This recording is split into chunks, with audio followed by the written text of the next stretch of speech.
Chapter 439. In the main hall of the Li residence. Qin Xiong's words made Li Zixuan fall into deep thought. Compared to the two veterans in front of him who had experienced hundreds of battles, he was indeed a fledgling brat.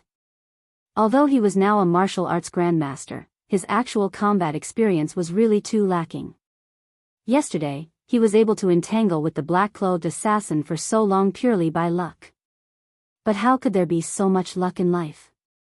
Uncle Qin is right. When the time comes, I'll have to trouble you to introduce this nephew to them. Li Zixuan cupped his hands and said. Haha. You don't need to go through so much trouble. If you want to find someone to fight with, just come to me. Qing Yaojin patted his stomach and laughed.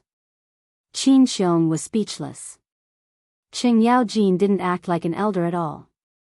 After the three of them laughed for a while, Qin Xiong returned to the topic. Xiao Xian, I've heard of the move that the assassin used when he escaped yesterday. Li Zixuan paused for a moment and said, Uncle Qin, are you talking about the blood rain of 7th cultivator of virtue? Yes. Qin Xiong stood up and said with his hands behind his back, it is said that there is a rare poisonous snake in Miaojiang called the snake of 7th cultivator of virtue. It has 7 heads and is extremely poisonous. As long as one of its heads bites, it will immediately kill. The assassin's last move, the blood rain of 7th cultivator of virtue, was probably practiced with the blood of this poisonous snake. Moreover, the snake of 7th cultivator of virtue's movement speed is also extremely fast.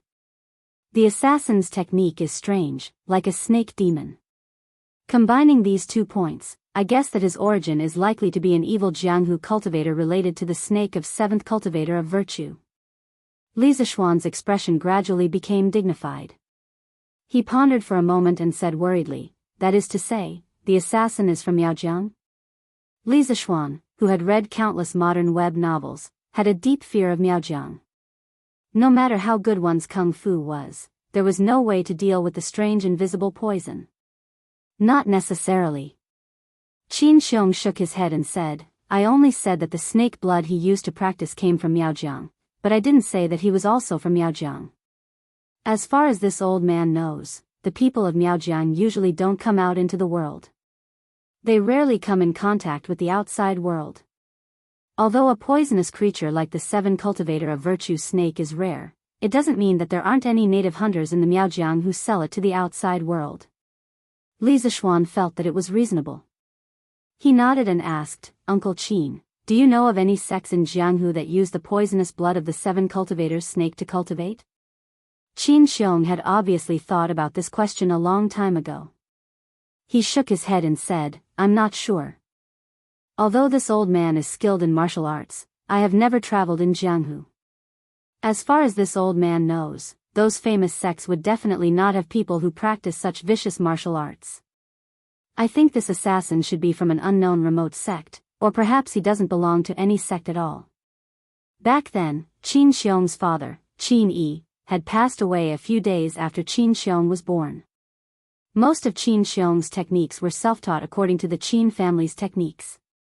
Later, he joined Yang Lin, the king of mountains of the Sui dynasty, and became Yang Lin's godson. Yang Lin had personally taught him martial arts many times, so on the road of martial arts, Qin Xiong could be considered to have had the guidance of a famous teacher. However, his martial arts skills were all used on the battlefield, so he didn't know much about the sects in Jianghu. What are the famous sects in Jianghu today? Li Zixuan was really curious about this. In his memory, spiritual master Ling Su had not taught him about this common knowledge of the martial arts world. Ha! You brat, you don't even know this, and you call yourself the disciple of an immortal. Qing Yaojin sneered and immediately began to despise Li Zixuan for being ignorant and inexperienced. Then he explained, currently, the 3 most prosperous sects in Jianghu are the Celestial Master sect of Longhu Mountain, the Shaolin Temple of Mount Song, and the Taibai Sword sect of Qinshuan. The first 2 are equally matched in strength, and no one can say that they are stronger than the other. The other sects are led by these 3 sections. You brat, you could be considered lucky back then to be able to enter the Celestial Master sect to cultivate, and even become the personal disciple of spiritual master Ling Su. All the martial artists in the world can't help but be envious. Hee hee. Li Zishuan awkwardly scratched his head. Then he suddenly remembered the twin of the Tang dynasty that he had read in his previous life, and asked tentatively, then, has Uncle Ching heard of Ci Hang Jing Zhai? If there really was a Ci Hang Jing Zhai, then he really wanted to see the legendary fairy Shi Feishuan. Of course, he didn't have any thoughts about her, but purely admired her. After all, Shi Feishuan should be almost 30 years old by now, right? Ci Hang Jing Zhai? What's that? I've never heard of it. Qing Yaojin picked his nose without caring about his image and shook his head. Then, have Uncle Qing heard of the Jingyan Zen sect, the Yin Sunflower sect, the Flowery sect, the Devil Image sect, the Butian Pavilion, and the Flying Horse Ranch? No. Then, have Uncle Qing heard of the Wudang sect, the Amei sect, the Chuanjin sect, the Qingqing sect, and the Huashan sect? No. Little Xian, where did you hear about these sects? Qing Yaojin's expression became more and more strange. The names of these martial arts sects that Li Zishuan mentioned sounded very real, and didn't seem to be fabricated at all, but why hadn't he heard of any of them? Could it be that he was too ignorant and inexperienced? Qing Yaojin began to doubt his life at this moment. Ugh. It's nothing. I just saw it in an unknown novel. It's all nonsense. Cough, cough. Nonsense. A trace of embarrassment also appeared on Li Zishuan's face. The current martial arts world seemed to be a little different from what he had imagined. Why did it feel so withered? Yes, it was withered. In fact, the Tang dynasty could be considered as the origin of martial arts, but it was only the origin. The Shaolin Temple was the most prominent example. According to historical records, the Shaolin Temple was built in the Northern Wei dynasty and flourished in the Tang dynasty. However, the prosperity of martial arts began in the Song and Ming dynasties. Most of the famous sects that could be checked in the history were also established in the Song dynasty. For example, the Wudang sect, a famous sect in the martial arts world, was established in the Song dynasty and flourished in the Ming dynasty. The largest sect in the martial arts world, the Beggar sect, was established in the Tang dynasty and flourished in the Song dynasty. The first sect in the Xianmen sect was established in the Song dynasty and flourished in the Song dynasty. As for other sects like the Amei sect, Kongtong sect, Kunlun sect, and Ba Ji sect, they flourished even later. This was also one of the reasons why the historical background of modern martial arts novels was mostly concentrated in the Song and Ming dynasties. After all, if one didn't write about these sects when writing martial arts novels, wouldn't it be overshadowed? Of course, the decline of the martial arts world in the Tang dynasty was also related to the background of this era. After the Tang dynasty was founded, there was too much centralization of power, which was not conducive to the development of the martial arts world.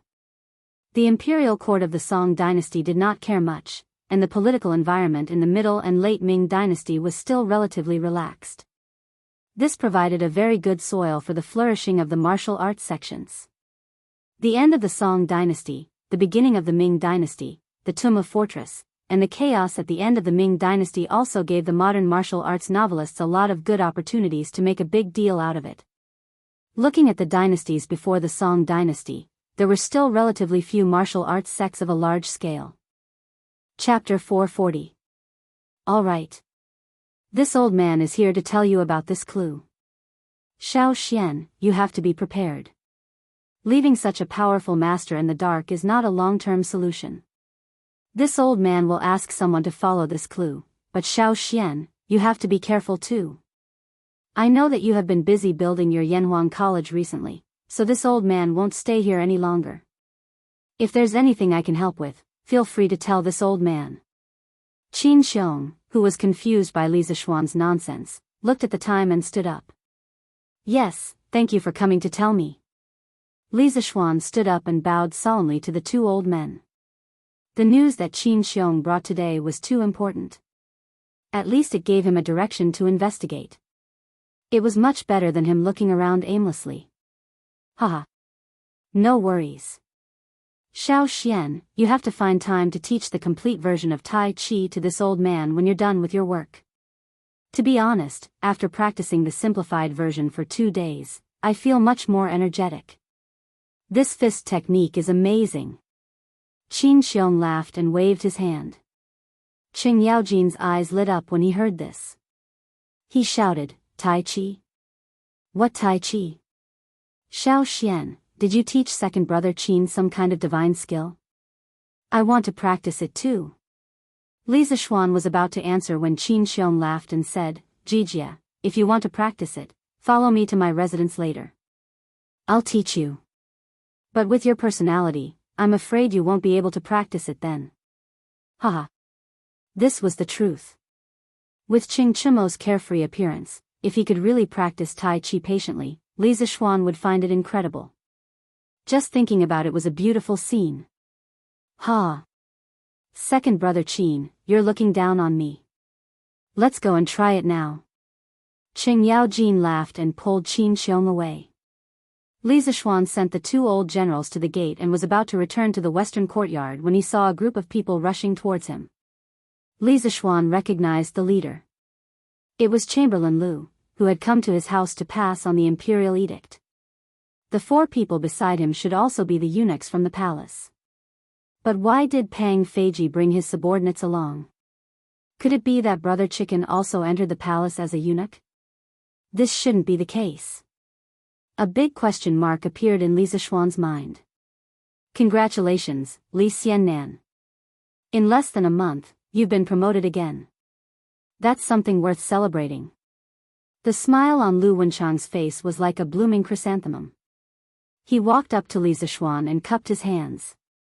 Today, the young man in front of him was no longer the inexperienced brat from before. Instead, he had faintly become a giant in the imperial court, and no one dared to ignore him.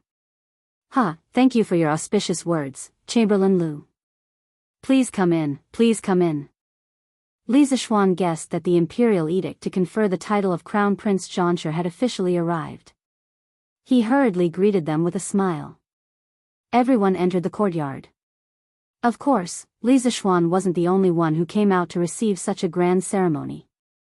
Li Jingma, Madame Li, Han Yushi, and the others had already put on their auspicious clothes and came out to receive the imperial edict. The incense table was set up. Li Jingma, Li Zishuan, and the others stood at the side with their hands cupped. Chamberlain Lu stood facing the south with his back facing the north. He coughed lightly and said, The Emperor of the Tang Empire has decreed that a good son named Li Zishuan has created the paper machine, established a strange culture, stabilized the price of books, and promoted education. Perhaps it was because Li Zishuan's conferment had already been discussed in the imperial court for an entire morning, and there wasn't much to debate. Therefore, today's imperial edict was very concise and to the point. The meaning was also very easy to understand. At the very least, Li Zishuan himself could understand it. The first half of the imperial edict was nothing more than repeating what Li Zishuan had said in the morning court, including some of his main achievements and urging the construction of Yanhuang College. These were all within Li Zishuan's expectations. However, as he listened, he felt that something wasn't right. Li Zishuan seemed to particularly like to do extra surprises recently. In view of the great responsibility Li Zishuan has, I order the right Marquis Wei Sigi Pang Feiji and the 48 Marquis under Li Zishuan's command temporarily. They will immediately take up the post and be deployed by him. They will also protect him thoroughly. The Li residents will be responsible for the use of this team of Marquis in the future. The Marquis guards around the strange pavilion and the strange culture will be deployed by the right Marquis Wei residents. Imperial Decree. Not only was Li Zishuan shocked, but Li Jingma was also in a state of confusion after hearing the imperial edict. What did Li Zishuan mean by this? Not only did he promote Li Zishuan, he also sent a team of guards over. This was basically equivalent to a personal guard. What kind of treatment was this? After being stunned for a while, they came back to their senses when Chamberlain Lu coughed dryly. Li Zishuan hurriedly received the imperial edict with both hands. He couldn't help but ask in a small voice, Chamberlain Lu, what does His Majesty mean by this? Chamberlain Lu glanced around and said in a small voice, as a servant, how would I know what His Majesty is thinking? However, before we came, His Majesty told you to speed up the construction of Yanhuang College and to pay attention to your own safety. Regarding yesterday's assassination, I hope Lord Zhu can be alerted. The mastermind behind yesterday's assassination is very likely to make another move. I see. I will engrave His Majesty's warning in my heart. Chamberlain Lu, please tell me. Ah Fu. Li Zishuan cupped his hands and thanked him. Then, he called for Ah Fu to bring the tray over. Since he was in this circle, he still had to abide by these unspoken rules. Haha. Lord Li is too courteous, too courteous. Then, I won't disturb you any further. I will return to the palace to report on the completion of the mission. Chamberlain Lu was carried by everyone. Li Zishuan was in a high position, yet he still gave him face. Chamberlain Lu was tactful and quickly took his leave. Take care, Chamberlain Lu. After the Chamberlain Lu left, there was a burst of cheers in the Li residence. Compared to Li Zishuan's promotion to the directorate, this promotion was obviously more important. Whether it was his official position or his function, Crown Prince Zhanshe had completely surpassed the directorate's directorate. This was equivalent to being transferred from Peking University's principal to the State Council's office. This position already allowed him to come into contact with the core of power. Li Jingma and his wife held the imperial edict and flipped it over in their hands. From time to time, they would whisper and laugh. Their joy was evident in their words. Li Zishuan started chatting with Brother Chicken. Haha. Lord Zhu, I didn't expect that I, Old Pang, would be transferred to your side. This is great. Today, Li Zishuan was promoted. But to Brother Chicken, this was also considered a promotion. This fellow was equivalent to going from factory security head to boss's personal bodyguard. Haha. Feiji, don't you think that your status as Marquis Wu Sigu is being wronged by me? Li Zishuan asked with a smile. Chapter 441. Li Er's intention was easy to understand. He wanted to ensure that Li Zishuan would not be assassinated during this period of time. In today's court session, he had personally supported Yanhuang College and even played a little trick. At this time, if Li Zishuan, the leader of the college, met with any mishap, he, as the emperor, would not only lose face. That was why he allowed this small group of Wu marquises to act as Li Zishuan's personal guards. Li Er had absolute control over the Tang Empire's army. No one would have any objections to his arrangement, but they would privately complain that Li Zishuan was lucky.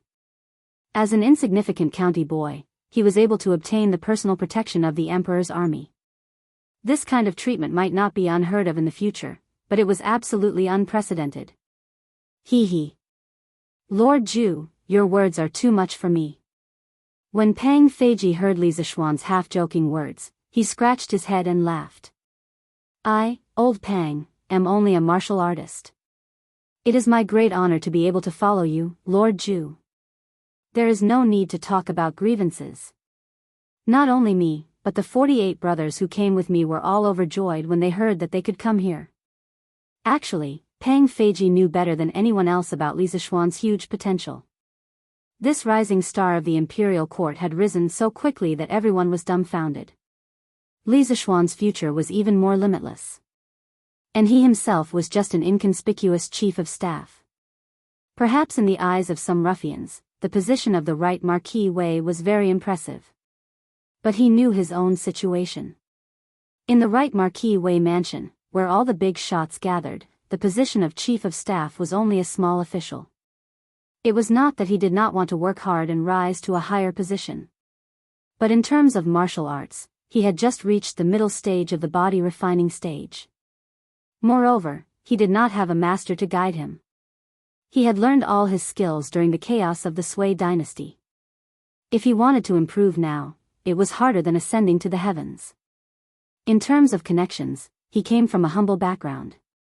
He was not from a wealthy family, nor was he a nobleman. His ability to flatter his superiors could not be compared to others, so there was no backdoor for him. Therefore, he could only spend his days in the right martial marquis estate. Now that he was able to follow Li Zishuan as the captain of his personal guards, he was very satisfied to be able to follow a Wu Dao Grand Master with a bright future and a high position, not to mention the generous treatment that the Li Group gave to its employees. Even if he didn't want this position, there would be countless people fighting for it. Haha. Since you're willing, I'll leave the safety of my residence to you.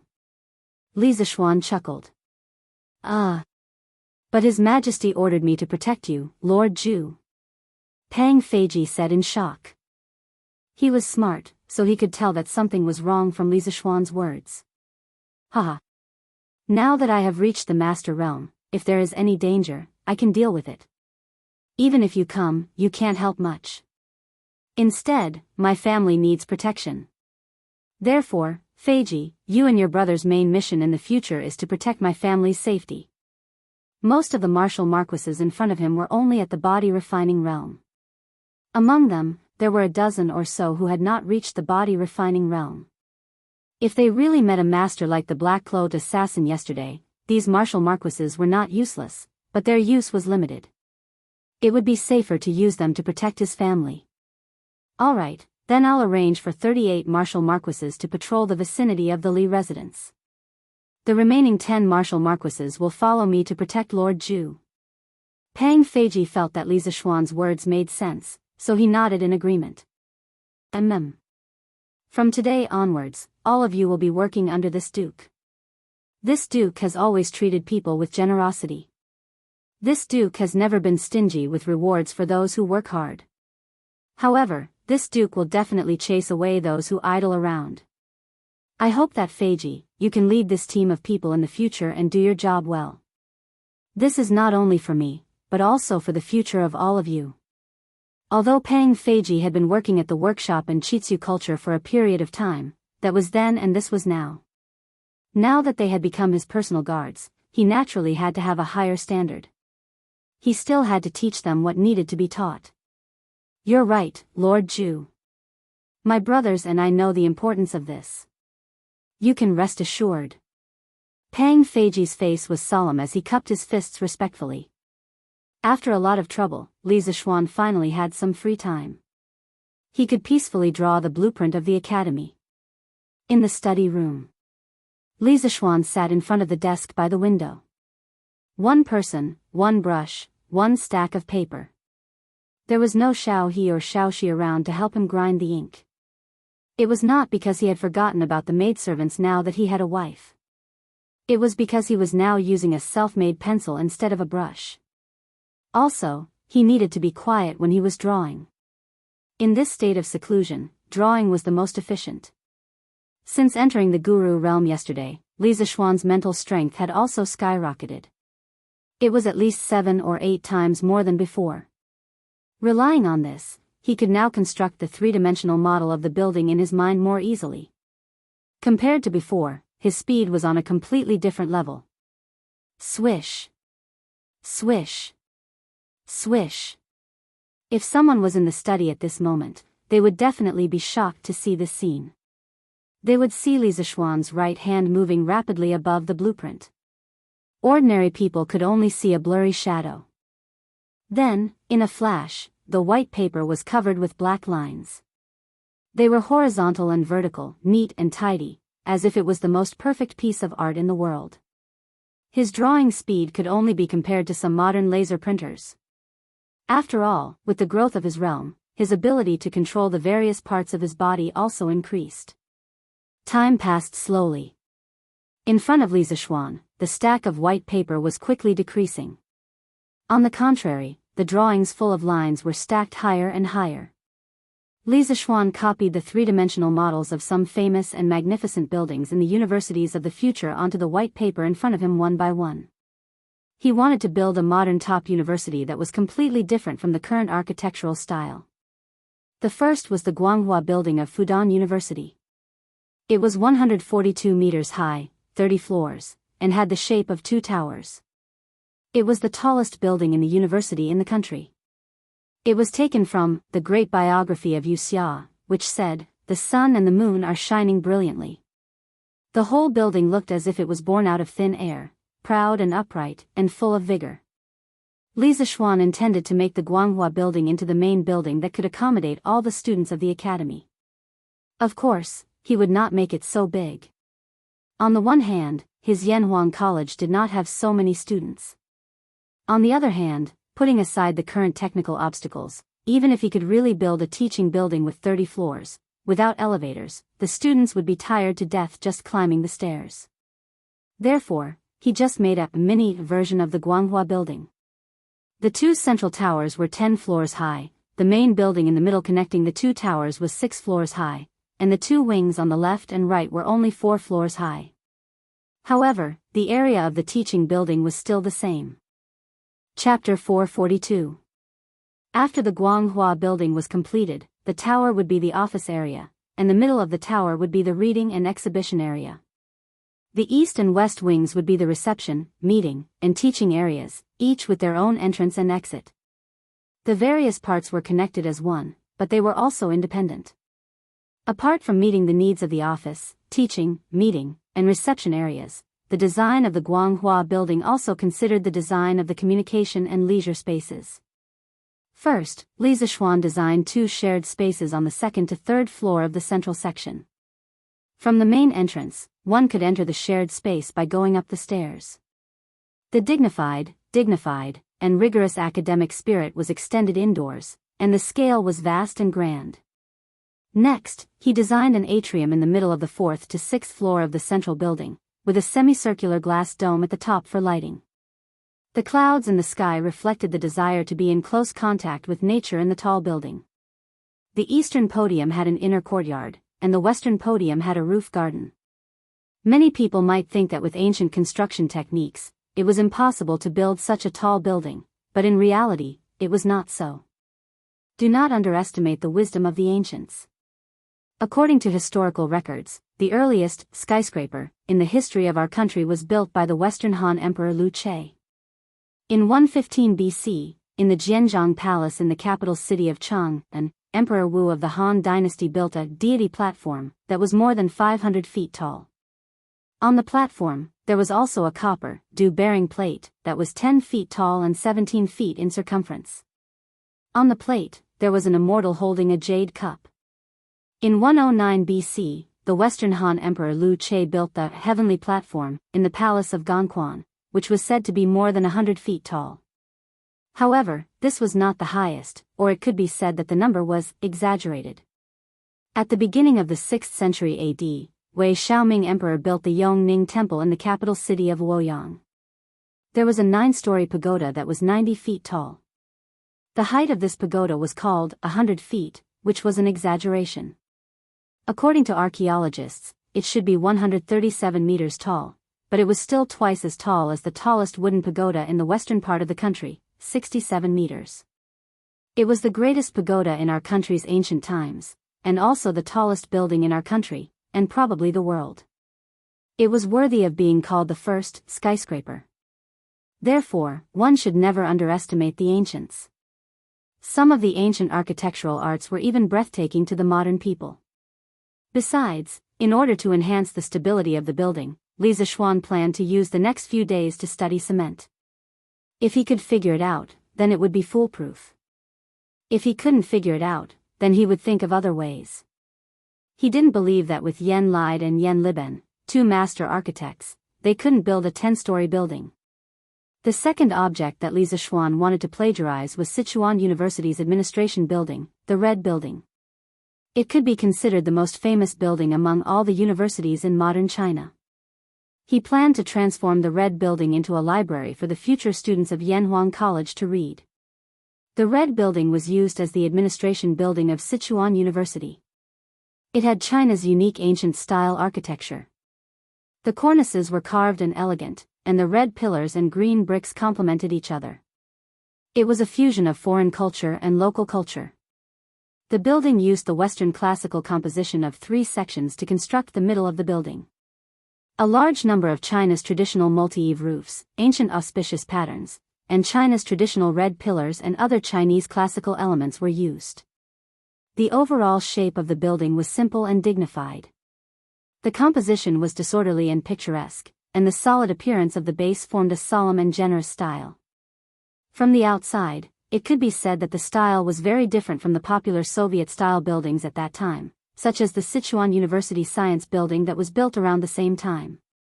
Other than the fact that it looked like a palace from the front, it was similar to the new China-style buildings at Huaxi University.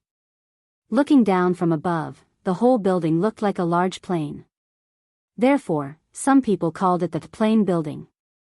Many people once said that the designer of the red building was the famous architect, Mr. Liang Xicheng. However, this saying was only found in the memories of Wang Rui, the general manager of a state-owned construction company in Chengdu at that time. There was no official written record. Later, it was confirmed that the designer of the red building was Mr. Gu Pingnan. However, from the imposing and magnificent overall architectural style and the exposed traditional China elements, it did have the flavor of a beam-style building. Next was Peking University's Beigong building. Li Zishuan planned to use this building as the auditorium of Yanhuang College. The modern Beigong building was located on the east and west of the original Yenjing University's east-west axis. It was a magnificent palace-style building that was now the office of Peking University's party and government. The dazzling auditorium on the second floor could accommodate 600 people. The school held important meetings and foreign dignitaries visiting Peking University to give speeches were all held here. There were teaching buildings, office buildings, libraries, and auditoriums. Compared to a complete university, only the laboratory building, dormitory building, cafeteria, bathhouse, and some other supporting facilities were missing. As for the laboratory building, with the current material conditions of Tang, there were not many experiments that could be done. Li Zishuan planned to build a building casually as a token of appreciation. He had drawn the blueprint for half a day and had a certain understanding of architecture. It was possible for him to design a building by himself. As for the dormitory building, cafeteria, and bathhouse, they were mainly used for sleeping, eating, and bathing. There was no need to build fancy buildings. In the universities in his previous life, there was no university that deliberately built the dormitory, cafeteria, and bathhouse to be eye-catching. Basically, they were all similar. Therefore, this also depended on his improvisation.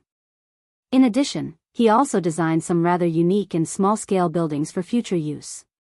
Of course, in order to catch up with the schedule, these buildings would definitely not be built immediately. The most important things at the moment were the teaching building, dormitory building, cafeteria, and bathhouse. After drawing the main building blueprints of Yanhuang College, Li Zishuan began to draw the macroscopic layout of the entire college. How could he leave out the supporting facilities such as the sports field, the grove, the pond, the rockery, the garden, and so on? Under Li Zishuan's rapid drawing with the pencil in his hand, the blueprint of Yanhuang College was officially formed. Looking at the half-foot-high stack of blueprints in front of him, Li Zishuan let out a long breath. No one would have thought that he would use less than an afternoon to draw such a big college. This speed was completely like a human printer. Creak. Husband, you've been tired for the whole afternoon. It's time for dinner. Dad and Mom are waiting in the front hall. At this moment, the door was pushed open and Han Yushi walked in. She looked at Li Zishuan with a pained expression. It's already night time. Let's go. Let's go for dinner. My wife, what delicious food did you cook tonight? Li Zishuan stood up and took one last look at the layout of the college. Then, he held Han Yushi's small hand and walked out of the door. However, he still felt that something was missing. Chapter 443. Come, come, come. The three of you do what I did. Step with your left foot, raise your arms, bend your knees and press your palms. Wife, why aren't the three of you doing it? Why are you in a daze? The next morning, Li Zishuan really woke up early. He got out of bed when the sun rose. After washing up, he didn't even eat breakfast. He pulled his wife and his two personal maids to practice Tai Chi in the west courtyard. However, ever since he broke through to the master stage, every move he made was filled with the charm of Tao. It was as if there was some kind of magic that attracted the attention of Han Yushi, Xiao He, and Xiao Shi. Unknowingly, the three of them stopped what they were doing and stood on the spot as they watched Li Zishuan practice Tai Chi. After practicing 2 moves, Li Zishuan sensed that something was wrong behind him. He turned around and immediately saw three dazed beauties. He couldn't help but be speechless. Ah! Husband, we are observing your moves. Han Yushi woke up and quickly thought of an excuse to cover it up.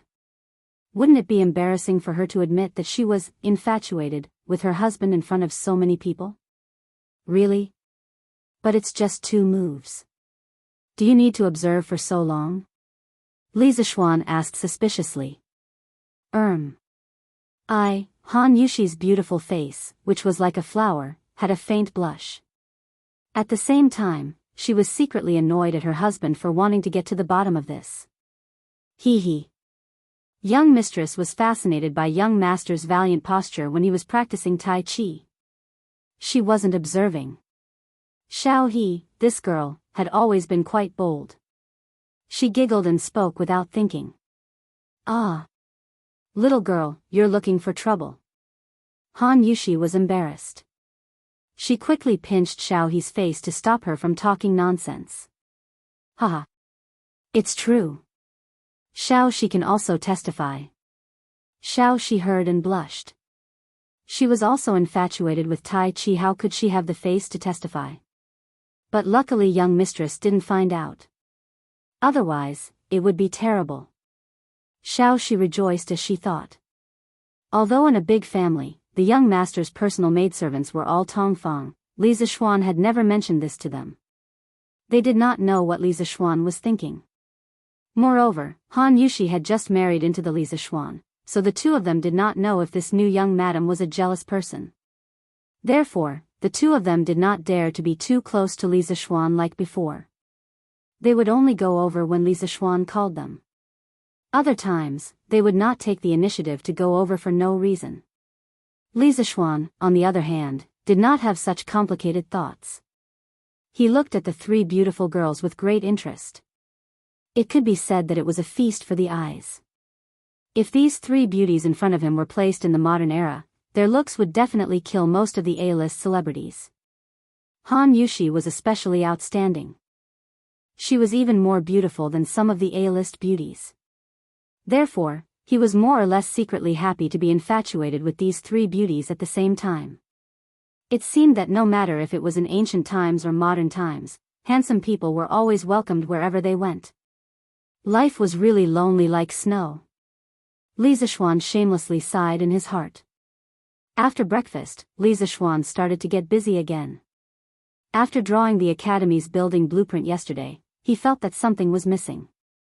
At that time, he could not think of anything. Who knew that when he was making babies at night, he suddenly had an inspiration.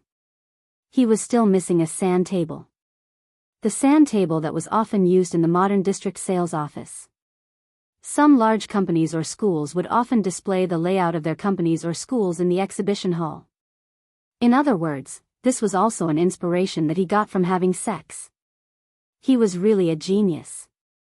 The blueprint was after all a 2-dimensional thing. It was difficult for many people to imagine the future appearance of the academy based on these blueprints alone. If there was a 3-dimensional sand table, it would be much easier. Moreover, after the academy was built, the sand table could be moved to the exhibition hall of the academy. It could directly display the layout of the academy and also show off its reputation. Sand table models were divided into simple sand table models and permanent sand table models. Simple sand table models were temporarily made of sand and were usually used to simulate the terrain of a battlefield.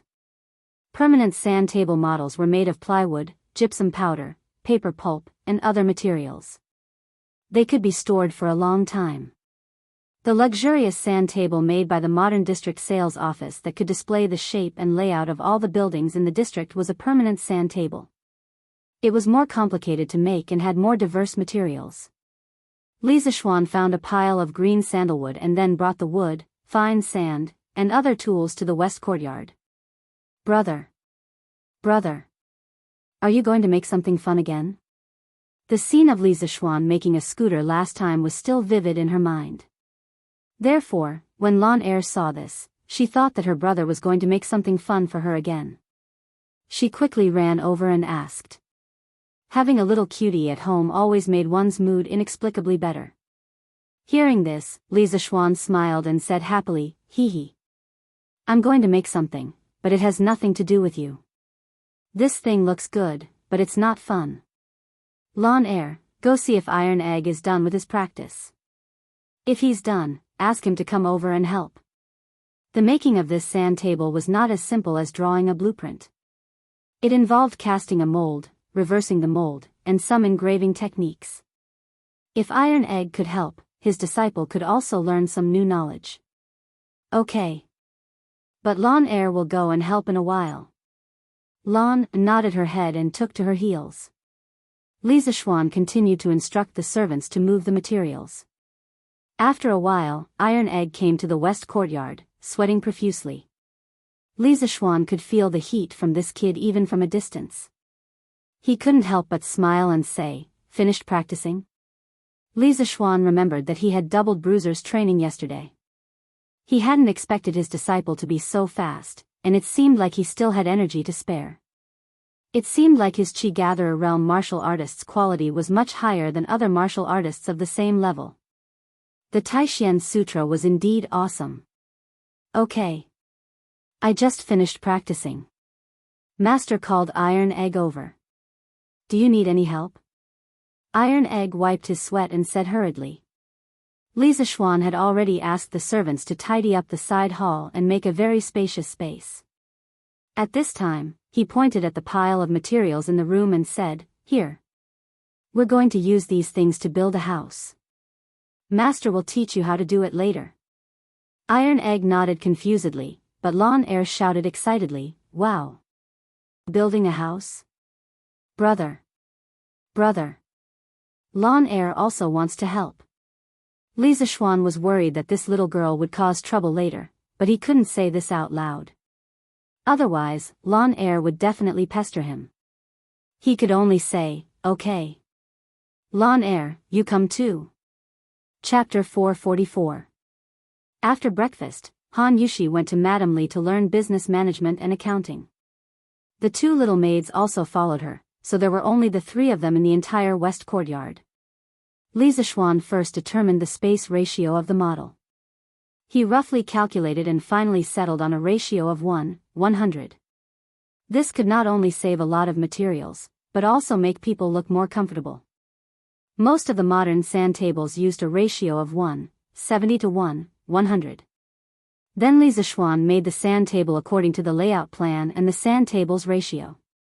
The table he used was similar to the billiard table in his previous life, but the size of his billiard table was a little bit too big. Iron Egg. Do you know how to read blueprints? After putting together the table, Lisa Schwan took out the stack of blueprints he drew yesterday and asked. "This, I don't know, Master."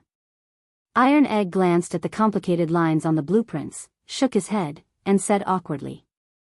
Lisa Schwan never taught him these things. "Okay. Then I'll teach you how to recognize the new blueprints first."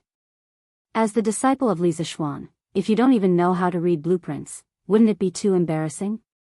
Lisa Schwan patted his head, called the two little guys to the side, and began to teach them engineering drawing lessons. About an hour later, Iron Egg and Lawn Air finally learned how to read blueprints.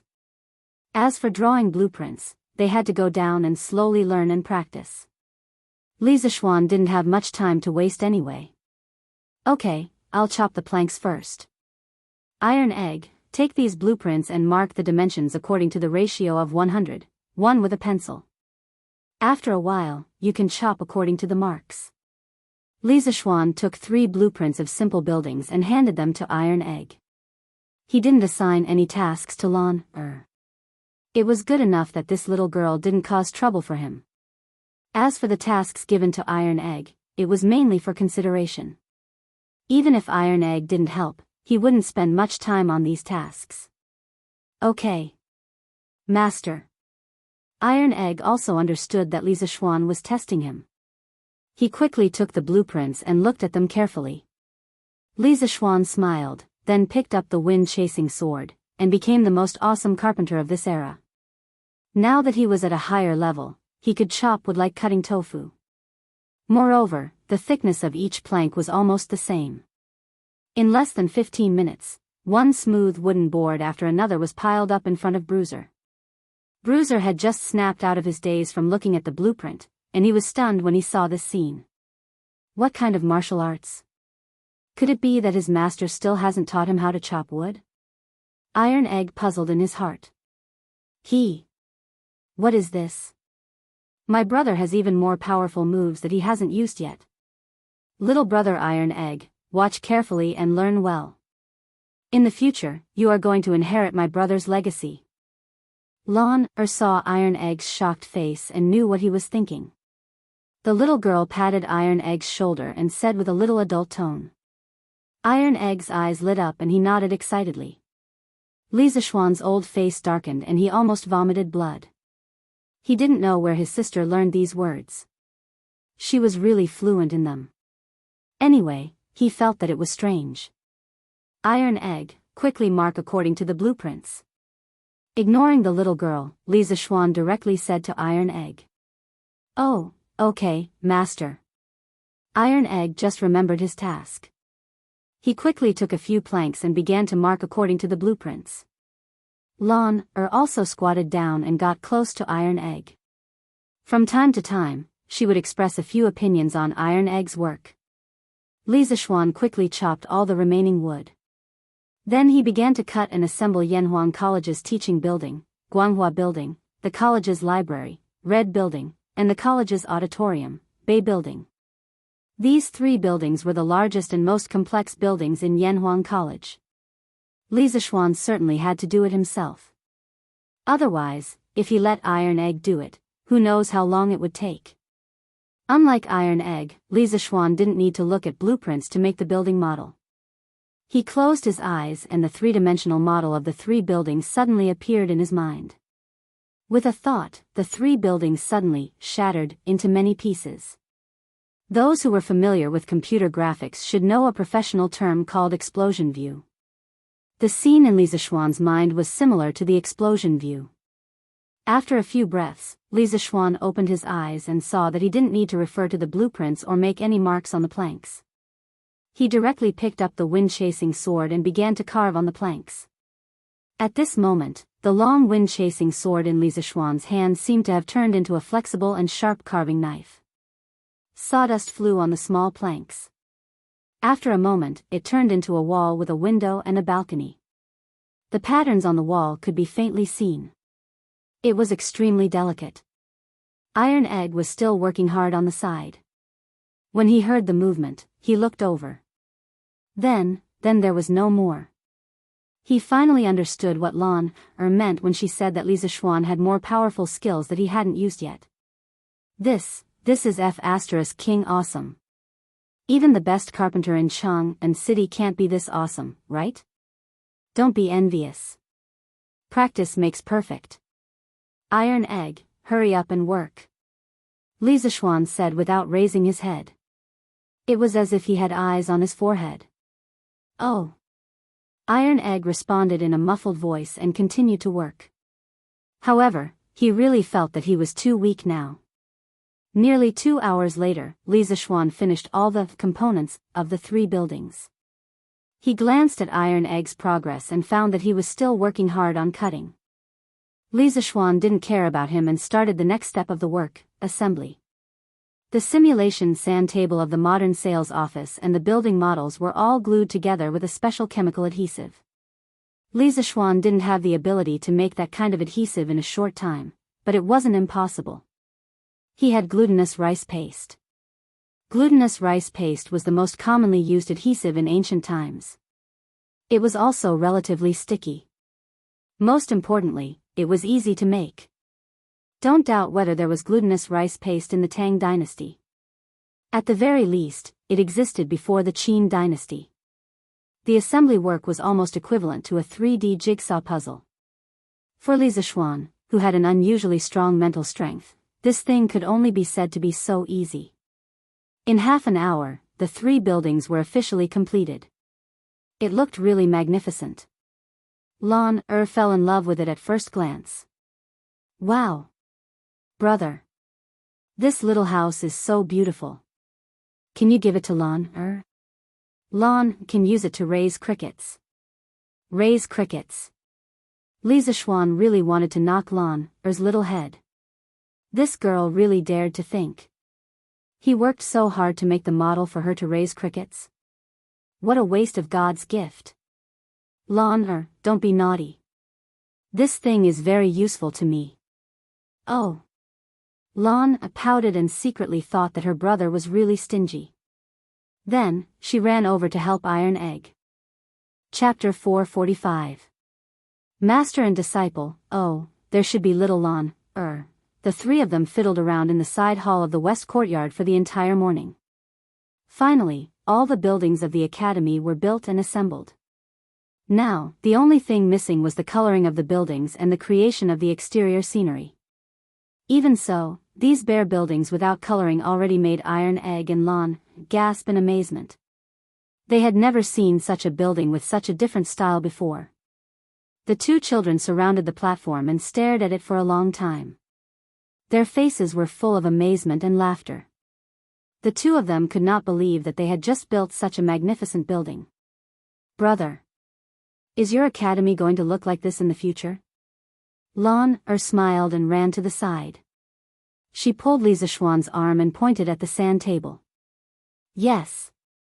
The buildings of the academy are more or less like this, but after completion, it will only be more beautiful than this. Moreover, the academy will have rockery, lakeside, woods, grass, and sports fields. After the whole thing is completed, it will be 10 times better than this. Wow. Brother. Lon also wants to go to the academy. Lon also wants to go to the academy. Lon's cute little eyes lit up like the stars in the sky.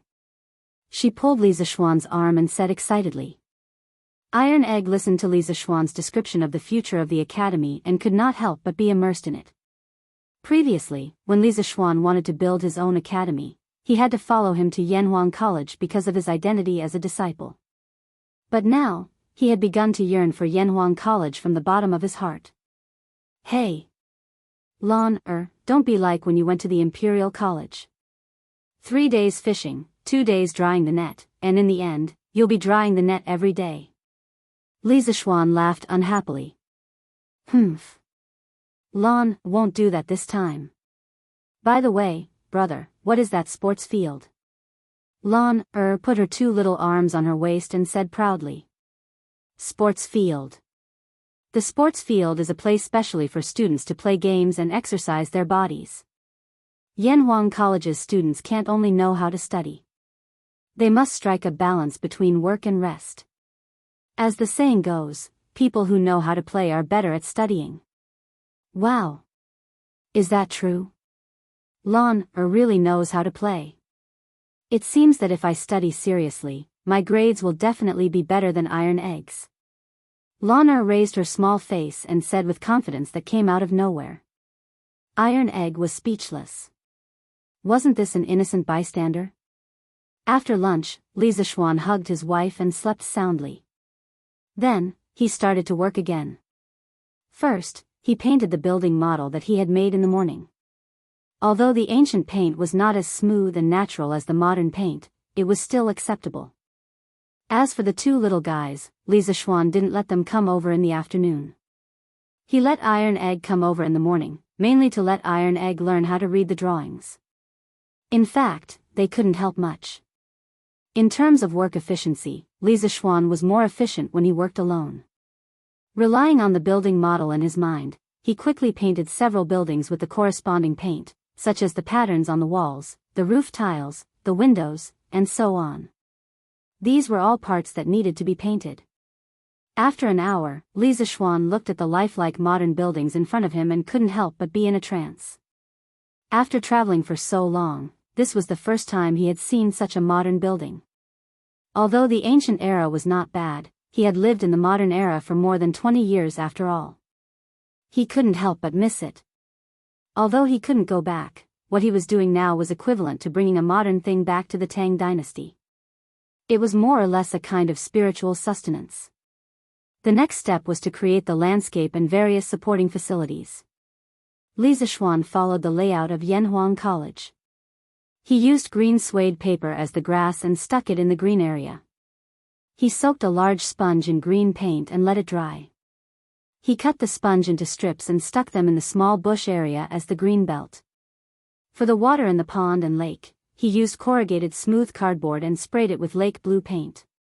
He cut it into the shape of a river or lake and placed it in the corresponding position. He then used gray adhesive paper to make the cement road. As for the tree, it was relatively simple to make. Li Zishuan twisted copper wire into the shape of a tree trunk and sprayed it with paint. Ordinary sponges were soaked in paint. Different types of trees were soaked in different colors of paint. Then, he dried the dyed sponges and crushed them. He soaked the tree trunk and branches in glutinous rice paste and stuck the crushed sponges to make the tree. The willow tree could be twisted into a tree trunk and branches with thin enameled wire. Then, he stuck green wool on the branches. For the pine tree, he cut the thick fishing line into thin segments and used a clamp to hold it. Then, he twisted the two enameled wires and loosened the clamp to make it into the shape of a pine tree. He trimmed it and stuck the green wool on it. There was one material that was more commonly used, and that was sponges. Was there such a thing as sponges in the ancient era? The answer was yes. Sponges were a general term for poriferous animals. They were one of the most primitive multicellular animals and originated 600 million years ago. According to records, the ancient Greeks, ancient Romans, and ancient working people in China had long known and collected sponges. Sponges had fine mesh, strong elasticity, and good water absorption. At first, they were mainly used for bathing, scrubbing, washing dishes, and so on. Later, they showed more and more extensive uses in crafts, medicine, and daily life, such as making paint brushes, using them as liners for helmets and other cushions, burning them to ashes to cure foot pain, and so on. Although the principle of making these small objects was not complicated, there were a lot of them. It was really time-consuming to make them. Li Zishuan worked until the sky was dark before he finished all the landscape and supporting facilities of Yanhuang College. Looking at the small but complete sandbox of the academy in front of him, the teaching building, the library, the auditorium, the dormitory, the canteen, the laboratory building, and other modern buildings were scattered in every corner of the academy in picturesque disorder. The pavilions, the rockery, the lake, and the lush trees complemented each other. Li Zishuan's heart was bursting with a sense of accomplishment. Wasn't this a miniature version of a modern university? Beautiful. Really beautiful. The layout of the college was specially designed by Li Zishuan according to the yin and yang and 5 elements of Taoism. Just looking at the sandbox made people feel very comfortable. Husband, is this your Yanhuang College? While Li Zishuan stood in front of the sandbox in a daze, Han Yushi quietly came behind him. Seeing the garden that was very different from the current architectural style, Han Yushi was amazed and then asked softly. Yes. However, this is not my academy alone. This is our family's academy. Wife, do you like it? Li Zishuan came back to his senses, put his arm around his wife's shoulder, and said softly. Our family's academy. Hearing this, Han Yushi felt a trace of sweetness in her heart. She quickly nodded and said, yes, yes, I like it. Husband, your college looks so magnificent. Chapter 446. The next day. Li Zishuan had just finished practicing Tai Chi with the 3 beauties when he heard that Yan Lide and Yan Xiaoning had come to visit him. Ha! Looks like old Yan and Xiao Yan are also very anxious. Li Zishuan laughed in his heart. Wasn't this nonsense?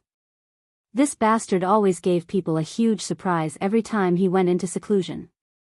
This time, Yanhuang College made such a big fuss that even Li Zishuan personally came out to support him. Yan Lide and Yan Xiaoning did not believe that Li Zishuan would make a small fuss. He would definitely give everyone a surprise again. Hee hee. You brat, stop talking nonsense. Quickly bring us to see the blueprint you designed. This old man wants to know how much talent you have in architecture, Xiao Xian. Yan Lide waved his hand and said as soon as he saw Li Zishuan in the front yard. Yes, yes, yes. I'm also here to broaden my horizons, Haha. Yan Xiaoning, a technical geek, rarely went out. These days, he was busy researching Li Zishuan's telegraph machine. Previously, when Han Yushi married into the Li residence, she also brought her telegraph machine over. This way, the Li residence had 2 telegraph machines. After Yan Xiaoning found out, he shamelessly insisted on taking one back for research. Li Zishuan thought about it. Yan Xiaoning was upright and had no reason to betray the country, so he gave him one. In the end, Yan Xiaoning had a hard time. This guy had never learned about electricity and magnetic fields. How could he understand this knowledge that was beyond the times? He disassembled and reassembled the telegraph machine. After fiddling with it for so many days, he still could not figure out anything. Today, he came over to see how Li Zishuan's Yanhuang College looked like and also to ask about the principle of the telegraph machine. Hee. If that's the case, Uncle Yan and Brother Xiaoning, please come with me. Li Zishuan laughed and did not talk nonsense. He brought the 2 of them to the side hall of the west courtyard. Oh. This, what is this? Is this your Yanhuang College, Xiaoxian? Pushing the door open and entering, Yan Xiaoning saw the enormous sandbox where all kinds of magnificent buildings, artificial mountains, ponds, and trees were placed. He opened his mouth wide in shock and exclaimed, Oh. Yan Lide was also shocked. In this era, no one used a sand table model to show the distribution of gardens. Compared to drawings, the advantages of a sand table model were obvious. It was more intuitive and more impressive. Not to mention the architectural design of Li Zishuan's academy, this creativity alone made Yan Lide have a whole new level of respect for Li Zishuan. That's right, this is what Yanhuang College will look like after it's completed. Based on the corresponding proportions, I've shrunk these academy buildings to this size. Doesn't it look more beautiful? As for the blueprint, I also have it here. Uncle Yan, you and Brother Xiaoning can take a look. The size parameters above are more detailed. Li Zishuan said as he carried the half-foot-thick blueprint over. Yan Xiaoning's eyes were wide open. He pointed at the stack of blueprints and said with trembling lips, this many.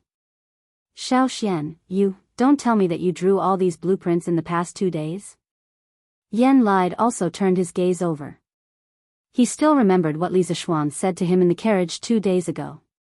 Yes. That's not right. To be precise, I spent half a day drawing these blueprints the day before yesterday.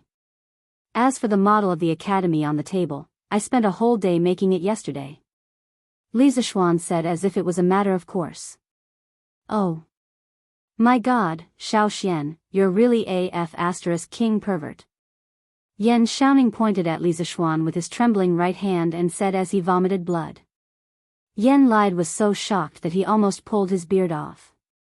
He said with a speechless face, Xiaoxian, how can you draw so fast? This old man has never heard of such a thing. Li Zishuan didn't know how to explain. He could only wave his hand and said with a smile, It's natural. It's all natural. *T. How can this be natural? Yan Xiaoning probably learned this catchphrase from Qing Chimo. He looked at Li Zishuan with jealousy and hatred. Haha. Uncle Yan, what do you think of the academy that I designed? Can it be built with the current construction techniques? Li Zishuan ignored Yan Xiaoning's antics and looked at Yan Lide seriously. Yan Lide immediately narrowed his eyes. After all, landscape architecture was his specialty. He was also a recognized master architect in the entire Tang dynasty. After looking at it carefully for a while, Yan Lide stroked his beard, shook his head and sighed. To be honest, this old man doesn't quite understand. Let's talk about the layout of your building. It's in accordance with the Taoists' yin and yang and the 5 elements.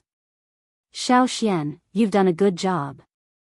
But the design style of your building is completely different from the current mainstream style of Tang dynasty. This old man has never seen anything like it. May I know where this architectural style is from? Where is this architectural style? This is the style of my hometown. It's a pity that I can't go back. Li Zishuan let out a deep sigh and said, Uncle Yen, you might not believe me, but I've been having the same dream all these years. The world in the dream is very real. It's so real that I can't even tell which is the dream and which is reality. In that world, there are tall buildings everywhere. The ground there is flat and hard. There are iron carriages that run faster than war horses. There are huge vehicles that can carry hundreds of people and soar in the sky. There are also huge iron ships that can dive hundreds of feet into the sea. The people there can hear each other's voices from thousands of miles away. They can even see each other's faces. There is no curfew in the city, and it's still brightly lit at night. The people there travel in a long iron carriage. It can travel thousands of miles in a day. One carriage can carry thousands of people. Yen Lide and Yen Xiaoning both stared with their eyes wide open. They were shocked speechless by Li Zishuan's description for a long time. These things that could allow people to soar in the sky, dive into the deep sea, and travel thousands of miles in a day were completely beyond their imagination. The most amazing thing was that they could actually transmit their voices and even look at each other from thousands of miles away.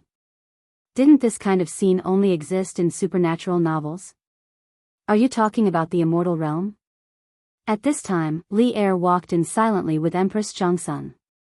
It was clear that this couple had once again trespassed on private property and had eavesdropped from the corner for quite a while. Yen Lide and his son were greatly alarmed and hurriedly bowed. Li Er, however, turned a blind eye to them. His eyes were fixed on Li Zishuan as he enunciated each word. Li Zishuan, is the world you just mentioned the immortal realm above the 9 heavens? Have you and your master been to the immortal realm before? He originally wanted to come and see the progress of Yanhuang College. After all, he had high hopes for this college. He didn't expect to hear such shocking news. Humans had always been yearning for the immortal realm above the 9 heavens, and he, Li Er, was no exception. Chapter 447. F***CK, what an evil title. Is this considered clickbait? Looking at the sudden appearance of Li Er and his wife, Li Zishuan was speechless. Old Li's family had a hobby of sneaking into other people's homes. Last time at the workshop, Li Qingxian was also like this. Li Zishuan had seen many ancient dramas in his previous life. In them, many emperors liked to go out in plain clothes. He didn't expect Li Er to also like to play such a vulgar trick. Looking at his and Empress Jiangxuan's casual clothes, people who didn't know would think that they were just a normal couple. All the land under the heavens belongs to the king, and all the people on the shores of the land are the king's subjects. Perhaps this kind of thinking was deeply ingrained in Li Er's mind. He felt that the whole Tang Empire was his, and it was nothing to go out of the palace and be a guest at a subject's home. As for eavesdropping, he definitely didn't do it on purpose. It was just a coincidence. Li Zishuan was too engrossed in his memories just now. Otherwise, he would definitely have sensed that there was someone outside the house. Your humble subject pays his respects to your majesty. Li Zishuan cupped his hands and bowed to Li Er, who was eyeing covetously. Don't talk nonsense.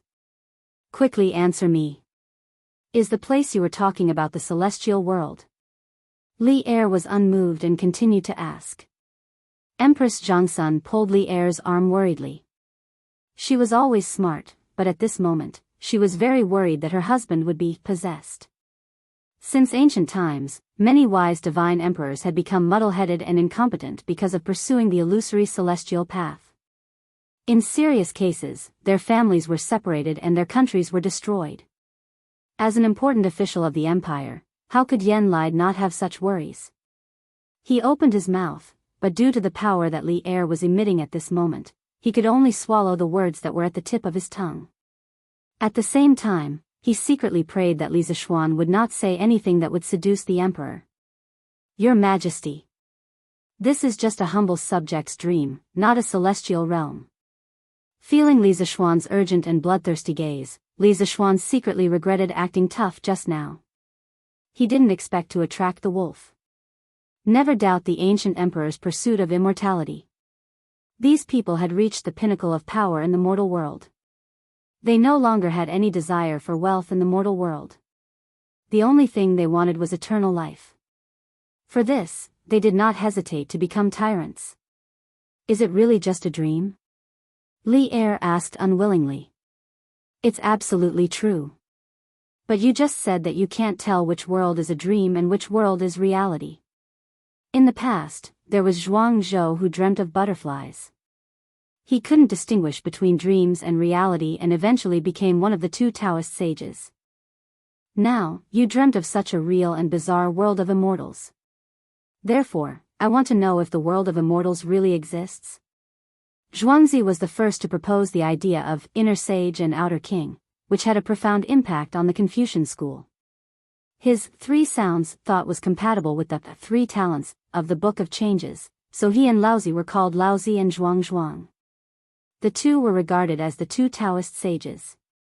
Li Er stared at Li Zishuan's eyes and asked word by word. As long as Li Zishuan said half a lie, Li Er was confident that with his ability to read people, he would be able to see through it. Your Majesty, even if the world in my dream really exists, I dare to conclude that it is definitely not the world of immortals. Li Zishuan directly cut off Li Er's thoughts and said with certainty. Why? Because the people in that world are no different from us. They are all mortal. They can get sick, hungry, thirsty, injured, and die of old age. Although the average lifespan of the people there is 20 to 30 years higher than the lifespan of the people of the Tang Empire, they are definitely not immortal. How can a world without immortals be the world of immortals? Li Zishuan did not back down. He looked straight at Li Er and said in a deep voice. But you just said that the people in the other world can soar above the 9 heavens, dive hundreds of feet into the deep sea, transmit messages from 1,000 miles away, and even look at each other from 1,000 miles away. How can mortals do such a thing? Li Er was still unwilling to believe it and retorted. Your Majesty, don't think that the other world is too mysterious. In my opinion, the reason why they can do that is nothing more than borrowing some tools. Their engineering has been developed to the extreme, 100 times more advanced than the Tang Empire. That is why they can create those magical tools. You're saying that those tools were created based on engineering? Li Er said in disbelief. Li Zishuan pretended to let out a deep sigh and said, now that things have come to this, I will tell you the truth. The engineering that I mentioned earlier included new mathematics, electricity, magnetic field, and electromagnetism. My master only taught me a small part of these knowledge. The rest was learned in my dream. In other words, my engineering belongs to the knowledge of the world in my dream. Learned in your dream? Li Er's eyes widened, and his breathing quickened. He muttered, no wonder I always felt that your knowledge did not belong to this world. You can even create things like lightning. Now it seems that it is indeed so. Your Majesty, in that world, people call the ability to create new things science and technology. Engineering is the most important branch of science and technology. The telegraph that I previously built can, in theory, transmit messages from 1,000 miles away. If it is slightly modified on this basis, transmitting messages from 1,000 miles away will definitely not be a problem. This is the ironclad proof that that world is not the immortal world.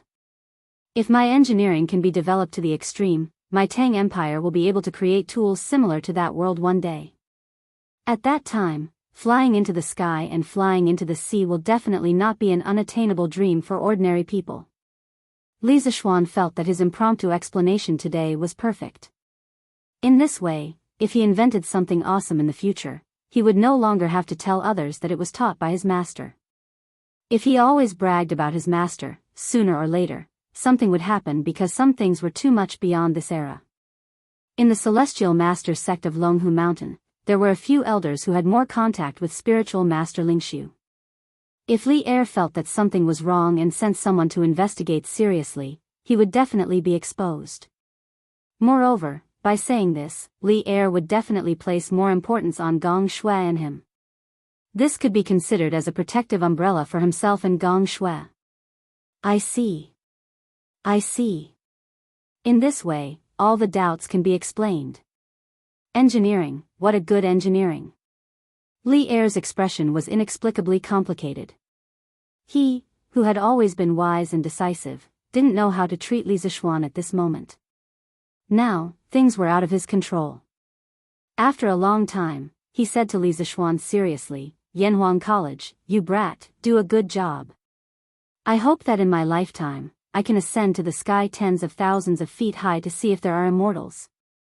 I want the kind of long carriage that can travel 1,000 miles in a day and carry 1,000 people.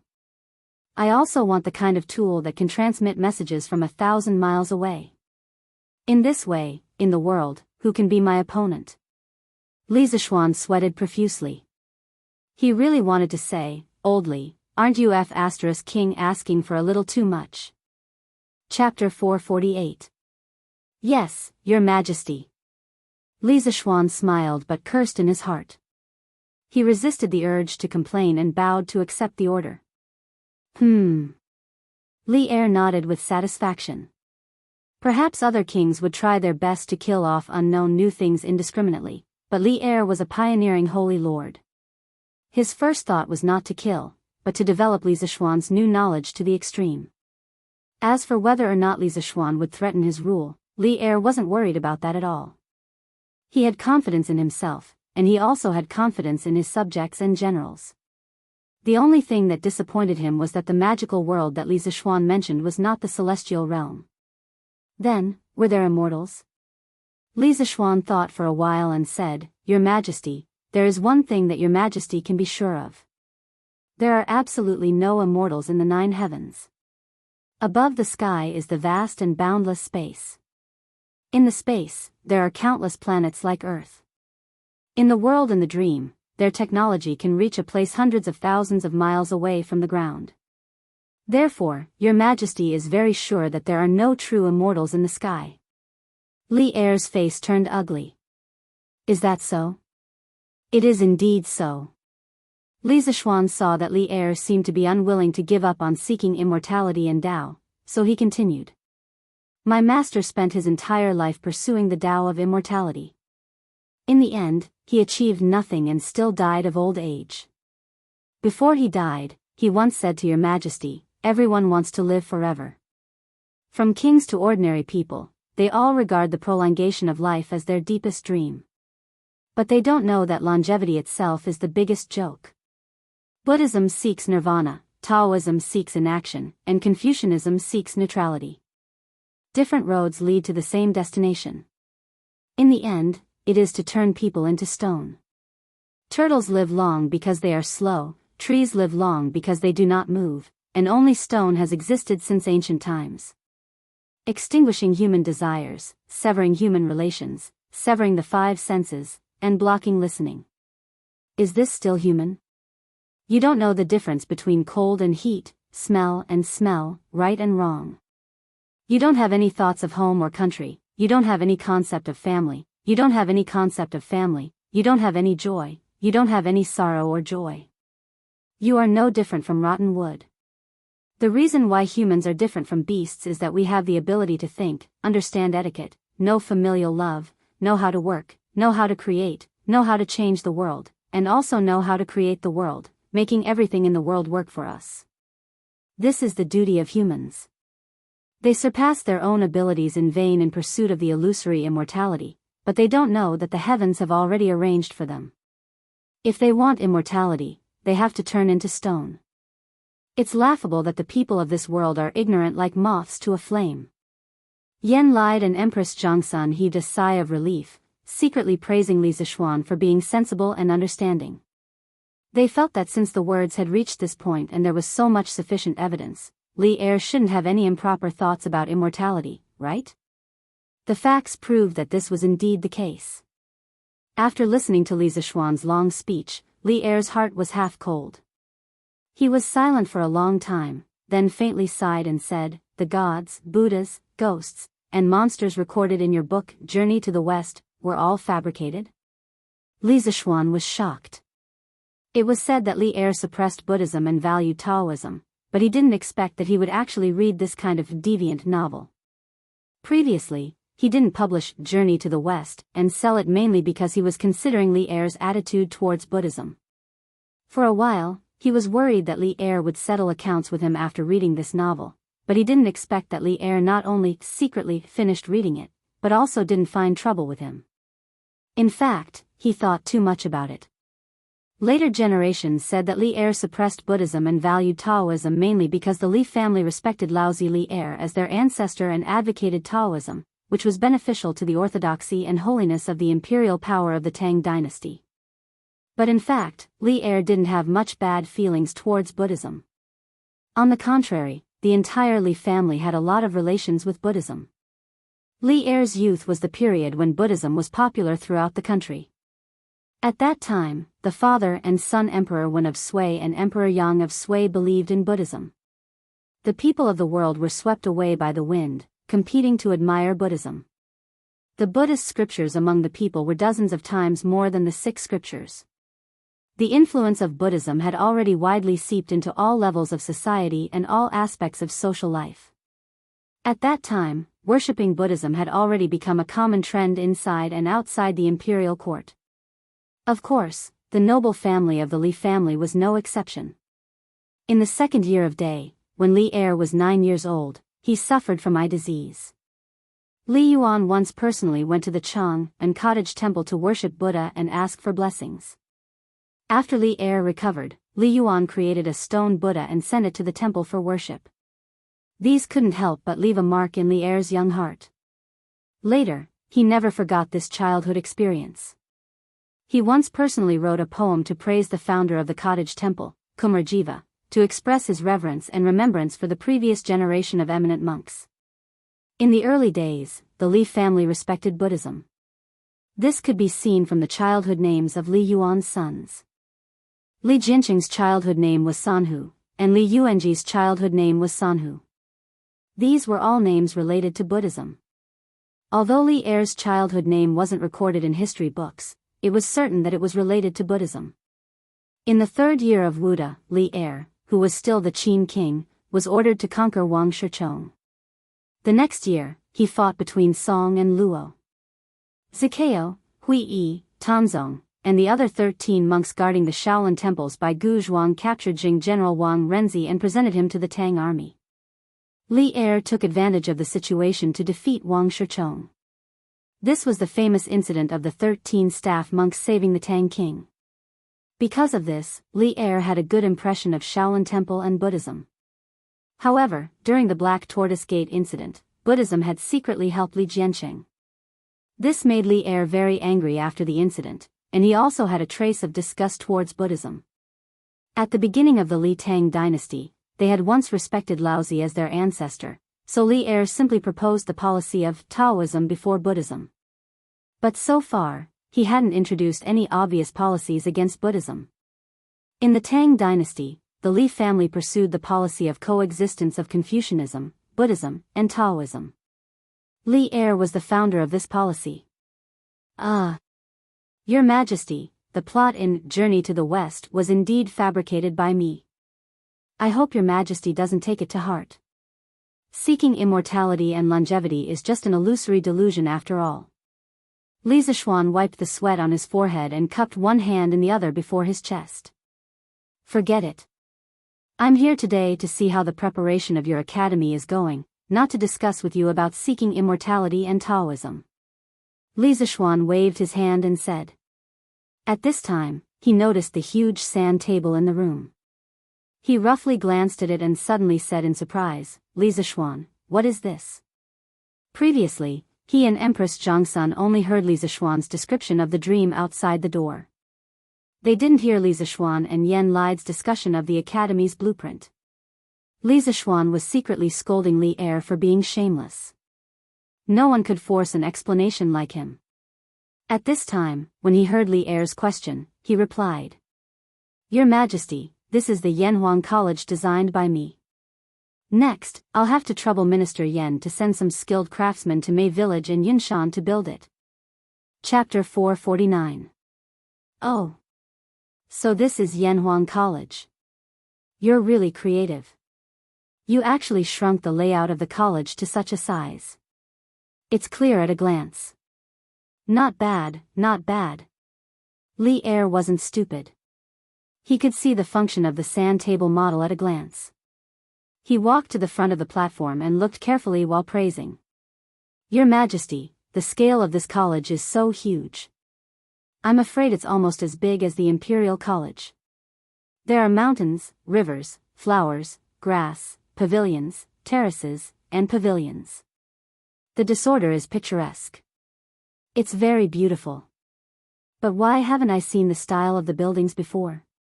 Empress Zhongsun also walked over with Li Er. She looked at the exquisite and beautiful Yanhuang College in front of her and sighed. "Oh. This style is indeed not like the architectural style of my Tang Empire.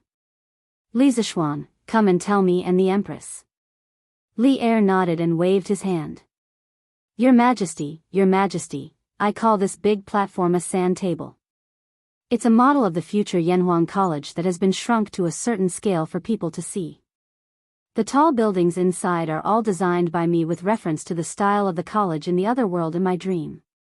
As for the layout of the buildings, trees, mountains, and rivers, they are all in accordance with the true meaning of Taoism's yin-yang and 5 elements. It can not only ensure that the students have enough space to study, but also allow the students to relax after studying. Li Zishuan cupped his hands and said.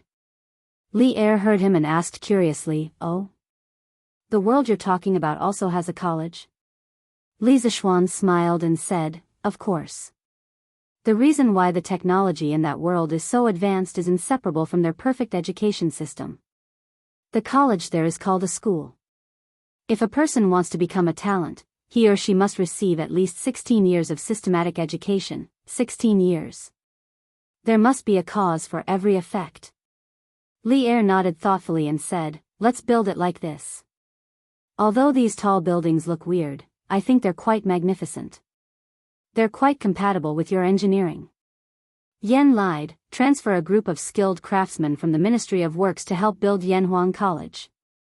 This old official obeys. Yen lied stepped forward and cupped his hands. Li Er nodded with satisfaction and turned back to look at the sand table model. This time, he wasn't looking at the buildings, but the mountains, rivers, and trees. At this moment, a flash of inspiration suddenly flashed through his mind, and he suddenly froze in place. "Your Majesty." Seeing that Li Er did not speak for a long time and just stared at the sand table, Empress Zhongsun called out softly. "Li Zishuan, can your sand table simulate the topography of mountains and rivers?" Li Er turned his head and looked at Li Zishuan with bright eyes. Li Zishuan stared blankly for a moment before he understood what was going on. He guessed that Li Er had coincidentally discovered the miraculous use of the sand table model in a military formation and thus asked this question. In fact, when he decided to make the sand table, he had already guessed that Li Er should be able to discover the mystery, but he didn't expect Li Er to be so amazing that he could discover it with just a few glances. It could only be said that a person's success might be due to chance, but it was certainly not entirely due to chance. To forge iron, one had to be strong. Li Er's knowledge in the field of military formations was still very impressive. Replying to Your Majesty, this sand table can indeed simulate the topography. Whether it is hills, plains, or prairies, they can all be made on the sand table. With it, it is equivalent to having a 3-dimensional map, which may be of great use for marching and setting up formations. Haha. Of great use, it is indeed of great use. I will record your merit. I will ask the supervisor to send a master craftsman to learn the method of making this sand table from you later. You are not allowed to hide anything. I need a terrain sand table of the Liangzhou area. Li Er laughed loudly. Yes. Li Zishuan breathed a sigh of relief and cupped his hands in obeisance. Of course, he would not hide anything. Of course, he was willing to teach others the physical work of making a military topography sand table for Li Er, because he still had a lot of things to do. Let's go back to the palace. Li Er was satisfied with the results of this trip out of the palace. Not only did he hear some of Li Zishuan's secrets, but he also obtained a military tool like the sand table. Seeing that there was nothing new in the room, Li Er waved his hand, disinterestedly, and prepared to return to the palace. Empress Zhongsun deliberately fell 2 steps behind. She walked in front of Li Zishuan and said with a smile, "You and Qingxian are good friends. I will call you Xiaoxian for the time being.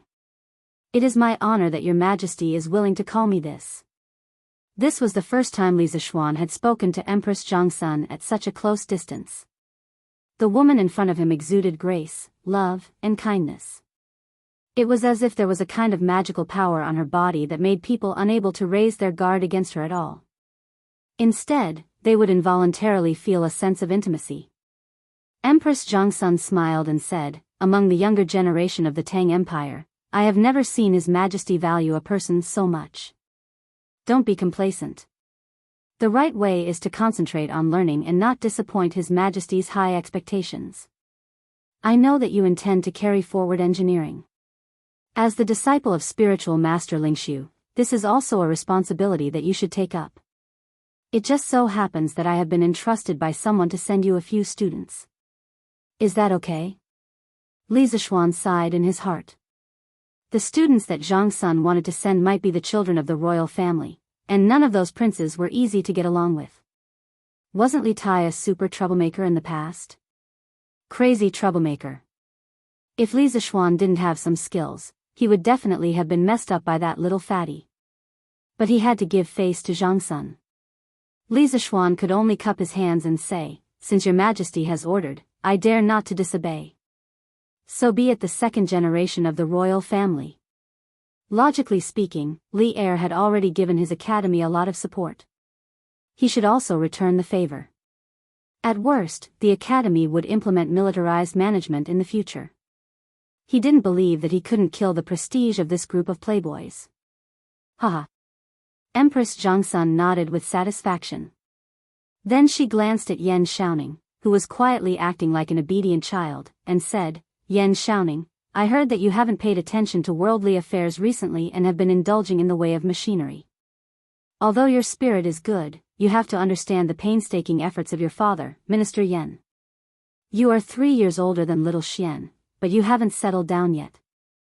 How about I see which minister's daughter is suitable in the future and arrange a marriage for you? How about it?" What the hell? Zhongsun didn't like Yan Xiaoning, this technical geek, and wanted to introduce him to a wife. Yan Xiaoning hadn't expected that Empress Zhongsun would make such a move at the last moment. He had been silent all this time in order to reduce his presence. Flabbergasted, he said, "Your Majesty, isn't this? Thank you for your kindness, Your Majesty. I will remember it in my heart." Unfilial son, quickly thank her. Just when Yan Xiaoning was about to refuse, Yan Lied hurriedly interrupted him and thanked Empress Zhongsun with cupped hands. Chapter 450.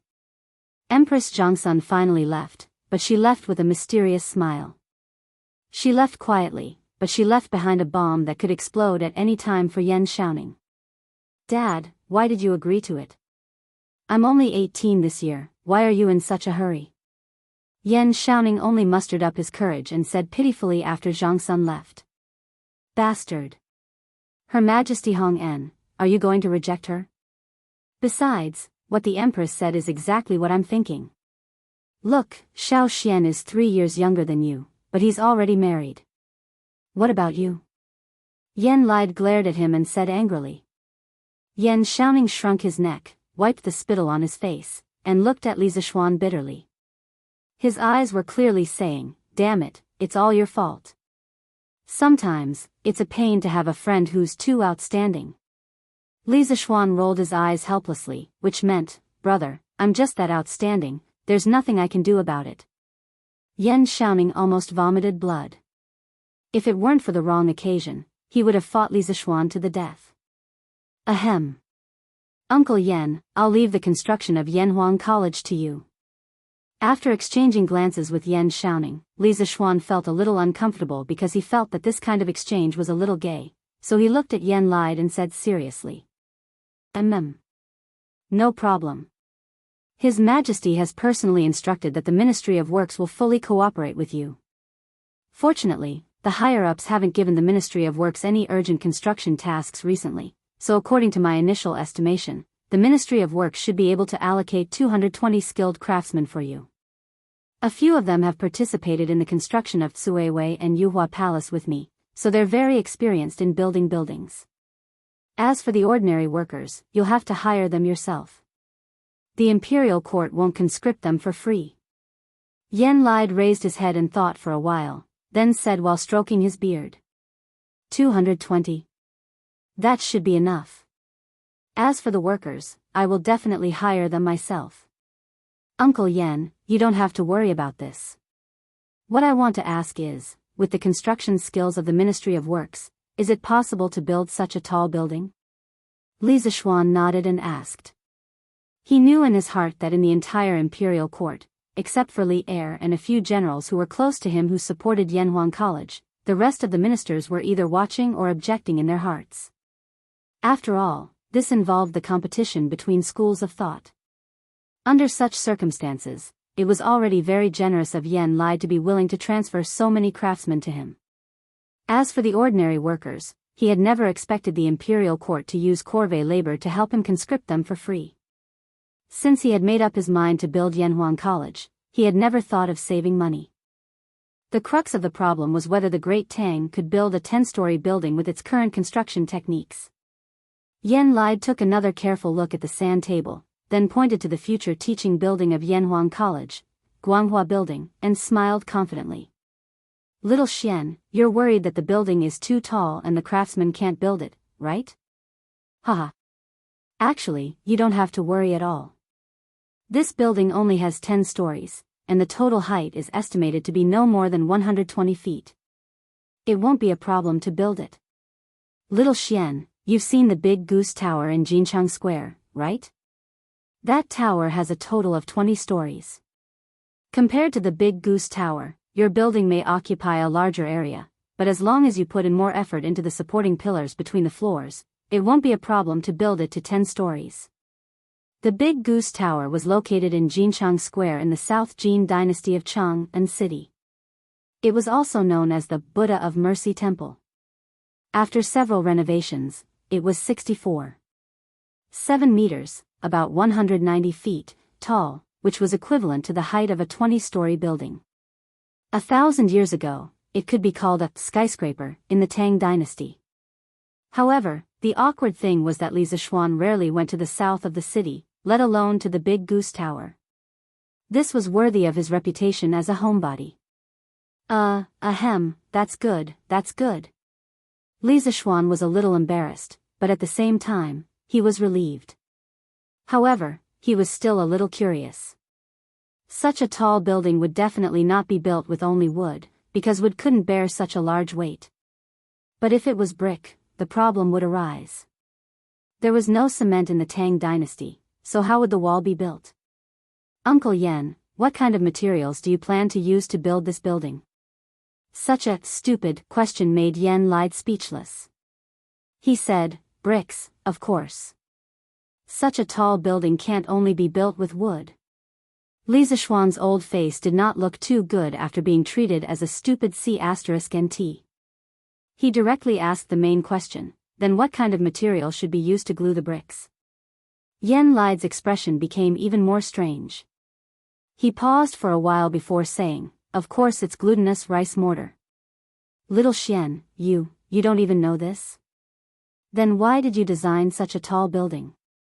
I really don't know.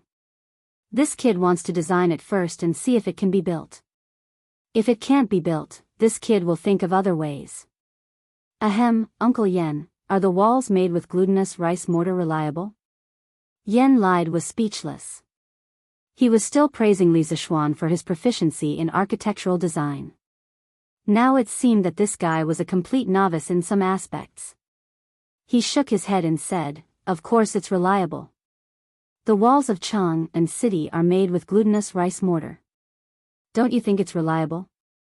In fact, the ancient construction technology was far from as low as Li Zishuan imagined.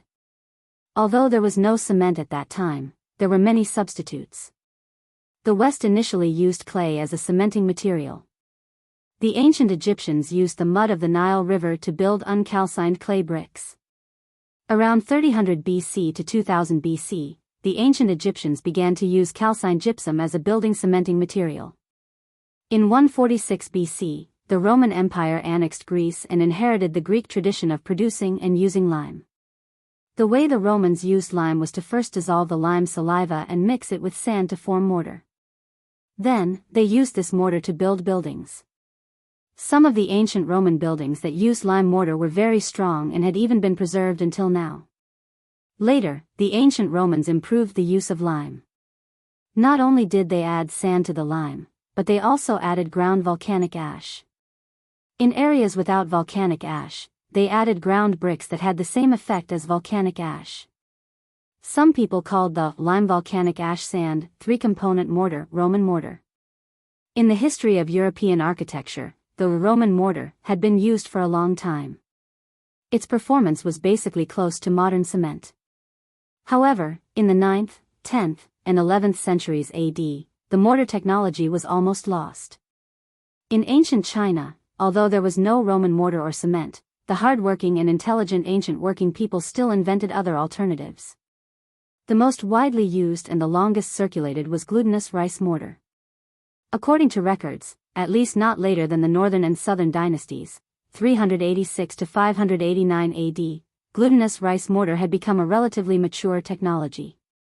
Mixing glutinous rice mortar with aged lime paste could increase the cement strength, surface hardness, toughness, and impermeability of the mortar. It significantly improved the firmness and durability of the masonry. Today, many ancient buildings that used glutinous rice mortar, such as the ancient city walls of Nanjing, Xi'an, Jingzhou, Kaifeng, and other places, as well as the Ming and Qing fish-scale stone pond in Qiantang River, were still very strong despite hundreds and thousands of years of wind and rain. Facts proved that glutinous rice mortar was an outstanding building cementing material. The engineering quality of the ancient buildings built with glutinous rice mortar was not inferior to some of the modern reinforced concrete buildings. Therefore, the wisdom of the ancient people was not to be underestimated. The technology of the ancient people was not useless. There were still many shining points. Chapter 451. In the afternoon. Li Zishuan thought for a while, then took the carriage to the workshop. He wanted to ask Faubert to help and see if he could make cement. In the morning, Yen Lide said that glutinous rice mortar could be used as a binder between bricks and stones, but the cost was very expensive. In this era, although prices were low, glutinous rice was a grain that was 3 to 4 times more expensive than rice. It would be a very extravagant thing to use it to build a wall. Therefore, the houses of the Tang dynasty were basically made of wood. Only the imperial palace, Zhaoling Mausoleum, and the city walls could afford to use bricks and glutinous rice mortar. How could ordinary people afford to use such things? Yen Lide and his son also gave Li Zishuan a rough cost estimate in the morning.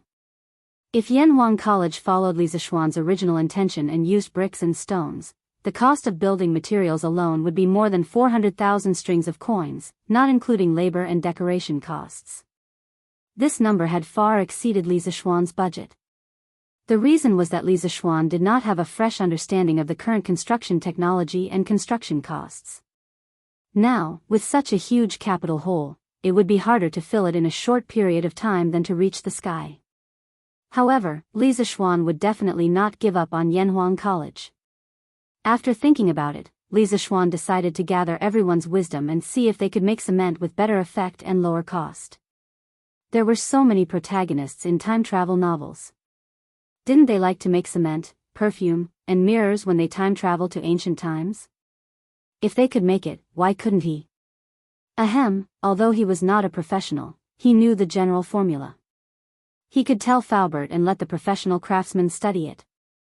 The glutinous rice mortar of this era was actually very close to modern cement. Some modern scholars often called the glutinous rice mortar of ancient times organic cement.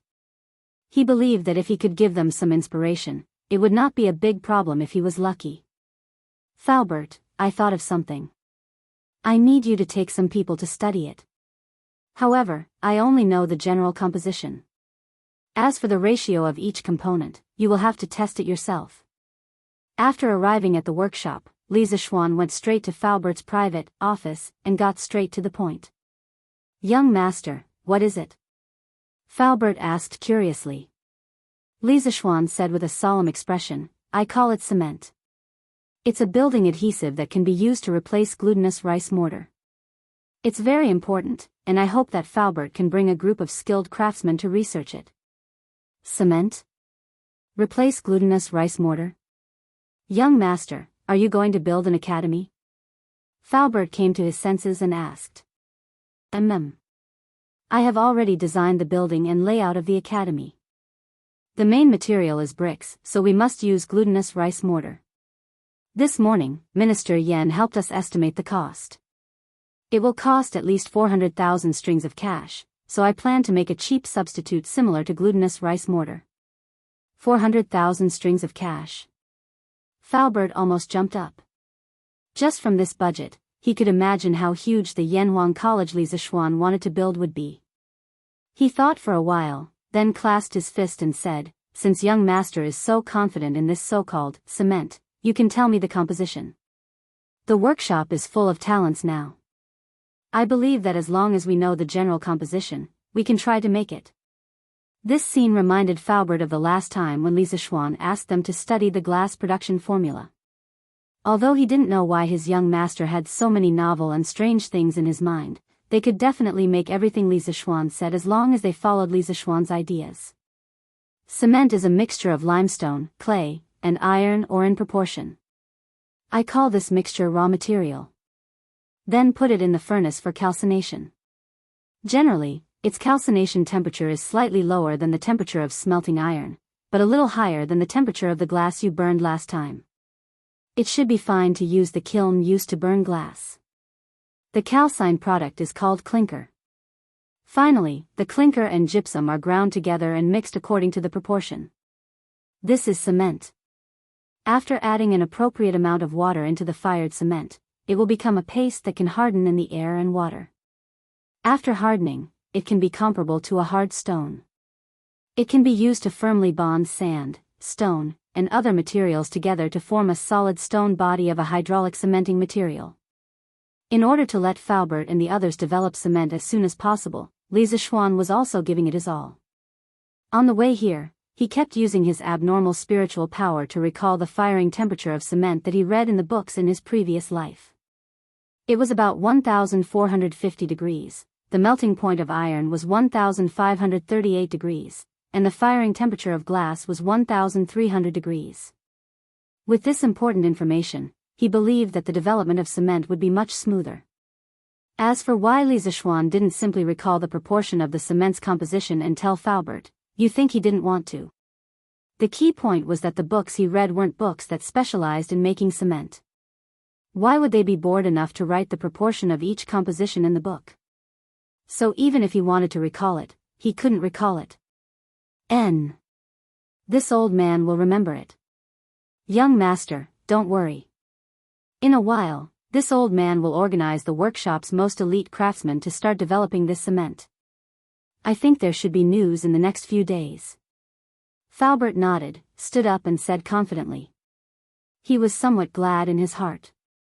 Compared to the last time when they were developing glass, Li Zishuan gave them more detailed information this time. It would be much easier for them to really research it. Then I'll leave it to Faubert. Remember, the people who enter the mud kiln must wear a mask. Li Zishuan reminded him worriedly. He didn't want those craftsmen to get lung disease after a few years of work. Yes. Young master, don't worry, this old man will arrange it. Also, the workshop's relocation plan will still be carried out, but you can delay the specific date for a while. Wait until I'm done with the Academy's matters in the near future. Faubert, you can go to Plum Village to claim the land. Li Zishuan rubbed his temples with a headache. If he said too much, he would cry. He didn't have enough money. At this time, if he wanted to move to the new factory area, he really didn't have the strength to do so. If the cement couldn't be developed, he would have to grit his teeth and fork out 400,000 to 500,000 strings of cash. His family didn't have that much liquid capital. Moreover, a while ago, his wedding was so grand and extravagant. It was all real gold and silver. However, he didn't regret it. This baby wife deserved that grand wedding. Yes, young master. Faubert cupped his hands in understanding and said. Chapter 452. Oh, right, Falbert. How many glazed ware have you made? Just as Falbert was about to go out and organize the manpower, Lisa Schwann suddenly asked. Previously, the workshop developed glass mainly to use it on the front cover of the compass. Later, as the fleet went south, the demand for the compass also declined. However, the glass kiln could not be idle. Lisa Schwann ordered the workers to continue to produce glass cups and other glassware. Although the output was not very high, it must have accumulated a lot after so long. This thing can make a huge profit. If the cement could not be produced, selling this batch of glassware might be able to alleviate the urgent need. Young master. You finally remembered. Falbert was stunned and then said with a bitter face, previously, according to your instructions, the workshop's glass kiln continued to produce glassware. Now, those glassware have piled up in a room. There are at least more than 1,000 pieces. Speaking of this, Falbert's expression flashed with a hint of complexity. Before this, to all of them, glassware was a high and mighty luxury. If any family had a glass cup, wouldn't they treat it like a treasure? But now, the glassware in the workshop was overflowing. All of them were piled up in the warehouse like garbage. The world was changing too fast. Hee. That's just right. Falbert, arrange a group of people to package this batch of glassware in a while. The more exquisite the packaging, the better. I want to sell them at a good price. Lisa Schwann said excitedly. He knew that the rarer something was, the more valuable it was. Taking out so much glassware at once, the average price would definitely be lower. However, he could not wait any longer. He needed a lot of money. Yes, young master. Falbert also heaved a sigh of relief and cupped his hands. This is not enough. Falbert, I still have a way to make glass mirrors. The process is very simple. Get someone to make 50 of them first. Lisa Schwann did a rough calculation. These 1,000 pieces of glassware, in the most ideal situation, could only be sold for 50 to 60,000 strings of cash. So, he thought of a very important derivative of glass, mirrors. He believed that as long as it was a rich lady, she would not be able to resist its charm. Naturally, it would be more profitable. Oh. Young master, please tell me. This old man will remember. Falbert's eyes lit up and quickly said. Hee. This is very simple. Falbert, get someone to stick the tin foil on one side of the glass and then pour mercury. The tin foil will dissolve in mercury and become a silver-white liquid. Then it will become a glass mirror that is 100 times clearer than a bronze mirror. Lisa Schwann said confidently. Speaking of mirrors, it has a history of more than 3,000 years. In the beginning, people used bronze mirrors. It was a round plate made of bronze that had been polished until it was smooth and clean.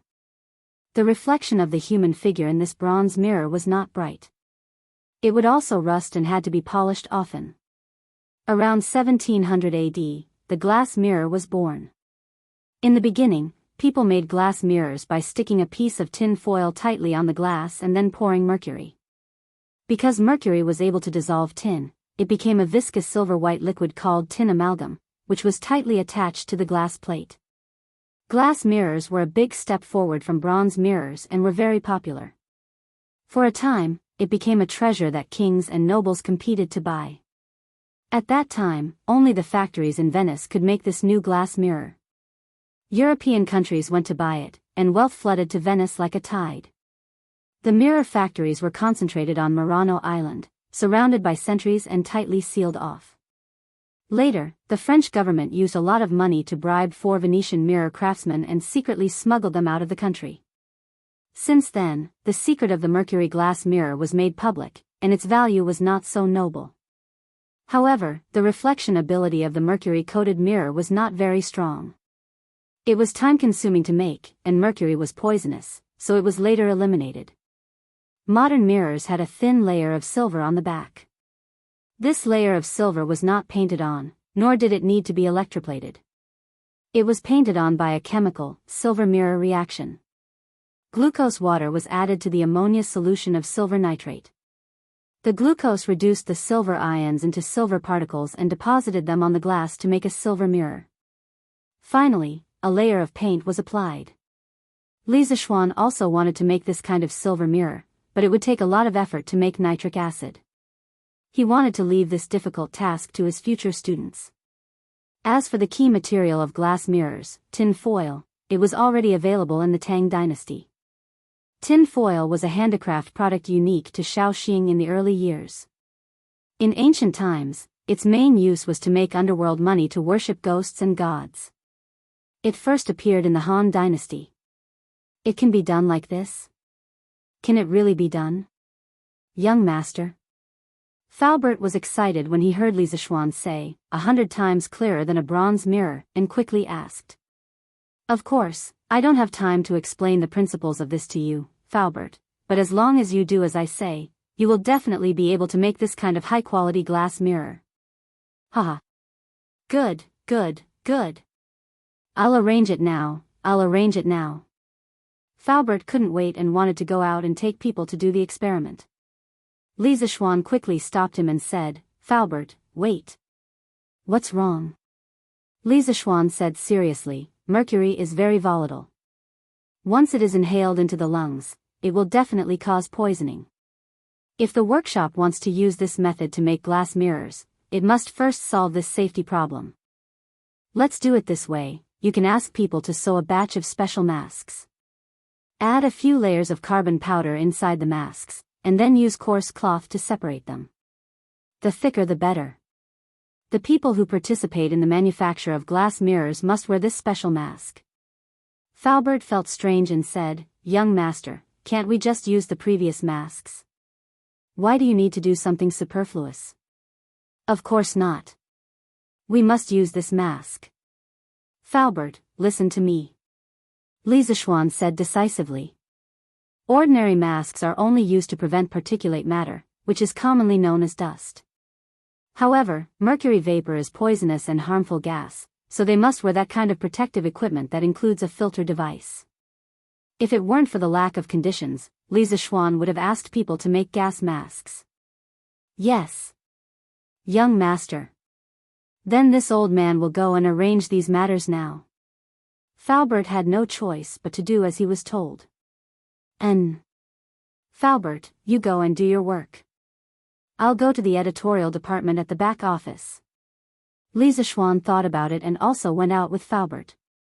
In order to sell this batch of glass at a good price, the necessary publicity was indispensable. So he had to ask Ma Zhou to design the advertisement in advance. At this time, the superiority of Datong Daily was completely reflected. They could advertise themselves at any time. Chapter 453. Hubby. Did something happen to you recently? At night, Li Zishuan's bedroom in the west courtyard of the Li residence. Han Yushi hugged Li Zishuan's arm and looked up at him. Oh. It's nothing. Wife, why do you ask? Li Zishuan turned sideways and pulled his wife into his arms as he asked with a smile. Han Yushi, who had just finished bathing, was wearing smooth and white silk pajamas, which showed off her exquisite figure. The faint fragrance of flower petals from her body went straight into Li Zishuan's nostrils. It was really comfortable and smelled good to hold such a lovely person in his arms. It really made a certain someone a little restless. Humph. Hubby, don't try to hide it from me. Han Yushi twisted her body and pouted unhappily. I heard that Minister Yen came to our house this morning to make a budget for hubby's Yanhuang College. It should be because we don't have enough money, right? Otherwise, you wouldn't have run to the workshop on such a hot day. With his lie exposed, Li Zishuan put down the wolf claws on her back embarrassedly and wondered, Wife, who did you hear this from? Humph. I'm not telling you. Han Yushi shook her head and didn't answer. Then, she asked seriously, Hubby, tell me the truth. How much money do you need? It's just a small amount. Wife, don't worry about money. I already have a way. Let's sleep. Li Zishuan felt that it was a waste of time to talk about money on such a beautiful day. It was better to use it to improve their relationship. Hubby. Stop fooling around. Why don't you make things clear first? If your college is short of money, I can take out the dowry first. Hubby, your Yanhuang College is a task that His Majesty personally handed to you. We can't slack off. Han Yushi broke free from a certain someone's bear hug and said seriously. Don't. Li Zishuan quickly waved his hand and said, I, your husband, have not fallen to the point of using my wife's dowry. To tell you the truth, I have countless ways to make money in my head. I can get as much wealth as I want in this world. Wife, don't worry. In 2 days, you will see a lot more money in our family. When the time comes, I'll give you another gift. When Han Yushi saw Li Zishuan's confidence, her heart was relieved. When she heard the last sentence, her curiosity was really aroused. She quickly asked, what gift? Hee. It's a secret. Wife, tell me, how is your study with my mother coming along? I can't even see you during the day. Still far from it. The more this concubine learns, the more this concubine feels that mother really knows a lot. If this concubine can be like mother and manage the household in an orderly manner, that would be great. Oh. By the way, this concubine has also been learning from Iron Egg, my husband's new arithmetic. Mother said that it will be faster to use this to keep accounts. Looks like this mother-in-law and daughter-in-law relationship is quite good. This way, I won't be stuck in the middle in the future, right? Li Zishuan listened to Han Yushi's explanation and thought happily in his heart. Hee. If my wife wants to learn arithmetic, why do you have to look for Iron Egg? Can't you just look for your husband? How about this, every night in the future, your husband will teach you arithmetic. Hee. No way. Husband, I'm afraid that you will teach me on the bed? Han Yushi smiled slyly and rejected. Haha. You know me best, my wife. You have to do it even if you can't. Let's practice it tonight. The next morning. Many people bought a copy of the newspaper out of habit after breakfast. Those who were observant could easily notice that there was an unusual piece of news in the newspaper. It was unusual because the content was an advertisement, and its position was on the news page. Datong Daily had developed to this stage, and the functions of each section were very clear. For advertisements, Ma Zhou had specially opened up a small space in the middle column of the newspaper to advertise the various restaurants and guest houses in Chang'an City. There had never been an advertisement in the news like today. Speaking of which, Li Zishuan was also forced. He went to the editorial department yesterday to look for Ma Zhou and asked Ma Zhou to arrange an advertisement for him tomorrow to promote the batch of glassware from the workshop. Who knew that Ma Zhou would tell him that the advertisement slots in Datong Daily were recently full? If Li Zishuan wanted to cut the queue, then he would have to cancel an advertisement at the last minute. Li Zishuan had been busy with the academy recently and did not have time to read the newspaper. He did not expect Datong Daily to be so popular now that so many businesses wanted to advertise in it. He found yesterday's Datong Daily and opened it. The middle column was crowded with small advertisements, and it made his scalp tingle. This would not do. If his advertisement was placed in there, wouldn't it be drowned in an instant? Therefore, this guy started to play with his privileges and asked Ma Zhou to write an advertisement to advertise in the official section. Hey! There's something new in Chitsu Pavilion again. Top quality colored glass cups and colored glass cups. Other than these, there's an even bigger surprise. We'll see it tomorrow. After reading the newspaper, other than complaining about Li Zishuan's advertisement in the main article, people began to discuss the contents of the advertisement with their friends around them. Colored glass cups. Colored glass cups. Chitsu Pavilion actually has something like this? Didn't they say that only barbarians have these things? Someone questioned. Hey! What's this? Li Xiannan was able to create so many strange things before. It's not strange that he can create colored glass now. Hiss. You're saying that this batch of colored glass is produced by Chitsu Pavilion's own workshop? Someone thought of the high price of colored glass and could not help but gasp. Haha. Then what else? Didn't you see what the newspaper said? This batch of colored glass cups and cups is of a higher quality than the ones sold by barbarians. Doesn't this mean that it was made by Li Xiannan's own workshop? Ha! Li Xiannan is really capable. I'll go and see for myself tomorrow. I wonder how much it will cost. After all, the newspaper said that this batch of colored glass is of better quality. I wonder how much more expensive it will be compared to the ones sold by barbarians. Someone frowned and said worriedly. Hey! I believe that it won't be too expensive. Weren't Tang Dynasty's books very expensive in the past? Ever since Lord Li's Chitsu culture came out, ordinary people could afford to buy books. That's hard to say. Books are books. Lord Li sold them at such a low price because he wanted to benefit the poor scholars. Why is he selling the colored glass at such a low price now?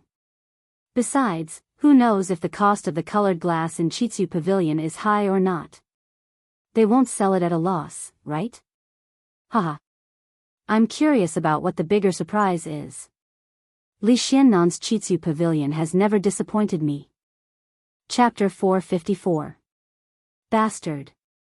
I was actually tricked by this brat. He even dares to take my money. How preposterous. After the morning court, Li Er came to the Li Zheng Hall and saw a Datong daily on the table. He casually flipped through it, but something happened. What's wrong, Your Majesty?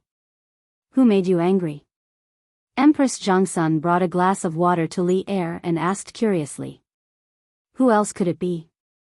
It's Li Zishuan, that brat. Li Er rolled his eyes angrily, then pointed at the advertisement in the newspaper and said, Look, Guanyin maid, this brat can already make his own glaze. He even deceived me last time. This is outrageous. Deceived? Where did this come from, Your Majesty? Empress Zhongsun glanced at the newspaper and then asked doubtfully. Have you forgotten, Guanyin maid? Last month, I asked that brat to make compasses for the fleet going south. That brat complained to me that the glaze on the compass was expensive and that he would lose money if he sold it cheaply. In the end, that brat sold 200 compasses to the imperial court at the price of 4 strings of coins each. At that time, his workshop would be able to make colored glaze on its own. That brat deliberately hid it from me because he wanted to make a fortune from me. Li Er slammed the table and said hatefully. Pfft. Empress Zhongsun couldn't help but laugh when she saw Li Er's angry look. Your Majesty, even if Shao Xian's workshop can produce glaze by itself, that's also his own good fortune. Besides, the quality of their glaze is not inferior to that of the Hu merchants. It's understandable that they sell it at such a price. Li Er glared and said, although that's the case, I'm still more or less uncomfortable after being tricked by this brat. Haha. Your Majesty is magnanimous. Why lower yourself to the same level as a child? You just finished the morning court. Drink some water. Empress Zhongsun smiled sweetly and handed the cup to Li Er. Li Er took it and thought for a moment. Okay. Forget it. I'll let this brat off on account of Guanyin maid. Empress Zhongsun joined in the fun and said, Then I thank Your Majesty for giving me face. Ha ha ha. Maid Guanyin, you don't need to be so courteous. Oh. Oh right, Your Majesty. Shao Xian suddenly took out so much glass to sell. Was he short of money? But this concubine doesn't think that child is short of money. Empress Zhongsun had clearly seen the contents of the newspaper before. Now that Li Er had specially brought it up, she had some doubts. Oh. He must be short of money. Didn't maid Guanyin follow me there yesterday? The Yanwang College designed by that brat is almost as big as my palace. Although there are not as many buildings as the palace, I'm afraid that it will cost a lot to build it. I don't know where that brat got the confidence to build such a big college. Li Er took 2 sips of water and muttered to himself. Ah. So that's how it is. I only saw the magnificent design of the academy yesterday, but I really didn't think about money. Your Majesty, How much do you think it will cost to build this academy? Empress Jongsun said in surprise. According to my estimation, if it is built according to the scale on the blueprint, this brat will have to fork out at least 500,000 strings of cash. Otherwise, he won't be able to build the same effect as the sand table model. Li Er's knowledge was quite broad. After some calculations, he was actually pretty close to the mark. The budget of 400,000 strings of cash that Yen lied made before didn't include labor and decoration costs.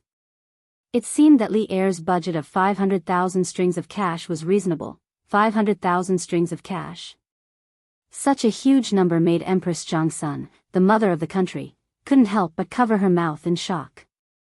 Then she said worriedly, although the Li family is rich, I'm afraid they can't fork out so much money. And now that the treasury is empty, the imperial court can't support him with money. Sigh, this child. In my opinion, it would be better for him to build a smaller academy. It's all about teaching and educating people. What's the difference if the environment is better? Even if the treasury of Chang and city is full, the officials in the imperial court won't let me spend the money on Yanhuang College. Li Er sighed, patted Empress Jongsun's back, and said, Guanyin maid, you're still thinking too simply. Although this brat has just entered the imperial court not long ago, I have a clear understanding of his nature. No matter what he does, this brat is never someone who is content with his lot. Everything he does, he wants to be different from the rest and do it the best. Let him do as he pleases. Your Majesty, that's 500,000 strings of cash. Where can this child get so much money? Empress Jongsun was still a little worried. Guanyin maid, your worries are groundless. In terms of the ability to make money, no one in the entire Tang Empire can make more money than that brat. He must have a way to solve it. Li Er pulled Jongsun into his embrace and laughed loudly. While advertising Chitsu Pavilion's Lioli, Li Zishuan also asked Faubert and Wang Zhong to start recruiting workers and craftsmen. Now that the Imperial College's field vacation had begun, there were only 2 months left for the construction of Yanhuang College. It would take more than 2 months to build at least 3 buildings, the teaching building, the dormitory building, and the cafeteria. As for the bathhouse, although it had to be built first, in terms of scale, it shouldn't be considered a building. Logically speaking, it was very difficult to complete. In modern times, it was simply a fantasy. However, Li Zishuan didn't believe it, because he had a lot of manpower and money. Yen Lide transferred 220 craftsmen who were proficient in construction from the Ministry of Works. In the workshop, there were also more than 100 craftsmen who knew how to build. In total, there were more than 300 construction elites, and each of them could command at least 30 to 40 workers to participate in the construction. There were also many experienced craftsmen among the people. Li Zishuan was rich, and he planned to recruit all of them. He wanted to use numbers to compete with speed.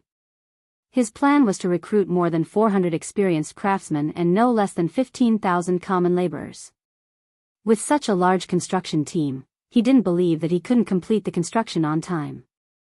Of course, it would be very troublesome to manage so many people. Li Zishuan definitely wouldn't do it personally. He wanted to leave this glorious and difficult task to Yen Xiaoning and Faubert. Even so, time was tight and the task was important. The earlier the construction started, the faster the progress. Thus, Li Zishuan was fighting on 3 fronts at the moment. On one hand, he let the elites in the workshop study the cement. On the other hand, he used the batch of glass to raise money. On the other hand, he was still recruiting craftsmen and workers. For the sake of Yanhuang College, he was really worried sick. Chapter 455. Hey! We're hiring. We're hiring. Chitsu Pavilion Workshop is hiring. As long as you have the strength and can work, we're hiring all of you. 30 copper coins per person per day. If you do well, you'll be rewarded. If you have experience in building houses, 80 copper coins per person per day. If you want to sign up to earn some money, come and take a look. In the streets and alleys of Chang and city, as well as the villages outside of Chang and city, one could see 2 or 3 servants in green clothes and hats shouting at the top of their lungs. 30 copper coins per day? That high? You're not lying, are you? In the first year of Zhenguan, prices were very low. Correspondingly, wages were not very high either. Ordinary people would only earn 10 copper coins per day if they worked tirelessly at the docks to carry sacks. Those who helped people build houses also earned about the same price per day. If you met a boss with a conscience, they would give you a raise. However, 20 copper coins per day was already the limit. Now, Li Zishuan was offering 30 copper coins per day, which was very attractive. The onlookers were all eager to make a move. The only thing they were worried about was the authenticity of this recruitment advertisement. Oh, brother, isn't it wrong for you to say that? Do you see the clothes I'm wearing? This is something only the people from Chitsu Pavilion can wear. Do you know Chitsu Pavilion? That's our young master's business. Do you know our young master? He's a baron personally conferred by the emperor, the recently promoted Crown Prince John Shi. Let me tell you, if the workshop manager didn't say that I didn't have enough strength, I would have done it myself. Otherwise, I wouldn't have come all the way to Lu village to recruit people. When the servant heard that someone doubted him, he was immediately unhappy. This fellow was also a chatterbox. He put his hands on his hips and talked endlessly. He looked like a shrew scolding the streets. Oh. You're really from Chitsu Pavilion. I've seen you in the city before. I say, Lu Buju, you didn't look carefully before you spoke. The men from Li County are extremely wealthy. Why would they care about your little wage? Hey, brother, don't you think I'm right? A tall and thin young man first reprimanded the villager who questioned him. Then, he turned around and said to the servant from Chitsu Pavilion. Yes. Yes, yes, yes. Why would my Lord Ju care about such a small amount of money? Those who have come into contact with my Lord Ju know that he is kind-hearted and can't bear to see others suffer. Why would he do such a deceitful thing? The servant of the Strange Interest Pavilion nodded in satisfaction, then proudly raised his head and said, Yeah. Lu Buju, you really are an ungrateful brat. Previously, when Li Xiannan made the curved plow, he helped everyone in the manor. How can you say that? Lu Buju, you heartless rascal. You dare to doubt such a good person like Lord Li? I hope you don't get it up for the rest of your life. Brother, Lu Biji, sign up. Don't even mention 30 copper coins a day. If Li Xianxing needs my help, I'm willing to do it for 10 copper coins a day. Damn. Since when did I suspect Li Xiannan? I didn't know that he was sent by Li Xiannan. Brother, I didn't recognize Mount Tai just now. Please be magnanimous. My name is Lu Fuji, not Lu Buju. I also want to sign up. The man in gray didn't expect that a casual question would put him in a situation where he was surrounded by enemies. He quickly went forward to explain. Seeing that everyone's attitude had changed and they were all polite, the servant of the Strange Interest Pavilion suddenly felt a sense of superiority. Working in the Strange Interest Pavilion was still the best. That's not right. If I can be transferred to work for Lord Ju, I'll have a better future. The servant of the Strange Interest Pavilion said happily. Haha. Don't fight or fight. As long as you have enough strength, you can be chosen. Yes. Do you see this rock in front of me? If you can lift it above your head, our workshop wants it. Everyone, line up and take your time. The servant pointed at the 1-foot-wide rock in front of him and said loudly. Although Li Zishuan was short of people, he didn't hire just anyone. Those who didn't have enough strength would only cause trouble. The rock used to test people's physical strength was only 40 to 50 pounds. It shouldn't be difficult for most hard-working farmers. Hey! Such a big rock? Easy. I'll go first. The one who spoke earlier was called Lu Biji. He stepped forward and said loudly. Bulsh *T. I'm the one who came first. He had finished his work and assigned the work to his subordinates. Li Zishuan had a rare moment of leisure in the afternoon. He sat under the pavilion in the courtyard, enjoying the breeze and eating iced grapes. He continued to write The Legend of a Mortal's Journey to Immortality. Recently, he was so busy that he didn't have time to write novels. If it wasn't for a batch of manuscripts, The Legend of a Mortal's Journey to Immortality would probably stop updating in the next few days. The fans of The Mortal would definitely go crazy. While he was writing happily, Li Zishuan suddenly felt someone beside him. He looked up and saw that it was the little fatty, Li Tai. He couldn't help but stop writing and asked curiously, Qingke, why are you here? Nothing much. I'm just bored in the prince's mansion, so I came out for a walk. Li Tai looked at the manuscripts on the stone table and answered absent-mindedly. Ever since Li Zishuan deliberately practiced writing for a period of time, the matter of ghostwriting for The Legend of a Mortal's Journey to Immortality was no longer his turn. This was because Li Zishuan's writing speed was much faster than his. This directly led to him not being able to enjoy the privilege of not being able to read the later chapters of The Legend of a Mortal's Journey to Immortality in advance. You can just walk around to my house? Brat, you're too good at walking around? Li Zishuan rolled his eyes and said. Hee. Didn't I hear from Imperial Father that Xiao Xian, you've already finished designing our Yanhuang College? This prince specially came to take a look. Li Tai laughed dryly and said the truth. Hey. Wait. That's my Yanhuang College. When did it become ours? Li Zishuan didn't expect that this little fatty not only had so much fat, but also had such a thick skin. He couldn't help but be angry. Hey, Xiao Xian, you're not interesting. Back then, I was the first, no, I was the first to support Yanhuang College. Even if you're not grateful, you can't bite the hand that feeds you. Scram. I see that you haven't attended classes for a few days, so you've forgotten the dignity of a teacher. Li Zishuan lifted the big sword beside him, slammed the table, and said fiercely. Fine. Yours, it's all yours, all right? This prince is only here to take a look at your sand table. Is there a need for this? The little fatty immediately dodged and kept a relatively complete distance from Li Zishuan.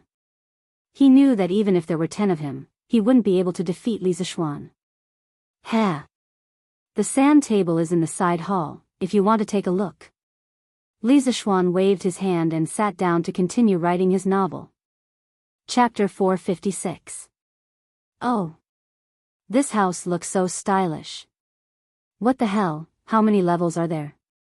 1, 2, 3, 4, 8, 9, 10 floors. So stylish. Little Xian, your design is great.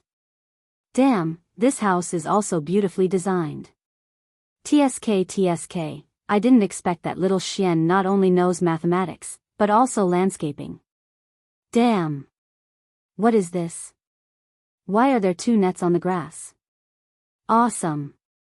Pavilions, terraces, rockeries, lakes, this is almost comparable to a palace. Little Xian, your design of Yanhuang College is too awesome. Haha. This prince's choice of going to Yanhuang College was indeed correct.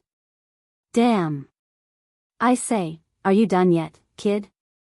Look at the sand table, can't you shut your mouth?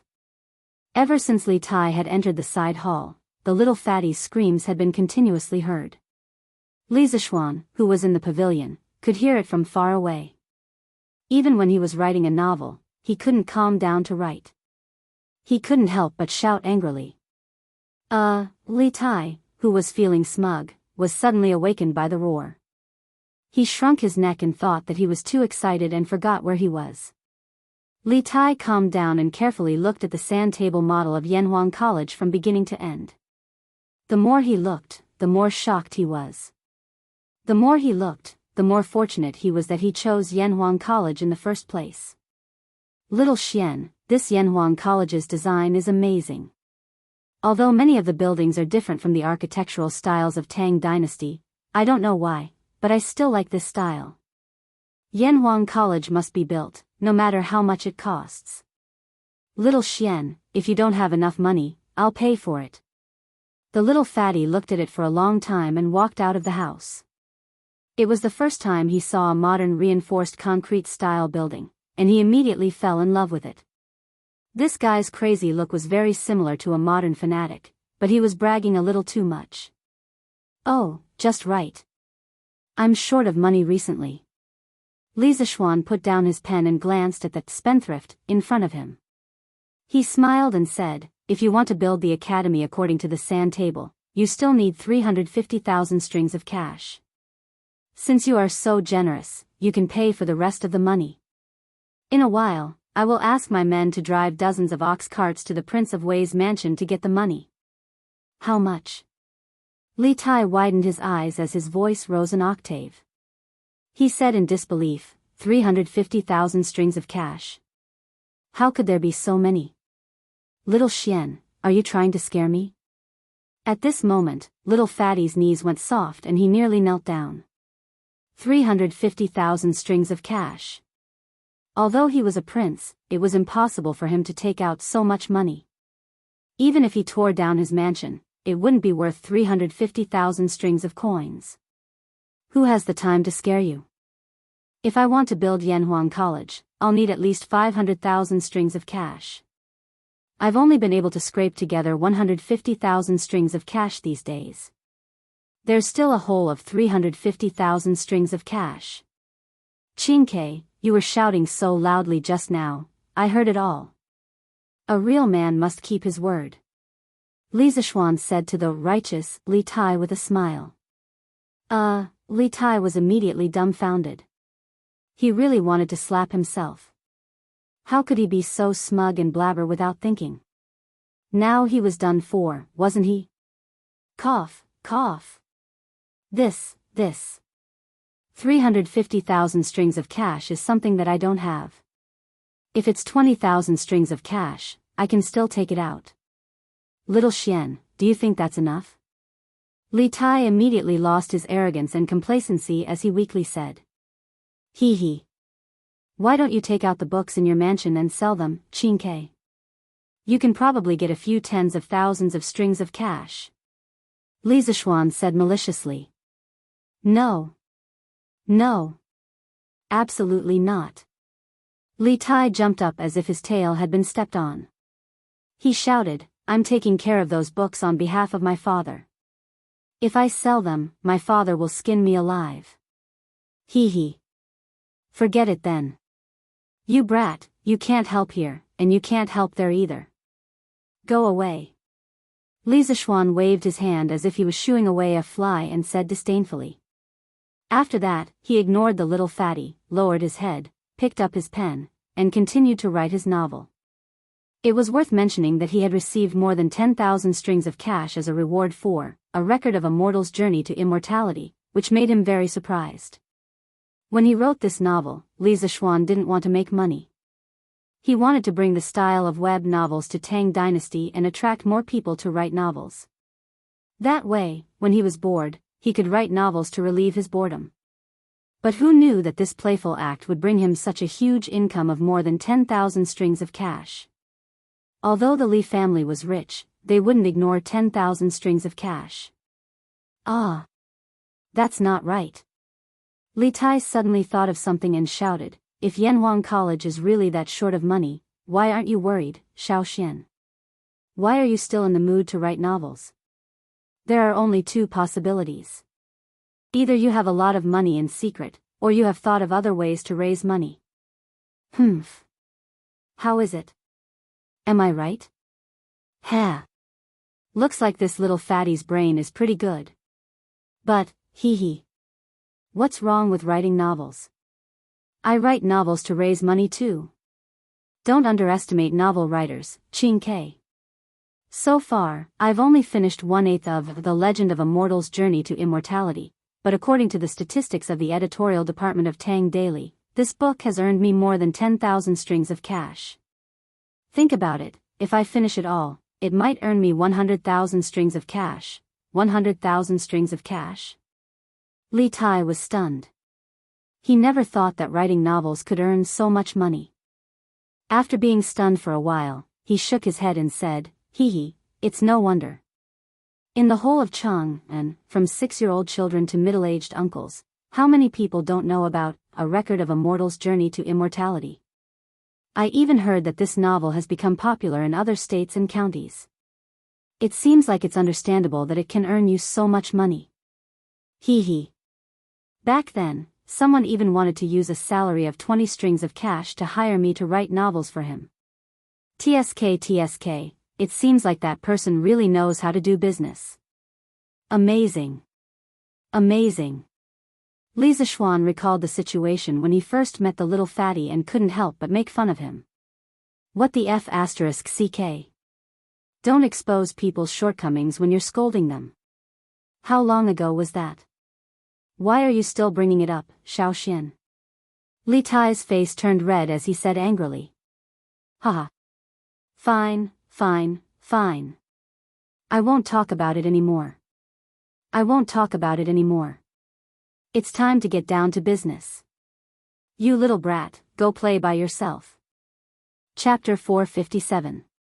Oh, right, Xiaoxian. I heard that Curious Pavilion is going to sell a batch of glassware tomorrow. Li Residence West Courtyard. Li Tai, the little fatty, didn't know what politeness was. He sat on the other side of the stone table with his legs crossed leisurely. He was eating iced grapes and watching Li Zishuan write his novel. After a while, he suddenly remembered the news in today's newspaper. It should be an advertisement, so he asked. Yes. That's right. Didn't you already know about the matter of the workshop manufacturing colored glaze? What's so strange about it? Li Zishuan said without looking up. Last month, he gave Li Tai, Meng Wenhao, Li Yu, and Iron Egg a lesson in the workshop. Not only did he talk about the principle of geomagnetism, but he also touched on the knowledge of glassware manufacturing. Hee hee. I don't find this strange. When you used the glassware on the compass, I knew that you would use it to make money one day.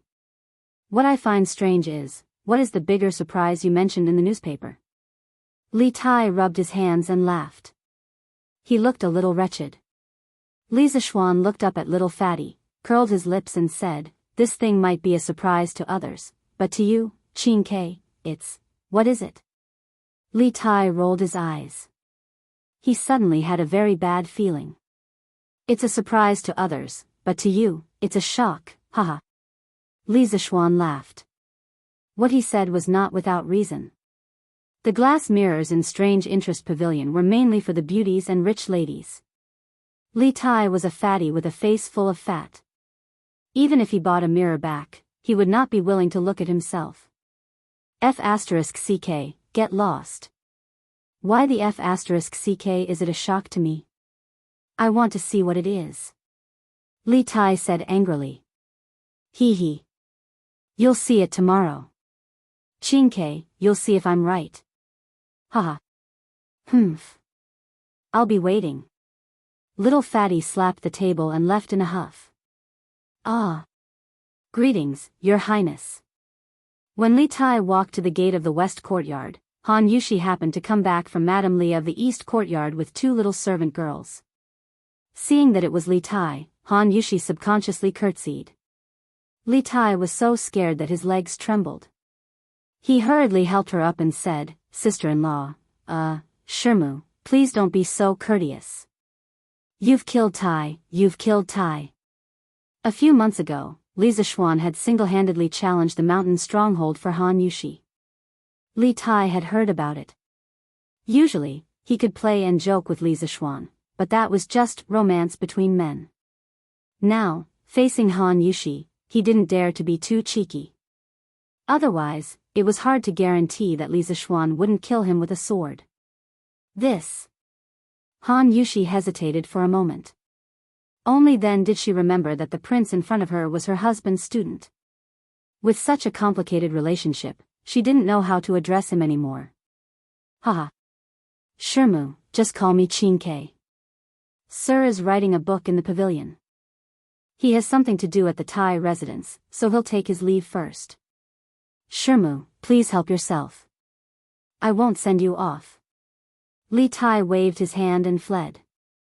He didn't dare to hear Han Yushi call him His Highness anymore. If Li Zishuan heard it, he might make things difficult for him in the future. Are you still busy, husband? I just saw Prince Wei. Why are you so flustered? Han Yushi came to Li Zishuan's side and couldn't help but ask. Haha. Why?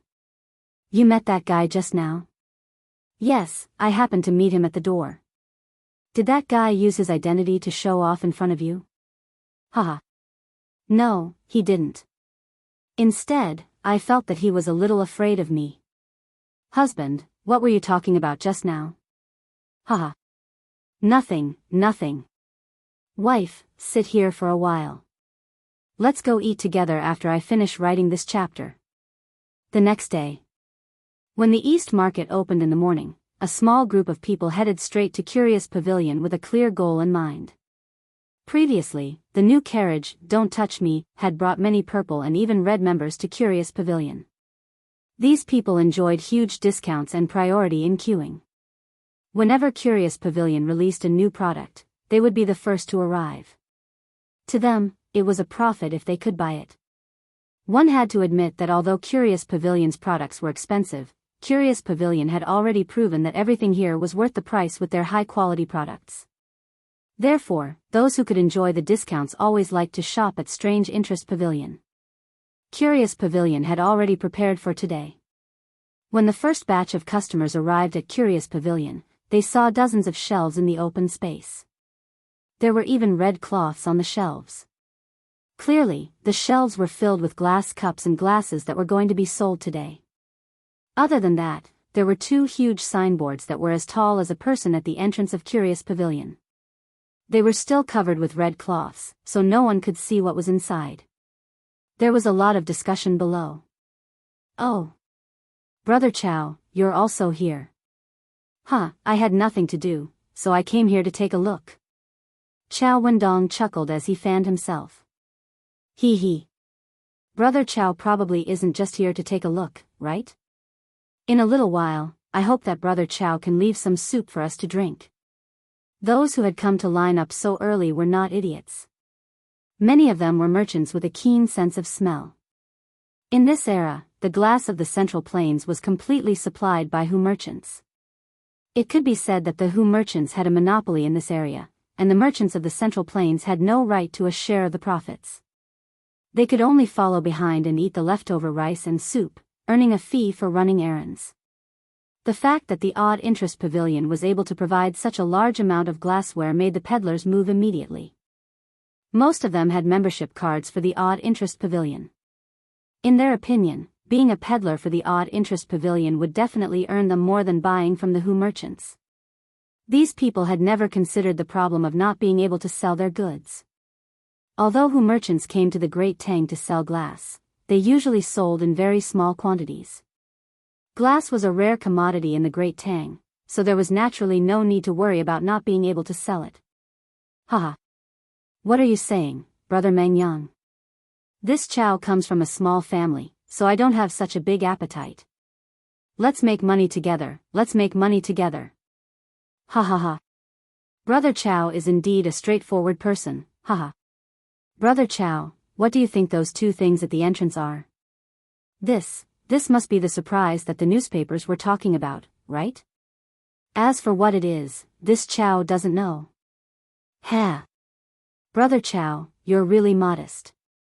There are only a few merchants in Chang'an who can talk to Li Xiannan. A few days ago, Li Xiannan just got married. This one remembers that you went to Li Xiannan's residence for a visit. Chapter 458. Sigh. Why isn't shopkeeper Sun here yet? Did he oversleep? How is that possible? You're in too much of a hurry. According to the usual practice, he should be here soon. Sigh. I wonder how the glazed cups they make compare to those sold by the barbarian merchants. Speaking of which, I still want to buy their horse carriage. I've been queuing for days, and I still haven't bought it. The new horse carriage, Don't Touch Me, was still in short supply. The workshop's production capacity had reached its limit, and it was impossible to produce more than 100 horse carriages in one go. Yo! Brother Zhang, where did you strike it rich? You can even afford a horse carriage from Curious Pavilion? Sigh. Strike it rich? I can't not buy this horse carriage. My son has fallen in love with the youngest daughter of County Deputy Wu of Bailing County. County Deputy Wu didn't object to the marriage, but his daughter said that she doesn't want the wedding to be as grand as Lord Li's wedding, but when we pick her up, there must be a "Don't Touch Me" carriage from Strange Interest Pavilion. Otherwise, she will lose face, and she won't get on the bridal sedan chair. It was obvious that she was a love-struck girl who had been poisoned by Li Zishuan. In the future, all the weddings in the Great Tang would probably use Li Zishuan's grand wedding as a reference before holding it. Pfft. Haha. Brother Zhang, you didn't lose out at all. You can marry County Deputy Wu's daughter with a horse carriage.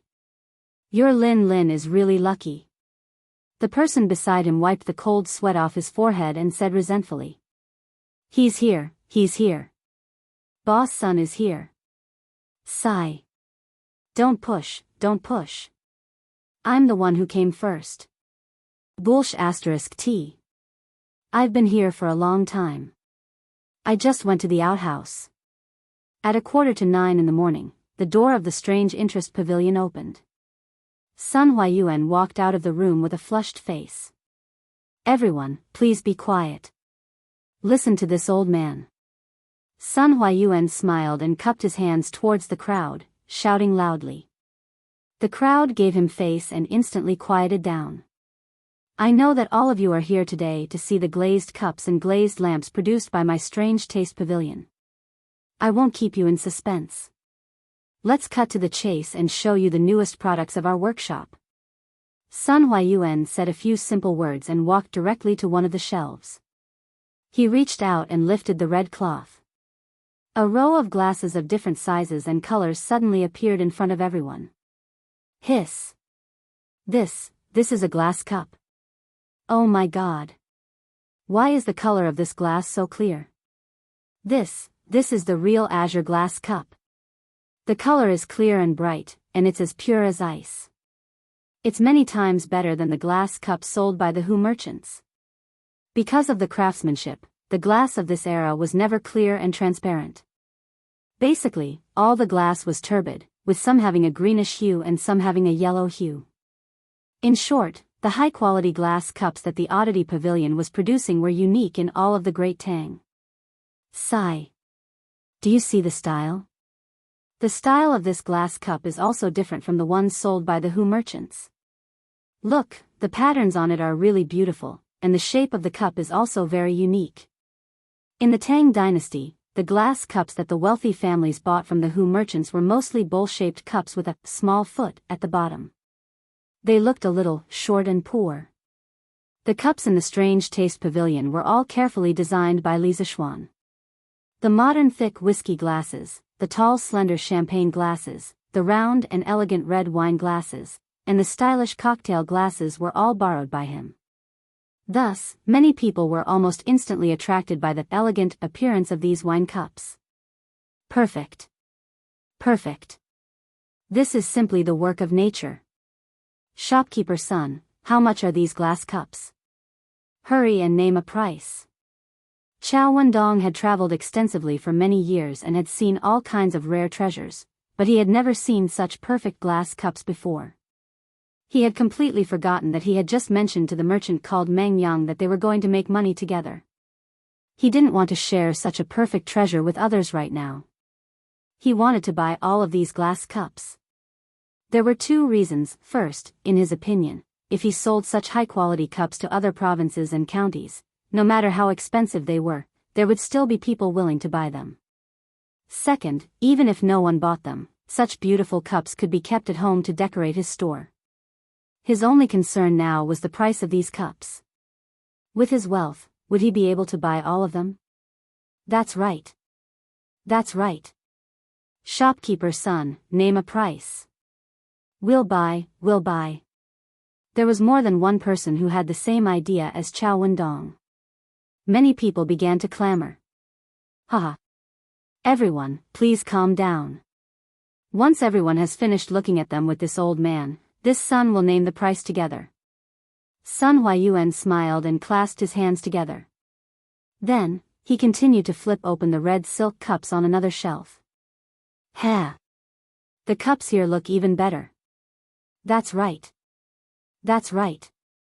Strange Taste Pavilion's products really don't disappoint me. Ah! There are so many patterns carved on this glass plate. TSK, using this thing to serve dishes will definitely increase one's appetite. Haha. Sun Huayuan flipped open the red cloth on the 10 shelves of Strange Taste Pavilion one by one. At this time, the sun had just risen above the roof. The dazzling sunlight shone on the glass cups and cups. Some of the patterns on the glass reflected the sunlight and dazzled the customers who came to buy them. More and more people gathered around to watch the show.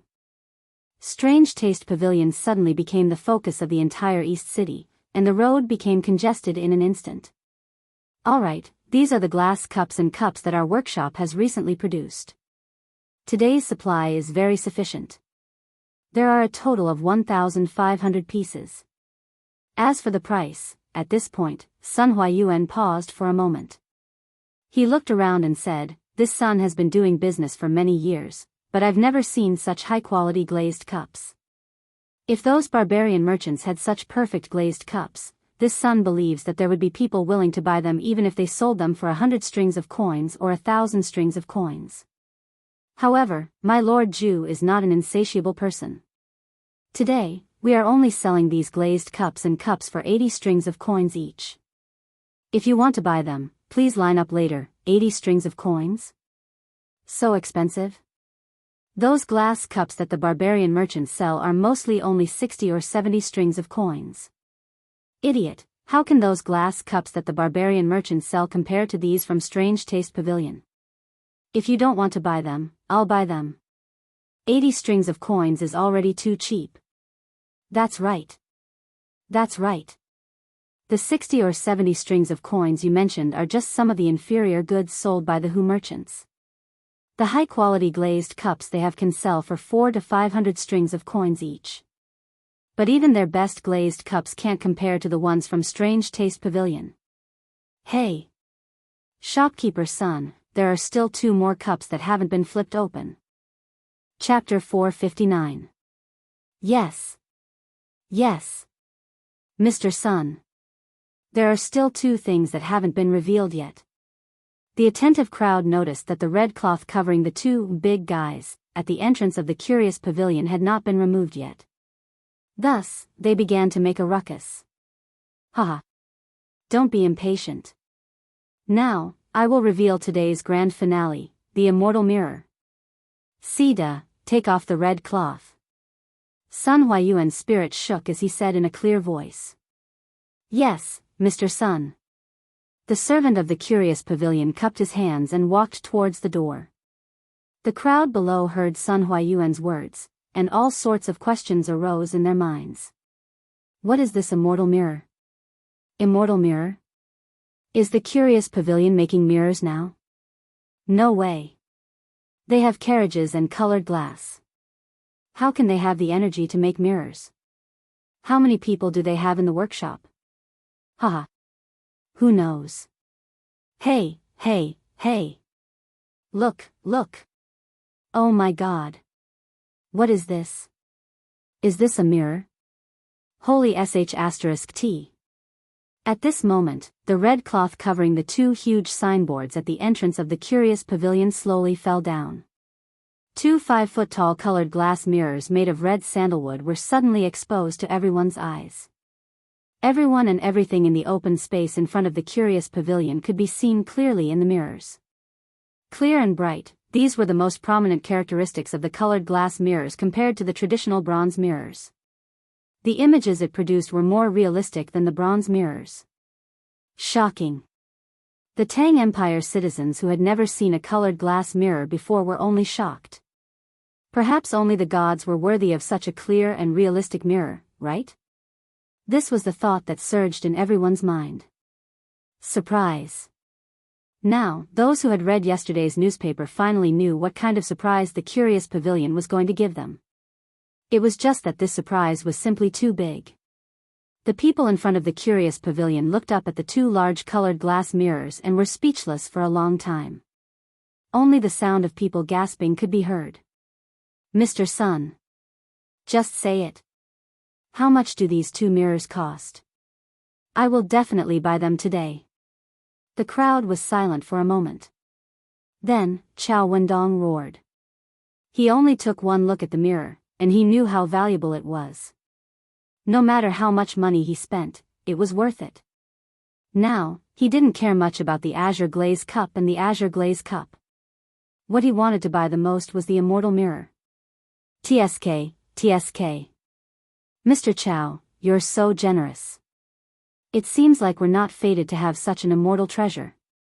Yeah. This immortal mirror is definitely not cheap. Many people who knew their own limits knew that there was no hope when they heard Chow Wendong's words. They definitely did not have the financial resources to buy these two mirrors, so they could only watch the show quietly from the sidelines. Haha. These two immortal mirrors are made from two huge pieces of colored glass. Then, the most skilled craftsmen in our workshop polished them for half a month before they finally took shape. There were countless failures in the process. It can be said that behind these two immortal mirrors is the culmination of the painstaking efforts of everyone in the Wonderful Taste Pavilion. It was not easy to come by. Sun Huayuan had also learned how to boast. In order to raise the price of the immortal mirror as a matter of course, he deliberately made the manufacturing process of the immortal mirror sound extremely complicated. However, no one doubted him because the craftsmanship of these two mirrors was indeed at the peak of this era. It was just that the onlookers did not have the patience to listen to old Sun's nonsense. They only wanted to know the price.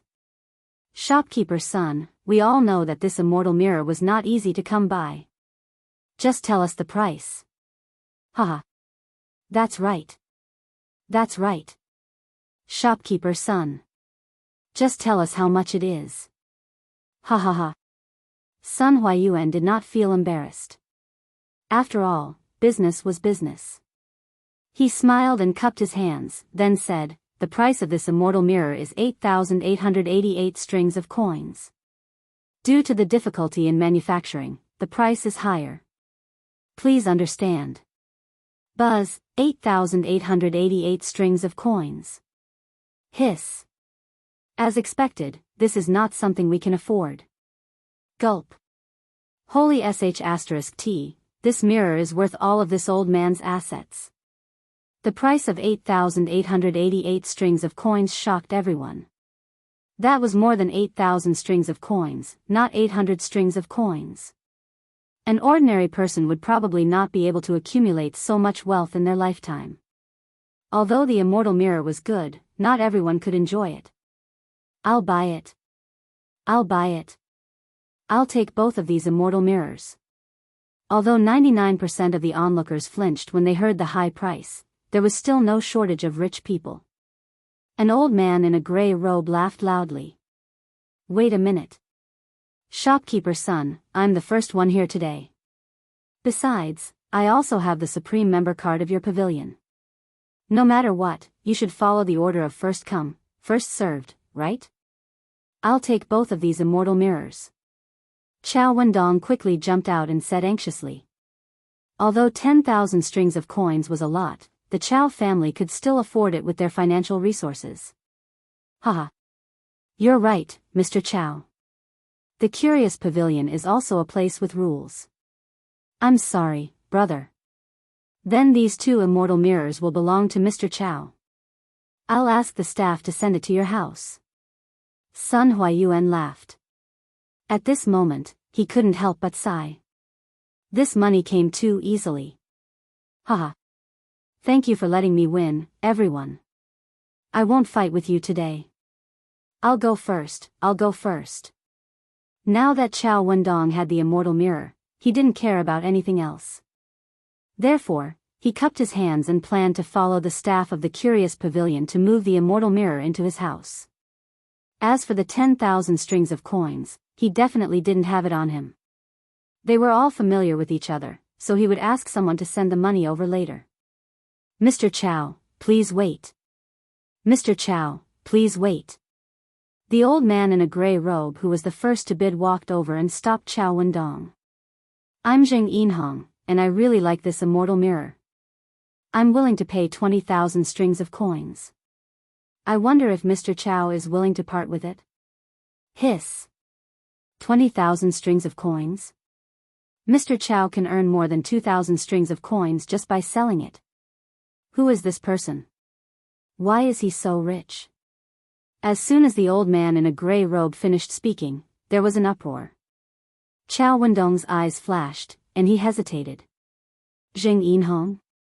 Are you Zheng Yinhong from Jiangnan Road's Misty Rain Villa?" Zheng Yinhong stroked his beard and laughed. "Haha. I didn't expect Mr. Chow to have heard of this old man's name. I'm honored. Haha. Brother Zheng, you must be joking. You must be joking." An unnatural look flashed across Chow Wendong's face. He hesitated for a moment, and then said, "If Brother Zheng really wants this immortal mirror, I'll give it to you. The price will be the same as the original price. You can give the money directly to Manager Sun." "Haha. Brother Chow, you're so generous. I'll remember this favor." Chapter 460. Ladies and gentlemen. Ladies and gentlemen. Due to the size of the celestial mirror, the price will be more expensive. Our Strange Taste Pavilion has also considered the needs of many people, so we made some small celestial mirrors, just like the one in my hand. Sun Huayuan waved his hand, and a servant immediately brought over a small and exquisite mirror. The mirror was only the size of a palm, and its outer shell was made of peach wood. It looked quite delicate, but in Sun Huayuan's hands, there was an indescribable sense of strangeness. This celestial mirror is just smaller, but the effect is exactly the same as the celestial mirror, and the price is much cheaper. It only costs 100 strings of coins, and you can enjoy the effect of the celestial mirror with 8,888 strings of coins. Ladies and gentlemen, you can take turns to come up and take a look, and then decide if you want to buy it or not. Sun Huayuan pointed at the small mirror in his hand and introduced it to everyone. He was trying to compare the price of this small mirror with the celestial mirror because he wanted to show that the celestial mirror was cheaper. 100 strings of coins? That's quite a good deal. And after the discount with the membership card, it's only a few dozen strings of coins. Husband. I really want that celestial mirror. Can you buy it for me? Ha ha ha. Good, good, good. Since my wife likes it, I must buy it. Hee hee. Luckily, I came early today, or I would have to wait at the back of the line. My wife, you must reward your husband tonight. Yes, yes. I will listen to you, husband. The glazed mirror's main target audience was women. A young couple was flaunting their love for each other at the side, showing off a wave of public display of affection. There are 50 celestial mirrors available today. Ladies and gentlemen, please hurry up if you want to buy them. Alright, I have finished introducing the new products of Strange Taste Pavilion today. Thank you for listening to this old man's nagging for so long. Ladies and gentlemen, please line up if you want to buy a glass cup, a glass lamp, or a celestial mirror. Seeing that he had achieved his goal, Sun Huayuan cupped his hands and stepped aside. When the crowd heard that there were only 50 celestial mirrors, they could not help but feel nervous. Those who were still observing immediately made up their minds to buy it. If they did not buy it, their wives would probably make a fuss when they returned home. Men with multiple wives and concubines were having a hard time. They were worried about how many they should buy later. What if there were only 1 or 2 left when it was their turn? Outside Strange Taste Pavilion, the rich people were buying like crazy, while the poor people were standing outside looking at the Strange Taste Pavilion and chatting. It was very lively, except for one person. Pfft. I was still wondering what surprise Xiao Xian was talking about. So it was a mirror. F***ck, why is this thing a surprise to others but a shock to me? Could it be that this prince's appearance is unsightly? Old Wu, you, tell me. How do I look? Am I as handsome as Li Li? It was Li Tai, the little fatty. Today, he rode a new carriage to see what kind of surprise the Strange Taste Pavilion was going to release today. After seeing that it was the immortal mirror, he immediately thought of the hidden meaning behind Li Zishuan's words yesterday. He angrily grabbed his personal guard Wu Chun Dao and said angrily, "Ugh! Your Highness is very talented, very knowledgeable, handsome, elegant, and elegant. In terms of talent and appearance, none of the men in Li County can compare to your Highness." Ugh! Wu Chun Dao wiped the cold sweat off his forehead and hurriedly went against his will to flatter Li Tai. Li Tai was very pleased with himself as he listened, his little tail almost sticking up to the sky. Just as he was about to praise Wu Chun Dao's foresight, he suddenly heard the untimely sound of retching. The situation instantly became very stiff, and Li Tai's face also became as black as the bottom of a pot. What the hell is the meaning of this, Wu Chun Dao? Do you think that this prince's appearance disgusts you? Li Tai's cold voice pierced Wu Chun Dao's ears. The other guards could feel the cold killing intent in his words, and they were so scared that they didn't even dare to breathe loudly. Wu Chun Dao was the closest, so he was the first to bear the brunt. He felt like he was cold from head to toe. Your Highness, this subordinate definitely didn't mean that. This subordinate just ate some meat last night, and caught a cold. Yes, I caught a cold. Wu Chun Dao was quick-witted, and in the moment of life and death, he finally came up with an excuse. Caught a cold? Li Tai stared at Wu Chun Dao as if he was looking at an idiot. He grinned coldly and said, "Since you've caught a cold, why don't you run 30 laps around the mansion? You'll get better faster if you sweat. Also, you're only allowed to eat vegetables for 7 days. You're not allowed to eat meat." This prince is being considerate to his subordinates. To actually catch a cold on such a hot day, Li Tai really believed in Wu Chun Dao's evil. If it was in the past, with Li Tai's temperament, Wu Chun Dao would have at least received a beating. But he had been with Li Zishuan for a long time, so his hostility was much less than before. Thank you, Your Highness, for your consideration, Your Highness." Wu Chun Dao was stunned for a moment, then as if he had been pardoned, he quickly thanked him. Running 30 laps around the Wei Wangfu, for a normal person, would probably kill him. But for a martial artist in the refinement realm like him, it would only make him pant a little. Li Tai's punishment really made him feel relieved. Bah! Go and buy a small divine mirror for this prince right now. Why the hell can't this prince look at himself in the mirror? First, he was teased by Li Zishuan, and now he was mocked by his own subordinates. Li Tai's heart was extremely sullen. He pointed at the Strange Taste Pavilion and refused to believe it. "Yes, Your Highness. But that shopkeeper's son said that there are only 50 small divine mirrors. This subordinate is afraid that I won't be able to line up." Wu Chun Dao held back his laughter and said awkwardly, "Fuck. Do you have a fucking pig brain? Can't you just go straight to shopkeeper son? Why do you have to line up like an idiot?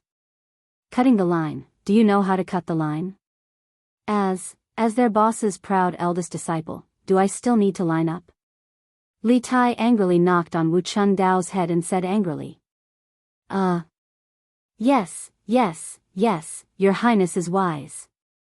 This subordinate will do it right away." Wu Chun Dao's face was sprayed with spittle, but he didn't dare to wipe it off. He could only hurriedly salute. "Wait. Does Your Highness have any other orders? Buy 2, 1 is not enough." "Yes." Wu Chun Dao lowered his head and retreated. But his eyes were indescribably strange, as if he had seen a pervert. It's such a good thing. I should also buy 1 for Changle, lest that girl say that I'm biased. As for my mother, it's not appropriate to give this small immortal mirror. I'll ask Xiao Xian to send a big one to her. Hee. Who told you to call this prince ugly? I'm going to cheat you of a divine mirror. Haha. In the carriage, the little fatty was alone there and proudly fantasizing. Chapter 461. Your Majesty, His Highness the Crown Prince is here. Li Zheng Hall. Empress Zhongsun was reading on the couch when a little palace maid rushed in and reported. Oh. Didn't Qingxian just come to pay his respects? Why did he come back? Empress Zhongsun muttered to herself. Of course, no one would give her an answer. She shook her head and said, "Let the crown prince in." Yes, your majesty. A moment later, Li Qingxian walked in excitedly. Your son greets mother. Is Qingxian looking for mother for something? Empress Zhongsun pointed to the bench next to her and motioned for Li Qingxian to sit down. At the same time, she asked with a smile. Haha. Your son is here to deliver a treasure to mother. Li Qingxian didn't sit down. Instead, he said mysteriously. Oh. What treasure actually made Qingxian personally deliver it? It's really rare for my son to be so filial. Empress Zhongsun's curiosity was indeed aroused. She blinked and asked. Haha.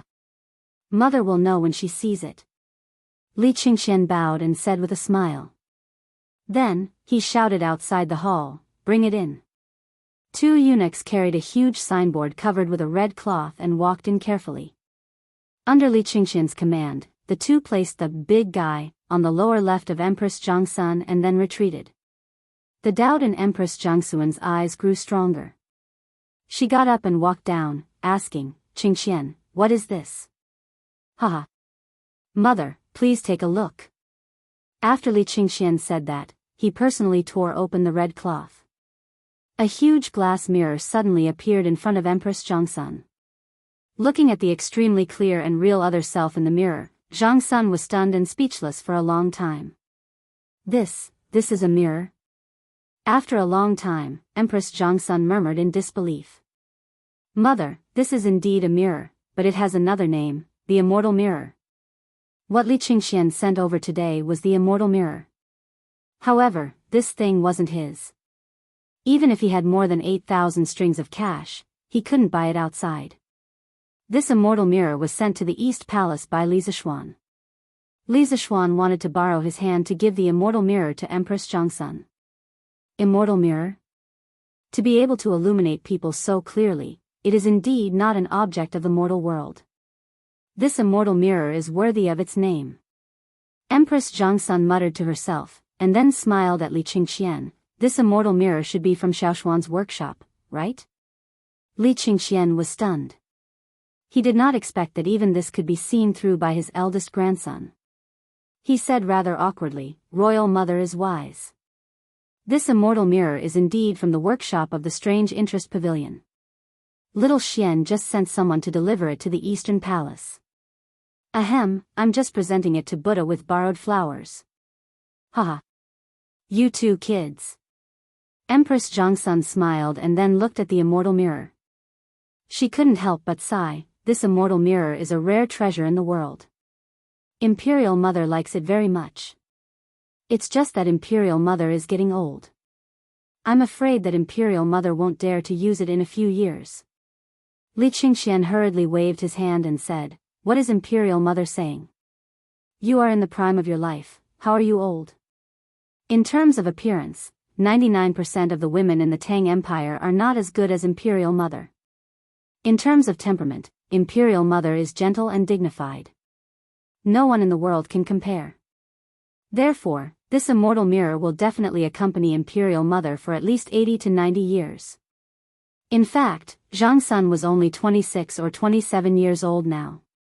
She married Li Er when she was 13 years old, so although she was only in her 20s now, she was already the mother of several children. That peerless appearance, coupled with her dignified and elegant temperament, really did not show any trace of the passage of time on her. If it were not for the fact that she was the mother of a country and had too many things to worry about, she would probably look even younger. Pfft. Empress Zhongsun could not help but laugh. According to what you said, Qingxian, wouldn't Imperial Mother become an old witch? Haha. If Maid Guanyin is an old witch, then wouldn't I become an old monster? Haha. Interesting. Interesting. At this moment, a burly figure walked in from outside the hall. It was Li Er.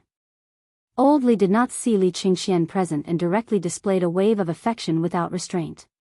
Li Qingxian innocently ate a bowl of dog food. Your Majesty. Greetings, Imperial Father. The mother and son in the hall quickly turned around and bowed. Li Er waved his hand and asked with a smile, Empress, what were you talking about just now? What is this? Why didn't I see it here before? Where did it come from? It was Li Er who inadvertently glanced at the huge object, the celestial mirror, and could not help but change his words. Your Majesty, please come in and take a look. Zhang Sun smiled and pulled Li Er in front of the celestial mirror.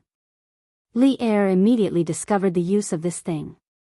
His eyes widened, and he pointed at the celestial mirror and said in surprise, This is a mirror? Yes. Your Majesty, this is called the celestial mirror. Qingxian just sent it over. Celestial mirror? Good. What a good celestial mirror. It's just right for a fairy-like person like Maid Guanyin, haha. Li Er said with a thick face as he laughed loudly. Zhang Sun blushed and was about to explain when the little palace maid ran in again and said, Your Majesty, Prince Wei is outside the hall and asking for an audience. Qin Ke is here too. This child did not come to greet me early in the morning. Why is she here now? Zhang Sun muttered to herself hesitantly. Let him in. Li Er waved his hand and then looked at the mirror in front of him seriously. Yes. After a while, Li Tai walked in leisurely. Seeing that there were so many people in the hall, he could not help but be stunned for a moment. Then, he went forward and bowed to Li Er and Zhang Sun, saying, Your son greets Imperial Father and Imperial Mother. Then, he cupped his hands at Li Qingxian. Greetings, big brother. Haha. Where did Qin Ke go to play this morning? Qingxian and Chang'e have both come to Imperial Mother's place. You're the only one left. Zhang Sun waved her hand and let Li Tai get up. She smiled and joked at the same time. Li Tai scratched his head awkwardly. He could not say that he had run out early in the morning to watch the fun, right? Just as his eyes were rolling around, he suddenly saw the divine immortal mirror beside him. He was stunned and even forgot to answer Zhang Sun's question. He said dumbfoundedly, This is the divine immortal mirror? Imperial Mother, why do you have the divine immortal mirror here? Qin Ke, you actually know about the divine immortal mirror? Zhang Sun was also shocked and asked. Your son passed by the East Market this morning and heard someone say, cough cough, I heard someone say. Li Tai stammered. Oh. I see. Hey. Imperial Mother, this divine immortal mirror has become the talk of the town today. Do you know how much this mirror is sold for at the Curious Pavilion? Li Er frowned at this time and said impatiently, Stop showing off there. Tell me quickly. Replying to Imperial Father, they sell this divine immortal mirror for 8,888 strings of cash. Li Tai hurriedly said. Li Er stared and said, How much? 8,888 strings of cash. This kid is really black-hearted. Chapter 462. This kid is really black-hearted. This was Li Er's subconscious evaluation of Li Zishuan after hearing the price of the immortal mirror. In his opinion, although the immortal mirror had an obvious advantage over the bronze mirror, the price of 8,888 was a bit excessive. 8,888? Qin Ke, is there anyone who wants to buy it at such a high price? Empress Zhang Sun didn't comment and just asked with a smile. Of course, there are people who want to buy it at a higher price. I heard from shopkeeper's son of the Curious Pavilion that there are only 2 immortal mirrors of this size today. I didn't expect Xiao Xian to give one to mother. This kid is quite generous. The quick-witted little fatty guessed the origin of the immortal mirror after thinking for a while. He couldn't help but feel gratified. Then this kid will probably earn a lot today, right? I heard that the Curious Pavilion is going to sell a batch of colored glass cups and lamps today. Based on his character, the price will definitely not be cheap. Li Er pinched his chin and said softly. Isn't that just enough to alleviate that child's urgent needs? I just don't know if Xiao Xian can make up for all the money he needs to build the college.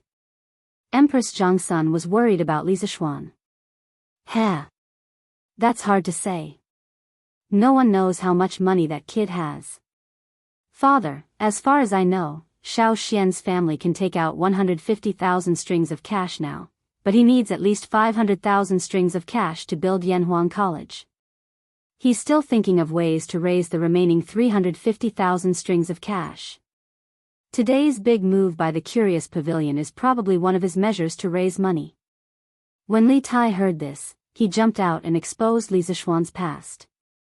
So much? This was the first time Li Qingxian heard that Li Zishuan was short of money. He frowned, then cupped his hands at Li Er and said, Father, I think that even if the Curious Pavilion launches so many things today, they won't be able to raise 350,000 strings of cash in a short time. Yanhuang College is beneficial to our Tang Empire, and its construction can't be delayed. I implore Father to give Xiao Xian some support. Li Er raised his eyebrows and waved his hand. Qingxian, as the heir to the throne, how can you act so emotionally? Not to mention that the Cheng and local government has no extra money, even if the national treasury is full. Do you think I can use my imperial power to seek personal gains and allocate money to Li Zishuan? The way to be a ruler is to maintain balance. The emergence of Yanhuang College already has the tendency to break the current balance. If I were to openly give him money, it would inevitably cause dissatisfaction. Then I wouldn't be helping him, I would be harming him. Do you understand? Li Qingxian suddenly understood that there were so many twists and turns in such a simple matter. He hurriedly bowed and accepted the lesson. I understand. I will remember Imperial Father's teachings. Li Tai's eyes flashed and he nodded imperceptibly. Also, how do you know that this kid doesn't have any tricks up his sleeve? I think the only person in this world who won't be troubled by money is Li Zishuan. Li Er smiled mysteriously and said with certainty. As the old fox at the top of the food chain in the empire, Li Er's guess was not wrong. Li Zishuan certainly had tricks up his sleeve. Using colored glass to make money was just a natural move. Even without the matter of the academy, he would have launched these colored glass products. His most important trump card was cement. The cost of cement was dozens of times cheaper than glutinous rice mortar. Therefore, even if the Curious Pavilion could not raise 35 strings of cash, he was not worried at all. He was listening to Sun Huayuan's report on the latest sales of the Curious Pavilion and was secretly delighted. 78,200 strings of cash. Haha. If that's the case, our Curious Pavilion sales today is likely to exceed 100,000 strings of cash. Li Zishuan said happily after listening to Sun Huayuan's report. It was noon, so 100,000 strings of cash was estimated to be very conservative. 100,000 strings of cash in a day, what kind of concept was that? That was 80 million copper coins. In the future, he could brag to others and say, if you have something to say, say it quickly. Don't waste my time. I'm a man who can earn tens of thousands of copper coins in minutes. Can you afford to waste my time? Hee hee. It was quite satisfying to think about it. It's very possible. At this rate, it's very likely that the goods we prepared today will be sold out. Young master, the colored glass cup, and the immortal mirror are really too profitable. I think that our workshop can stop all other work and focus on producing these 3 items. In this way, in less than a year, you will become the richest man in the Tang Empire. Sun Huayuan was shocked by the huge profits of the colored glass products today. At this moment, he excitedly expressed his thoughts to Li Zishuan. In his opinion, compared to the immortal mirror, the colored glass cup, and the colored glass cup, the other products of the workshop were all rubbish. It was better to abandon them and focus on producing these 3 products. Li Zishuan shook his head and said, that won't do. Shopkeeper son, don't think that these 3 items are expensive now. In the future, when we sell more of them, the price of the immortal mirror, the colored glass cup, and the colored glass cup will drop rapidly. After all, These items are considered luxury goods to the people of the Tang Empire. The reason why luxury goods are expensive is because they are rare. As the saying goes, the rarer something is, the more expensive it is. When we sell more of them, they won't be as rare as before. Therefore, today's grand occasion will be very rare in the future. The other projects of the workshop must not be stopped. Technology is the foundation of our strange taste pavilion. Li Zishuan was originally an engineer. He knew the importance of technological innovation to the long-term development of a company. If he lost the motivation to innovate for the sake of immediate profits, the company would not be far from death. The current industrial technology of the Strange Taste Pavilion was far ahead of this era. He could not give up at this time. Sun Huayuan heard this and thought seriously. Then, he clasped his hands and said, "Young master has great foresight and great foresight. This son admires you." It seems that this old man was too focused. "I'm not as calm as young master. I'm ashamed." Haha. Shopkeeper's son, you're too humble. Actually, you've already done very well. With the Strange Taste Pavilion in your hands, I'm completely at ease. Speaking logically, Sun Huayuan's ability in business was not bad. Li Zishuan had always thought highly of him. Sun Huayuan was flattered and said, "Many thanks for young master's trust." Haha. Shopkeeper's son, you should go eat. I should also go back now. Li Zishuan happily waved his hand and left. With such a large sum of money coming into his account, he did not need to worry about money for a while. The next step was to see if Faubert's side would be able to support him. Wang Zhong's side had already recruited more than 5,000 craftsmen and laborers. In 2 days, they would have to start work. When the time came, they would have to use glutinous rice mortar. At worst, they would have to wait until the research on cement was done. After all, there were more than 10,000 workers. Chapter 463. The azure glass cup, azure glass lamp, and immortal mirror caused a huge sensation in Chang'an City. The Odd Taste Pavilion once again refreshed people's understanding of it. Scooters, plows, compasses, don't touch me, and now this clear and pure azure glass. It seemed that there was nothing the Odd Taste Pavilion couldn't make. Especially the immortal mirror, which was 100 times clearer and more realistic than the bronze mirror. It was a real killer of women, and no woman could resist such a thing. In less than 2 hours, the news of the immortal mirror of the Odd Taste Pavilion had spread throughout the streets of Chang'an City. Even some states and counties near Chang'an City could hear some news. Ordinary people heard the news and wanted to go to the Odd Taste Pavilion to see rare things. The young masters and young ladies of the rich families brought a group of servants and waved their money bags, ready to buy a immortal mirror. As a result, more and more people came to the Odd Taste Pavilion, and it was full of people. If it weren't for a large number of marquises maintaining order, there might have been another riot. What? No more. I rushed over as soon as I heard the news. How can there be no more? In a private room of a restaurant next to the Odd Taste Pavilion, a sweet-sounding woman's angry words came out. "Miss, there's really no more. Their waiter said that there were only 50 small immortal mirrors today, and they were sold out an hour ago. There were also 2 big immortal mirrors, and they were bought by Master Chow of Chongren Lane as soon as the show started."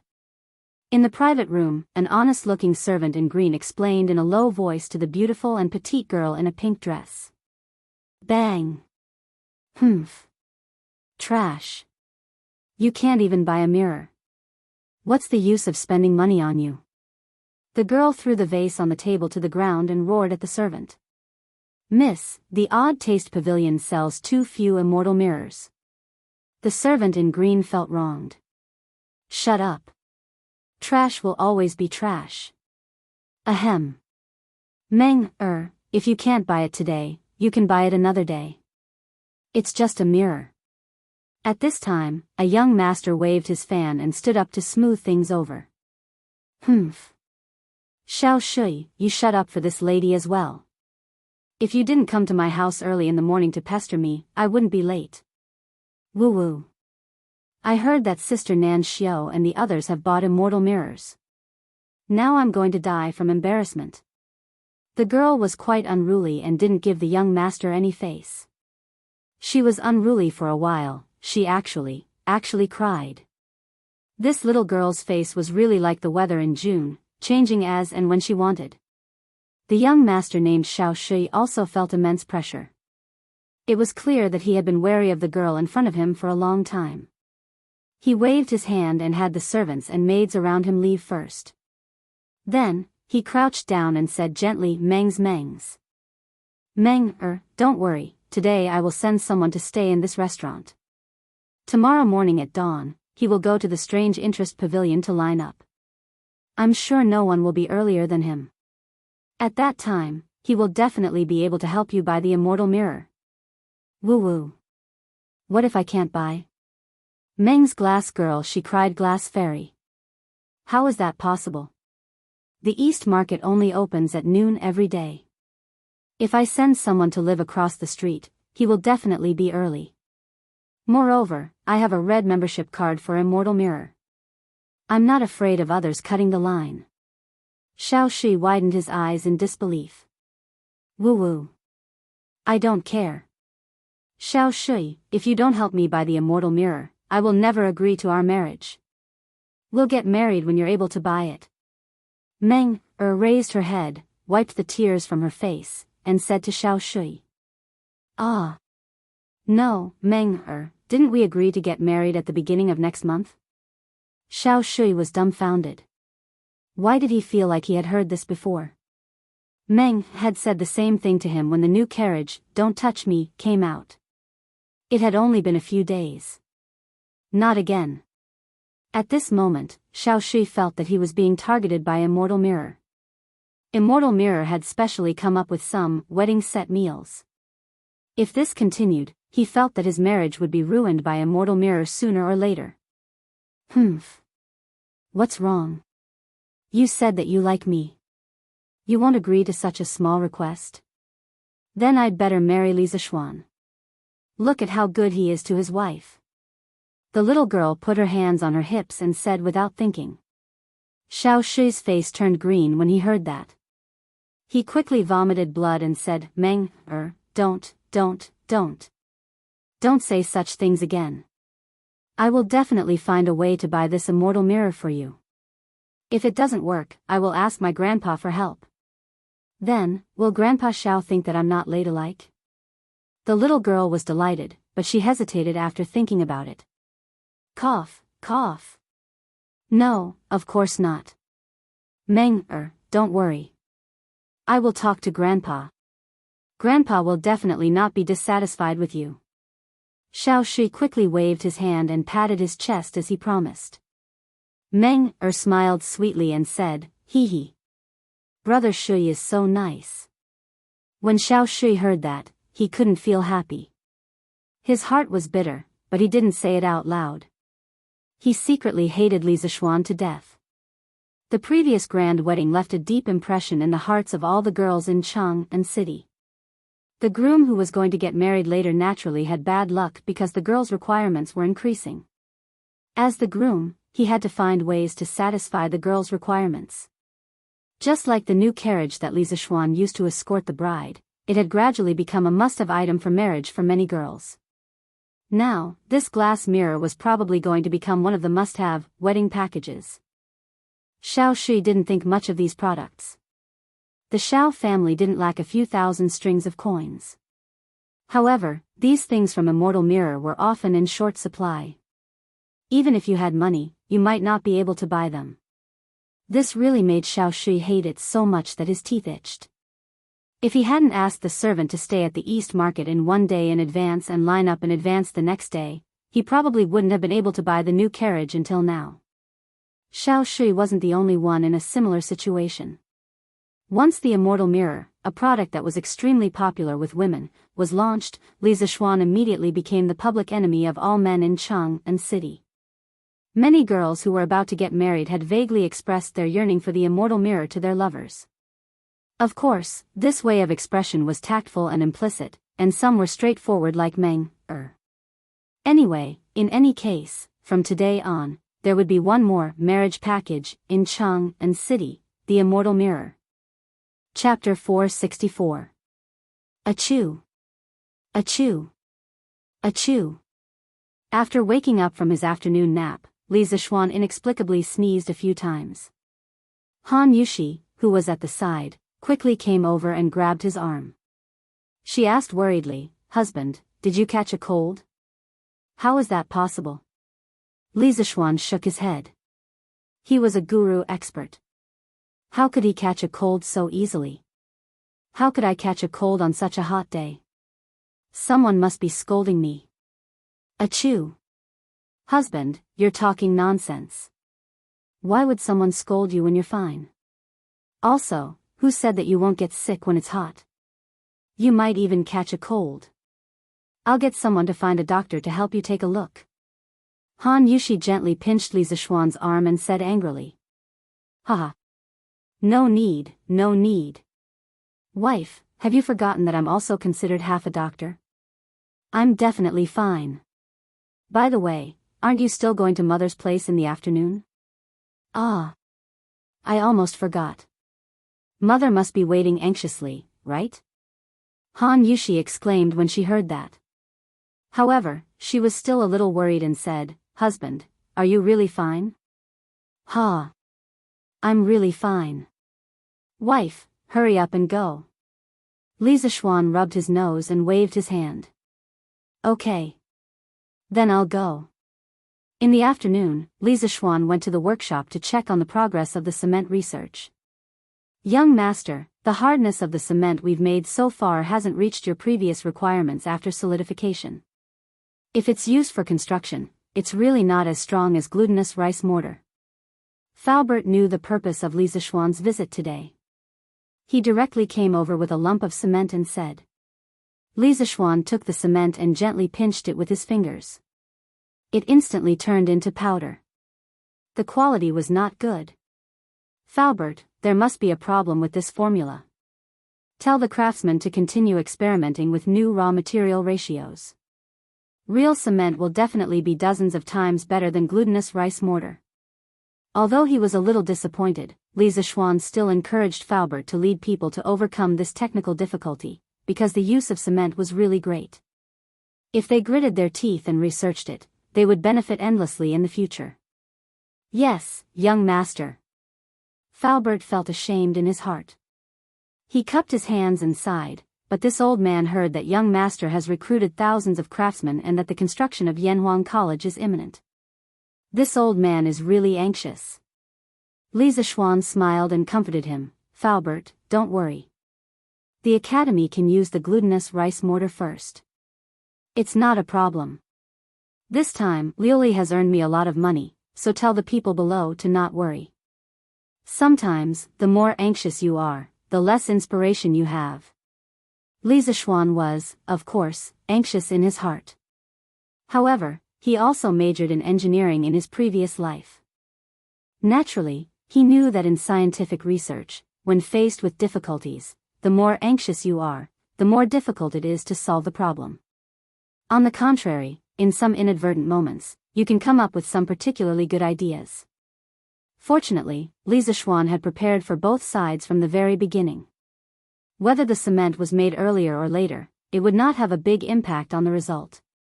Thank you, young master, for your understanding. The workshop will definitely do our best to research the cement as soon as possible. Faubert heaved a sigh of relief and cupped his hands in respect. Li Zixuan nodded and said, Okay. Faubert, tell the craftsmen in the workshop to prepare. In 2 days, the academy will officially start construction. Time waits for no one. So fast. Faubert was shocked. Although he knew that the academy would start construction soon, he did not expect it to be so fast. Yes. According to Butler Wang's calculations, we should be able to recruit all the craftsmen and laborers in 2 days. The earlier we start construction, the earlier I feel at ease. The reason why Li Zixuan offered such a high salary to the craftsmen and laborers was so that he could recruit all the craftsmen in a short period of time and start construction as soon as possible. Now, it seemed that the effect was quite good. Money makes the world go round. This sentence was not without reason. Okay, then I will help you keep an eye on things. Although my old arms and legs can't carry things, I can still be the supervisor for you. Haha. You can't do that. Faubert, you are now the treasure of our workshop. The weather outside is so hot, I don't want anything bad to happen to you. 2 days passed in the blink of an eye. In the past 2 days, the storm of the immortal mirror had become more and more intense in Chang and City. Those who had bought the immortal mirror before naturally showed off to their friends in various ways. The clarity and magic of the immortal mirror spread like wildfire. More and more people knew about the immortal mirror, and more people wanted to buy it. However, what drove everyone crazy was that the immortal mirror did not appear in the curious pavilion in these 2 days. It was as if this thing had never existed in the world. Sun Huayuan's explanation was that it was not easy to make the immortal mirror. The workshop was stocking up and would provide a batch of goods to the curious pavilion every 3 days. However, this was just nonsense to deceive the consumers. The real reason was that Li Zishuan had asked him to do so. At the end of the day, Li Zishuan just didn't want these glass products to depreciate so quickly. He wanted to make more money with this stuff. He would never kill the goose that lays the golden eggs and saturate the market all of a sudden, casting a long line to catch a big fish. This was a wealth robbery, or wealth redistribution, plan that used sand as a weapon. Li Zishuan had to look into the future and not just focus on the small profits in front of him. However, this made the pitiful people who were obsessed with buying the immortal mirror suffer. Xiao Shui was the most prominent one among them.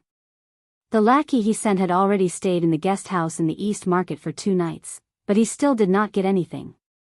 As for that Miss Meng, she had almost driven him crazy these 2 days.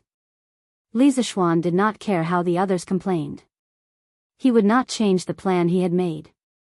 Those people just had to wait for 1 more day.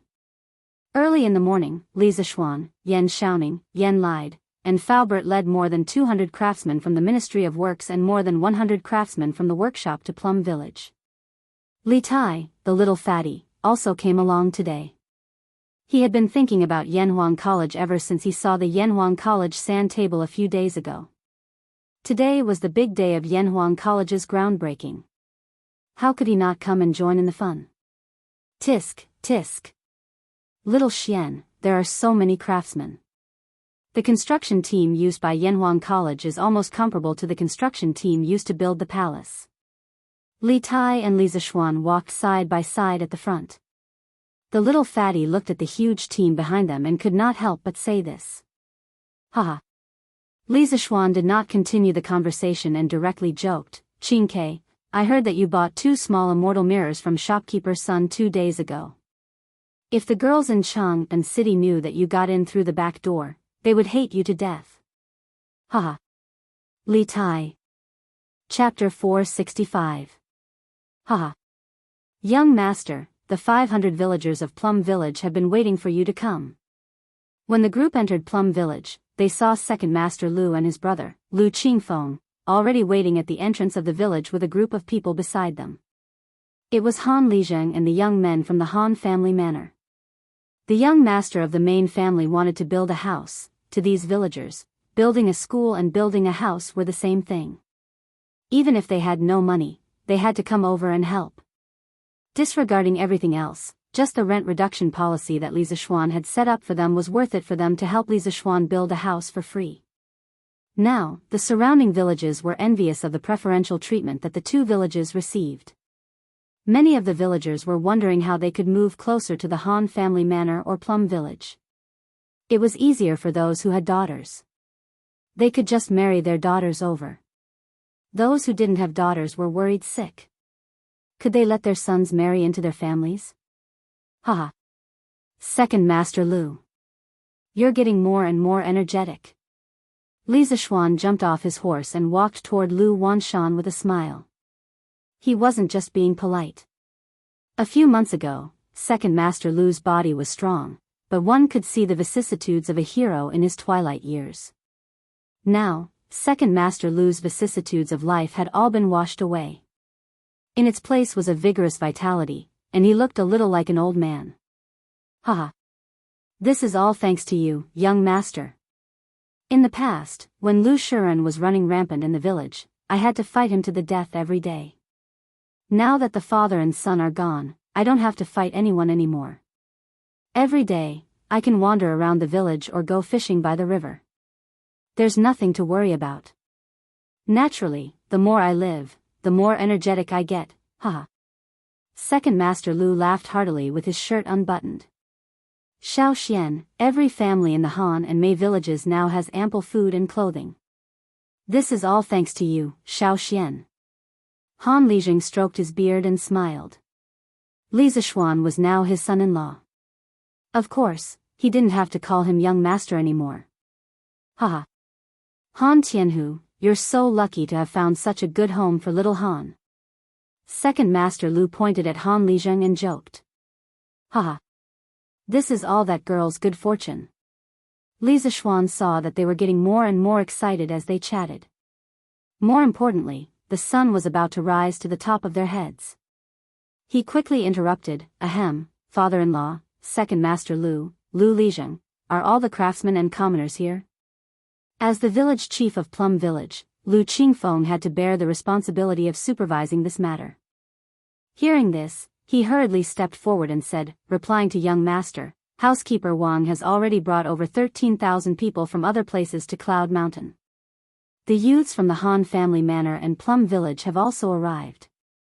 Young Master's Academy is related to the long-term development of our two villages.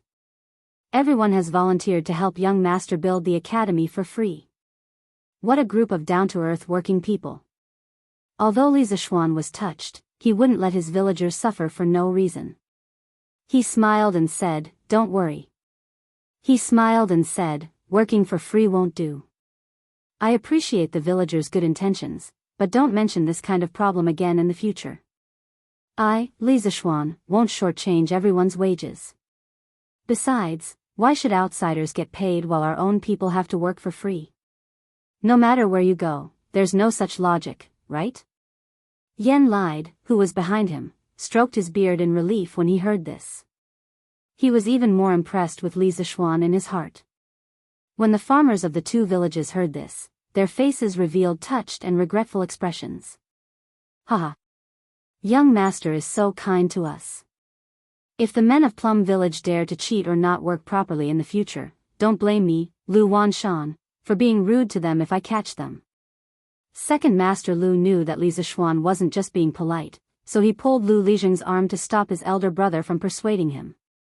He then turned his head and shouted at the villagers of Plum Village behind him. Second Master Lu is right. I, Mei Zhongkong, support you. Young master is so good to us. Who dares to not work hard? I'd like to see where his conscience is. Do your best. Do your best. The young men of Plum Village immediately let out loud roars. Ha! Men of the Han Village, did you hear that? If you can't win against the brothers of Plum Village, then let's see if you still have the face to return to the Han Village. Han Lijing didn't want to be outdone and shouted at the young men of the Han Village. He didn't have the right to care about the attitude of the other villagers, but he had to care about the people of the Han Village. Putting aside the fact that Li Zishuan was his son-in-law, the villagers of the Han Village were also the ones who had received the most kindness from the Li family. If they didn't repay the kindness, this wasn't something that the villagers should do. Haha. Han Lijing, there's nothing to say. The men of the Han Village won't be worse than those of Plum Village. We will also do our best. Old Hu laughed out loud and agreed. Yes, do your best. Do your best. Li Tai, Yen shouting, and the others were shocked when they saw this. Li Zishuan was a little speechless. It was just a ceremony for the opening of the academy. Why did they make it seem like an army was going to war? He waved his hand and comforted everyone with a few words. Then, he led the large group up Cloud Mountain. Plum Village was surrounded by mountains on two sides, water on one side, and Cloud Mountain on the north. It occupied a large area and the terrain on the mountain was relatively flat. In the early years, there were people who planted crops on the mountain, but because of the poor harvest, they eventually gave up. In the east, there was Fenglin Mountain. The forest was dense and the terrain was rugged. Some animals often appeared, so it was a good place for the villagers to hunt. In the south, there was Bar River. The irrigation of the Han village and Plum village's farmland depended on this Bar River. Following the mountain path, the group headed up the mountain. Halfway up the mountain, Li Zishuan could hear the hubbub of voices. He guessed that Wang Zhong was leading the group of people to clean up the mountain path. When they arrived at the top of the mountain, they saw a large group of people doing the preliminary cleaning. At this moment, Wang Zhong wished that he had 4 legs. He needed to command everywhere, and it was very difficult for him. Li Zishuan frowned. Although more people could speed up the progress of the project, more people would make it more difficult for the foreman to command. If he could not reasonably assign an appropriate task to everyone, then these 10,000 people would be nothing more than a motley crew. It would only have the opposite effect. Thinking of this, he called Wang Zhong over and said, "Uncle Wang, get everyone to gather here." Wang Zhong wiped the sweat off his forehead and cupped his hands. "Yes, young master." After a full 15 minutes, all the people had gathered. What was worse was that although these people came to gather, they did not have time to idle their mouths. They were still chatting in groups of 3 to 5. The whole place was noisy. Many of these people came from the same village. Everyone had their own circle, so it was not surprising that they knew each other. If there were only 100 or 200 people here, perhaps no one would dare to talk to each other. However, there were more than 10,000 people here, so the situation was not so easy to control. Seeing this, Li Zishuan could not help but frown even more. Chapter 466. On the Cloud Mountain. Yan Lide stroked his beard and looked at Li Zishuan thoughtfully. He was curious as to how Li Zishuan would handle the situation. As the Minister of Works, he had presided over the construction of the Zhao Mausoleum and several other palaces. He had encountered situations even bigger than this. If he were to take charge, he would definitely be able to solve the problem at hand. However, Li Zishuan was different. This lad had no experience in leading an army into battle, nor did he have experience in leading tens of thousands of people to participate in a major project. Therefore, Yan Lide was very curious as to whether Li Zishuan would give him a surprise. Wang Zhong was so anxious that he was sweating profusely. He had also seen Li Zishuan's face, which was as dark as the bottom of a pot. However, faced with more than 10,000 people, there was nothing he could do. He could only command a few of his servants to maintain order around him while feeling anxious. Humph. At this moment, a cold snort resounded through the peak of the Cloud Mountain. Everyone felt as if their hearts had been hammered by a metal hammer. Hundreds of birds in the forest were so frightened that they started chirping and flapping their wings together to fly into the distance. The noisy crowd immediately quieted down. The Cloud Mountain was so quiet that one could hear a pin drop. The power of a grandmaster was terrifying. Faced with this disorderly mob, Li Zishuan didn't rack his brains to think of other ways. When a person's strength reached a certain level, they didn't like to think of ingenious schemes. Using brute force to defeat 10 was the best way for them to deal with things. "Is there anyone among you who is dissatisfied with the salary I'm offering?" Li Zishuan looked at the commoners and craftsmen below and asked loudly. In this era, there were no loudspeakers, but Li Zishuan's voice could still be heard very far. More than 10,000 people in the field could hear him. Hearing this, the crowd looked at each other, but no one dared to make a sound. First, it was because Li Zishuan's cold snort had frightened them. They were just commoners, and grandmasters were very far away from them. However, they could feel that this young man in his teens was very powerful and very powerful. As for the other reason, it was that Li Zishuan's salary was indeed impeccable. "All right. Since no one said anything, I'll take it that all of you are satisfied with this salary." Li Zishuan waited for a few breaths of time. Seeing that no one answered, he continued in a clear voice. "Next, it's my turn to make some requests of you. First, let me introduce myself. I am Li Zishuan, the person who hired you this time. I don't care which village you're from. Since you're here and want to earn money, you have to listen to me. If anyone wants to fish in troubled waters, or try to cheat money by eating and drinking, then I'll ask you to leave."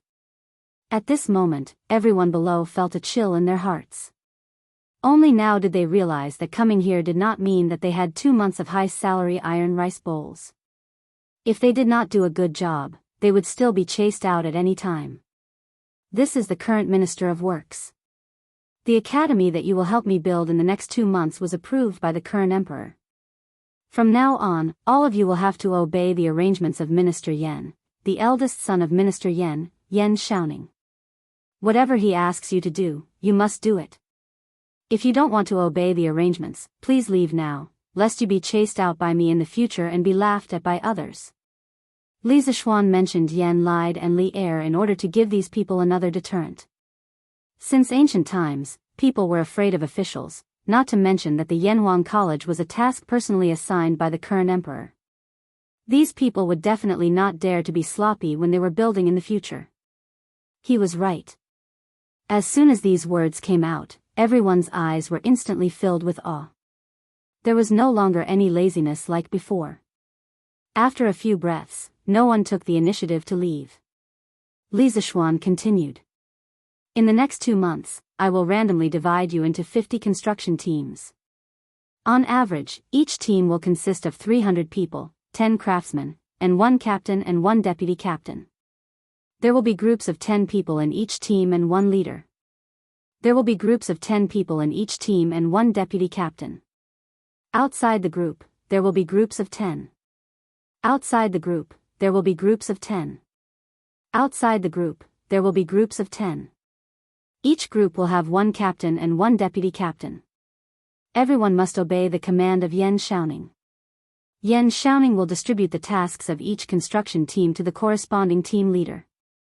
As the team leader, you must distribute the tasks well and ensure that the tasks are completed in time. When each squad leader receives a mission, you have to divide the mission into smaller groups. You have to cooperate well with each other because you are not alone. You are a group. Don't let your sloppiness affect the entire group or even the entire squad's failure to complete the mission in time. In addition, Yan Xiaoning will form an additional law enforcement team. They will evaluate the work progress of each construction team every day.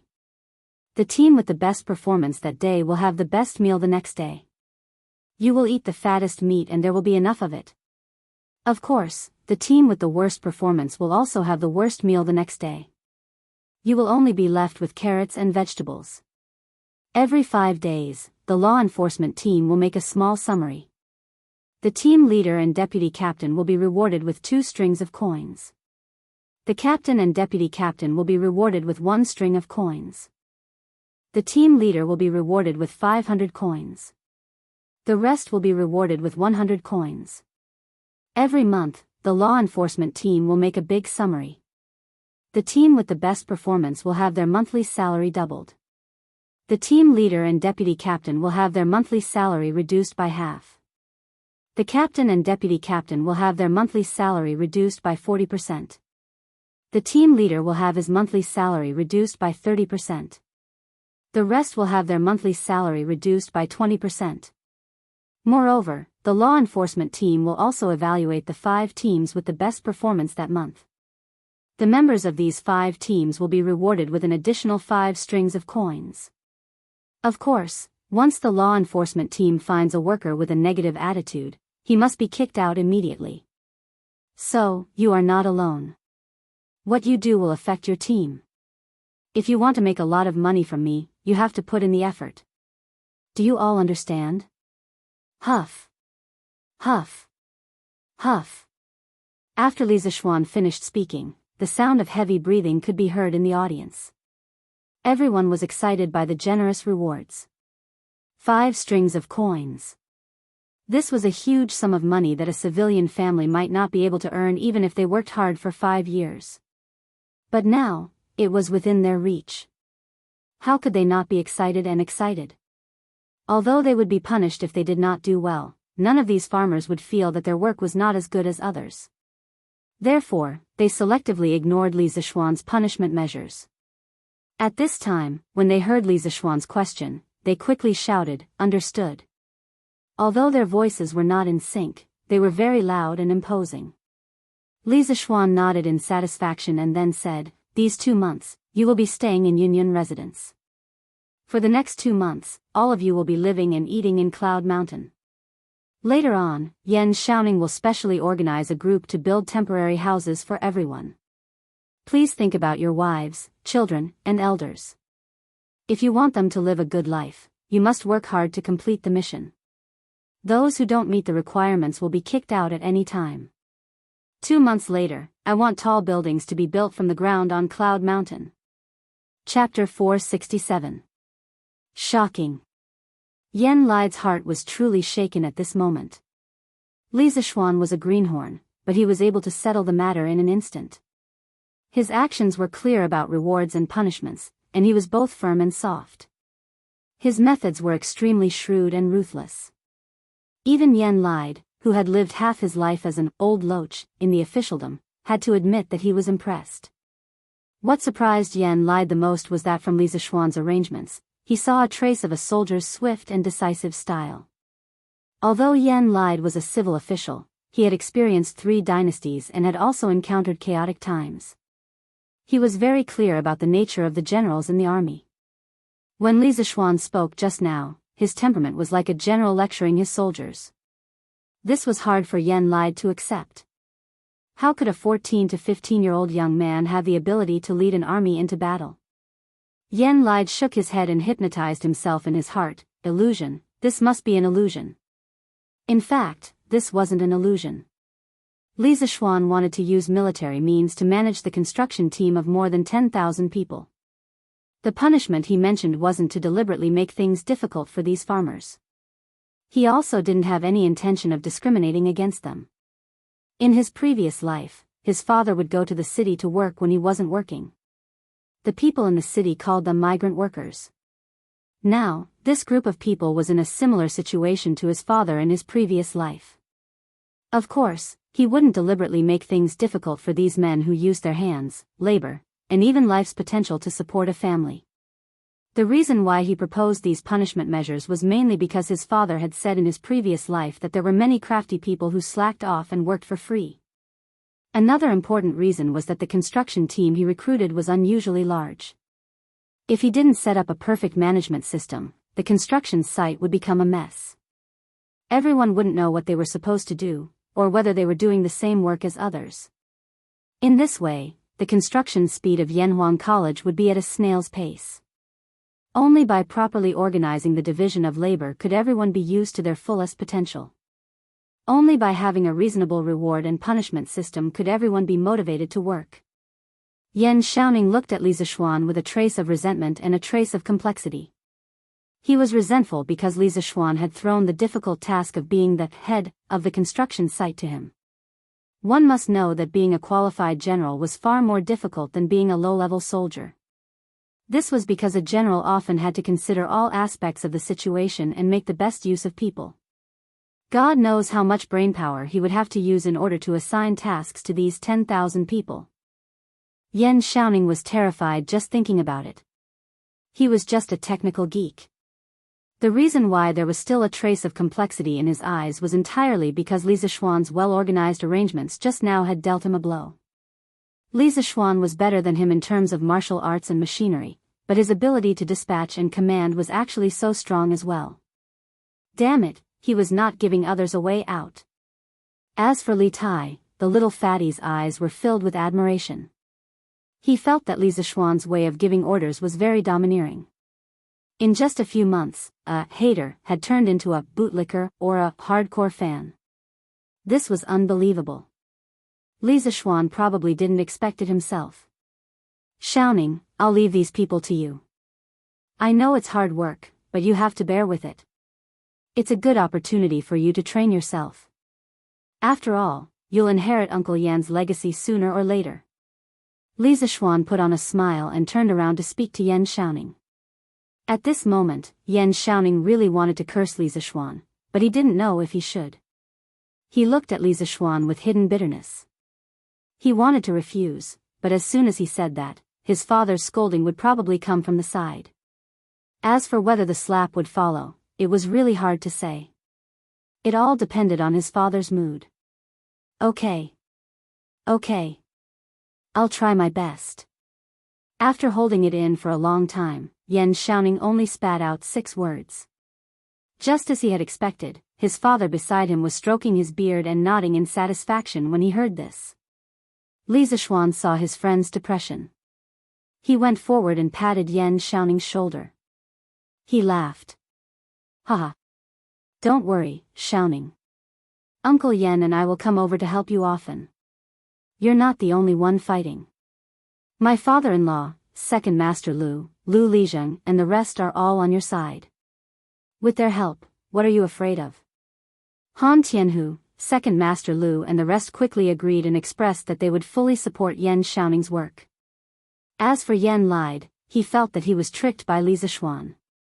What did he mean by, Uncle Yan and I will come over to help you often? As the boss of the Ministry of Works, he was so busy every day. How could he have time to come over often? He told Li Zishuan that he would come over occasionally, but he didn't say that he would come over often. In fact, this was where Li Zishuan was treacherous. He kidnapped someone's son to a high position. He didn't believe that his father wouldn't come over to help him. Logically speaking, Li Zishuan really needed the help of a master architect like Yan lied. If he could use money to invite this big shot over, Li Zishuan would be willing to pay 10,000 strings of cash. However, old Yan held an important position. How could he be invited over with money? Therefore, Li Zishuan could only settle for the second best and take the crooked path. After listening to Li Zishuan's words, Yan Xiaoning felt a little better. Although there were a lot of people and craftsmen in front of him, as the saying goes, a strong dragon cannot defeat a snake in its old haunts. This was Plum Village.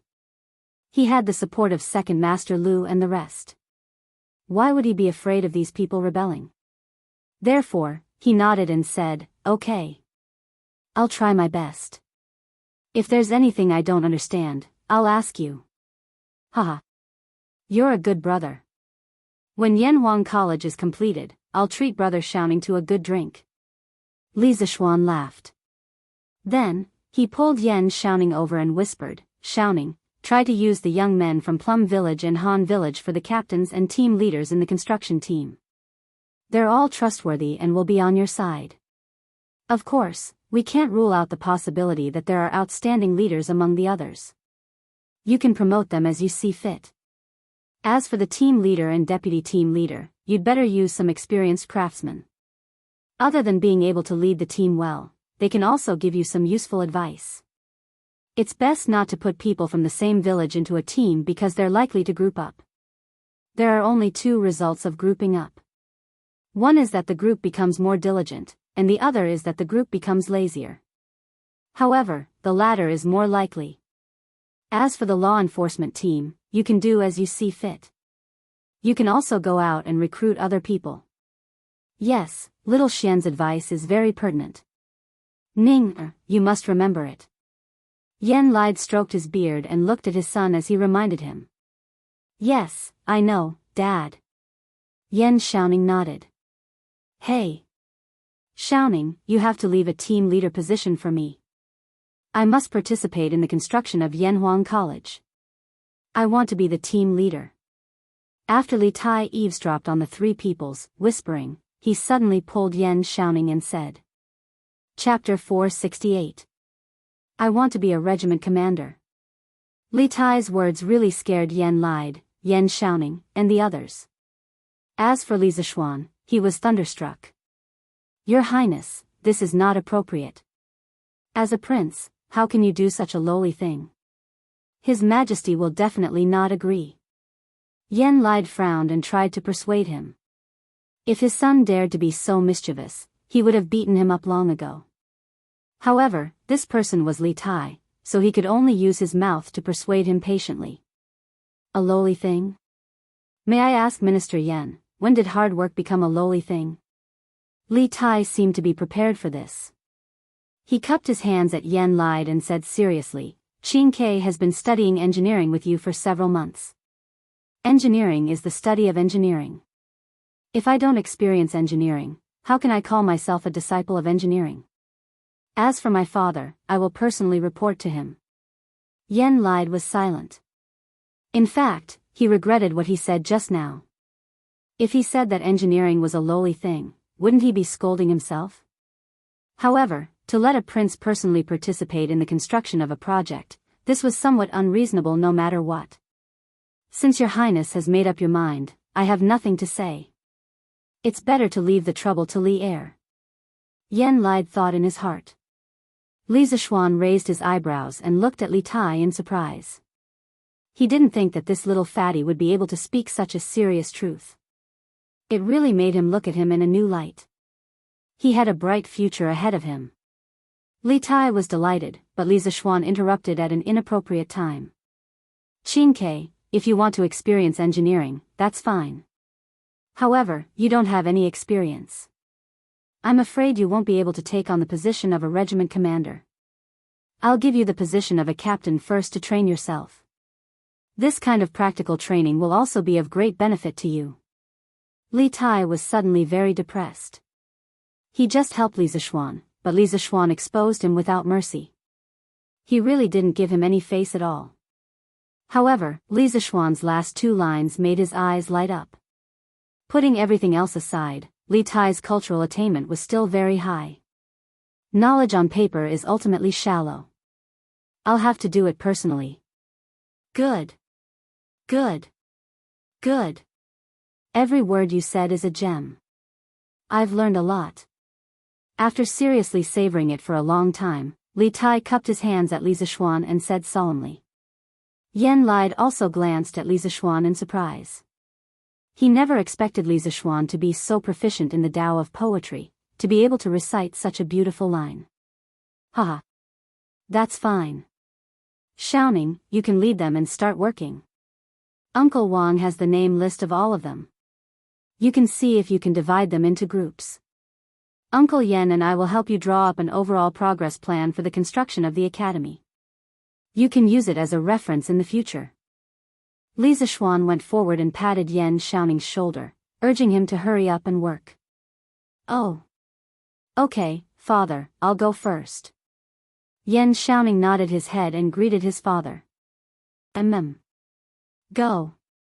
Do well, don't embarrass the Yen family.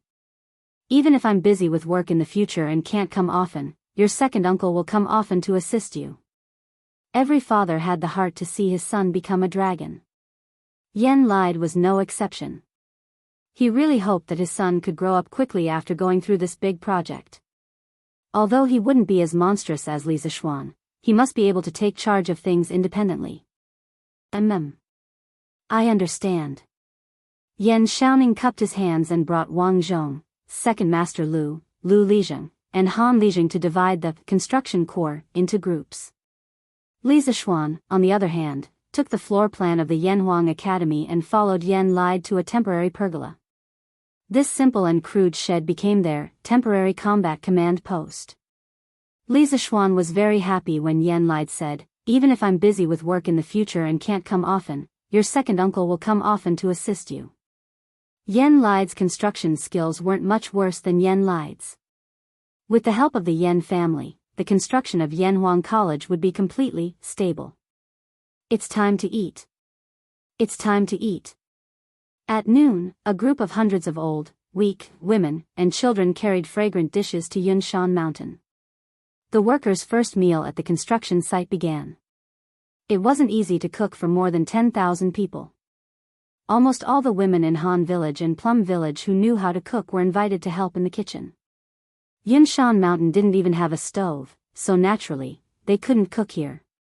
Therefore, this support group brought the food up from Plum Village at the foot of the mountain. Anyway, it was summer now, so they weren't afraid that the food would get cold on the way.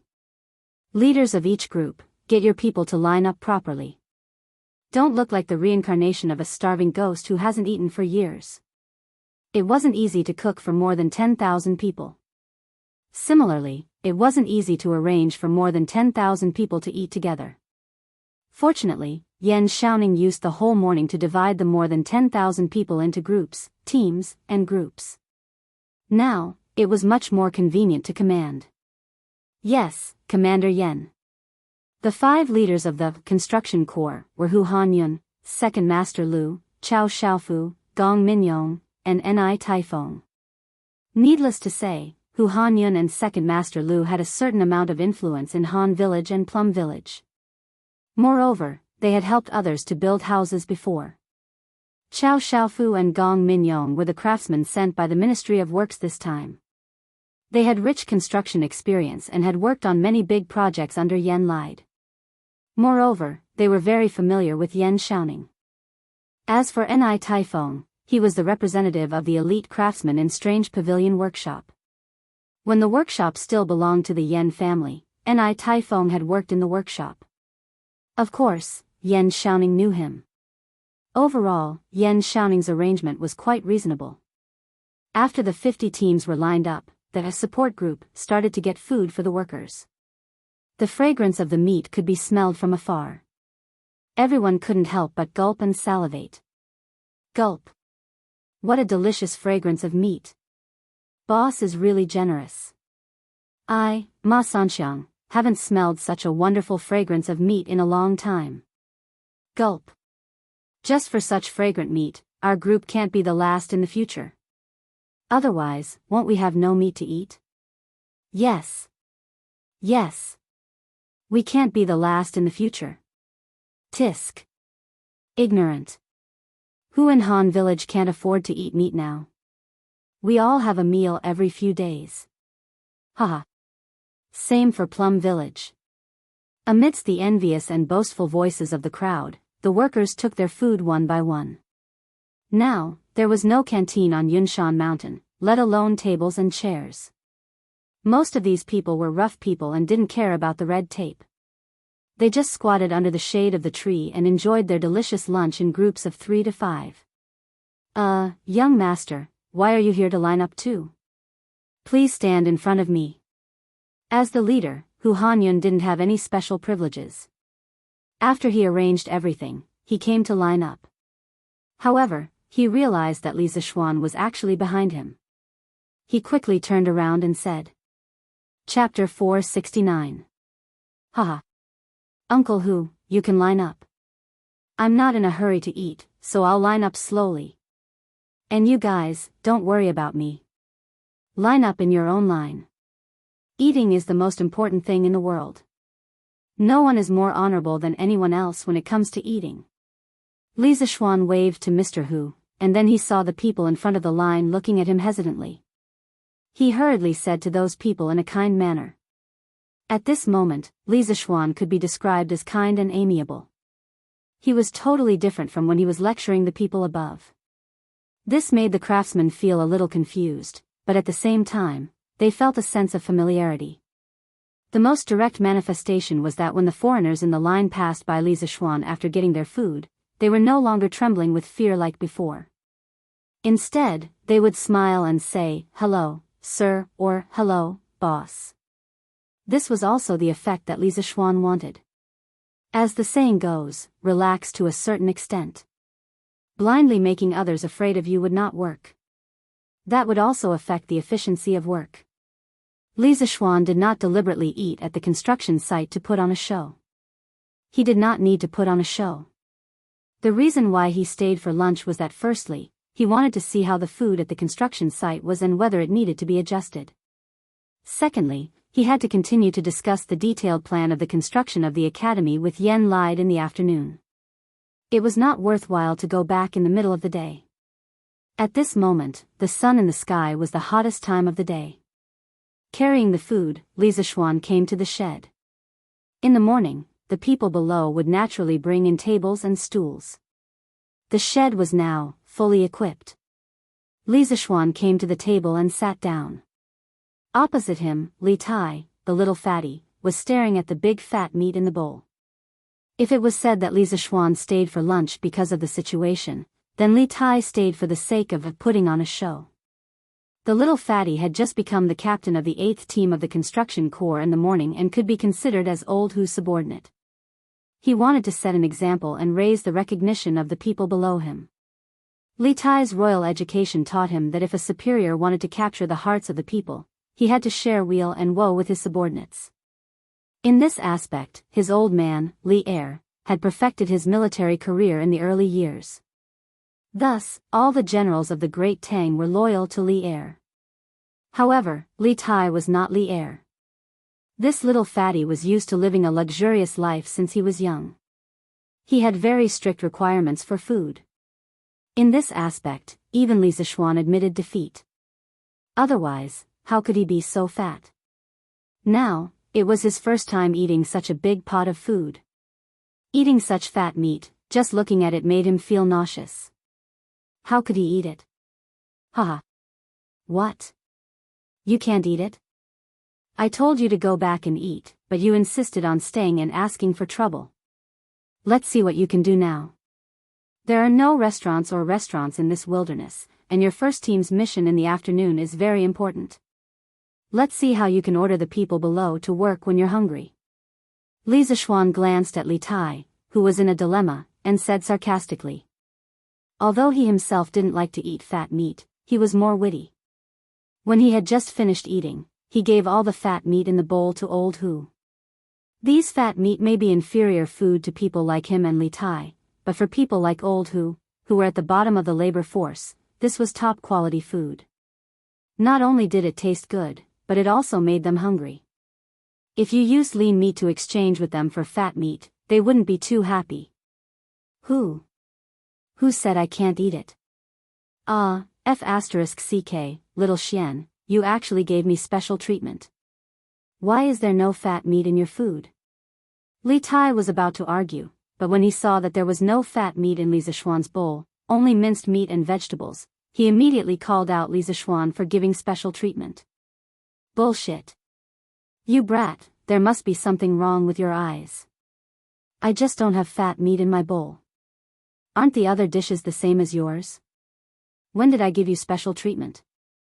Li Zishuan couldn't wait to drag this brat over and stuff him into his bowl. He glared at him and said in exasperation. Oh. You should have said so earlier. Then I'll throw away this fat meat and eat vegetables like you. Li Tai didn't feel embarrassed at all because he misunderstood others. This guy thought that Li Zishuan threw away the fat meat in his bowl. He propped up his fat body and prepared to go out and throw away the meat. Li Zishuan said angrily, Stop. Which eye of yours saw me throw away the meat? I only gave the meat to Uncle Hu. It's fine if you don't like to eat some dishes, but you can't waste food. The food you don't like to eat is a delicacy in the eyes of many people, but you would rather throw away the meat than share it with others. How hateful. Wine and meat stinks at the Vermilion Gates, frozen bones lie on the road. This is exactly what a prince in the palace who doesn't understand the suffering of the common people. This was the first time Li Zishuan said such harsh words. It was also the first time Li Tai was reprimanded by someone other than Li Er. Li Tai was so angry that his eyes turned red. If the person in front of him wasn't Li Zishuan, he would have drawn his sword and killed him. At this moment, his heart was filled with anger and grievance. Yes, it was grievance. His nature wasn't bad. He just didn't think of this method of giving away the fat meat. Wine and meat stinks at the Vermilion Gates, frozen bones lie on the road. These two lines of the poem also gave Li Tai a great shock. He clenched his teeth and didn't say a word. His face was green and white. He wanted to fly into a rage, slam the table, and fight it out with Li Zishuan. But subconsciously, he felt that Li Zishuan was telling him this for his own good. Moreover, he didn't want to be the main character of Wine and Meat Stinks at the Vermilion Gates, Frozen Bones Lie on the Road. He didn't want future generations to think of him, Li Tai, as a prince. If that happened, wouldn't his reputation go down in history? What? You don't agree? You think what I said is wrong? Good. Then go out and take a look. See if the fat meat you threw away is the supreme delicacy in the eyes of those craftsmen. Li Tai's face changed between green and white. Li Zishuan didn't care and continued to reprimand him. He had made up his mind to be a strict teacher today. After interacting with Li Tai for so long, Li Zishuan's attitude towards the little fatty changed from being cautious at the beginning to keeping a distance. Later on, Li Tai pretended to be his disciple and he only taught him in the name of a teacher. In the end, Li Tai accepted him wholeheartedly and wholeheartedly taught him. During this time, Li Zishuan naturally had a very deep understanding of Li Tai's personality. This little fatty's nature wasn't bad, he was just a little arrogant. In these few months of interaction, Li Zishuan felt Li Tai's intelligence, Li Tai's craftiness, Li Tai's arrogance, Li Tai's sincerity sometimes, and Li Tai's funny joy sometimes. Li Zishuan felt that Li Tai was just a smart child who hadn't been completely spoiled yet. Chapter 470. Yes, strictly speaking, Li Tai was really just a child who hadn't been completely spoiled. Anyone who was born into a family like Li Tai's, who was talented and intelligent, and who was deeply doted on by the current emperor, would have a heart of pride. It could be said that if they were in Li Tai's shoes, 99% of people wouldn't do better than Li Tai. Moreover, Li Tai was sincere towards the people he approved of. Compared to those who put on a good face to everyone, but secretly schemed and plotted, Li Tai was much better. Li Zishuan's heart had always been tangled and conflicted about Li Tai. According to the trajectory of history, Li Tai was just a failed product in the struggle for imperial power, and so was his brother Li Qingqian. Li Zishuan didn't plan to get too close to Li Er's sons from the start. He didn't want to participate in the complicated struggle for the throne, and he didn't want to become cannon fodder in other people's political struggles. But man proposes, God disposes. Moreover, man wasn't a plant, so how could he be emotionless? Under various coincidences, his relationship with the two brothers, Li Tai and Li Qingqian, became closer and closer. Moreover, after interacting for so long, he found that Li Qingqian wasn't as sinister, ruthless, disloyal, unfilial, or even a homosexual as the history book said. Li Tai also wasn't as arrogant and conceited as the history book said. These two brothers treated him, as a friend, with sincerity and true nature. Li Zishuan's heart gradually wavered. He didn't know if the history books were wrong, or if Li Tai and Li Qingqian's shortcomings were completely reflected in the later stages of their personality changes. If it was the latter, then Li Zishuan didn't know if he should rescue these two brothers. Later on, when Li Zishuan proposed Gong Shui, Li Tai immediately became one of the staunch supporters of Gong Shui. After that, Li Tai's performance was very satisfactory. Only then did he completely treat Li Tai as his true disciple, and planned to train him with all his might in the future. Since he had decided to take in Li Tai as his disciple, Li Zishuan naturally would not allow the little fatty and Li Tai to turn against each other in the future. He wanted to change Li Tai's fate, he wanted to change history.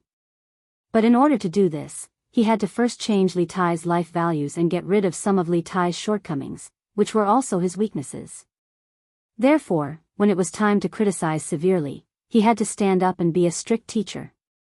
If Li Tai fell out with him because of this, then Li Zishuan could only say that they were not destined to be master and disciple.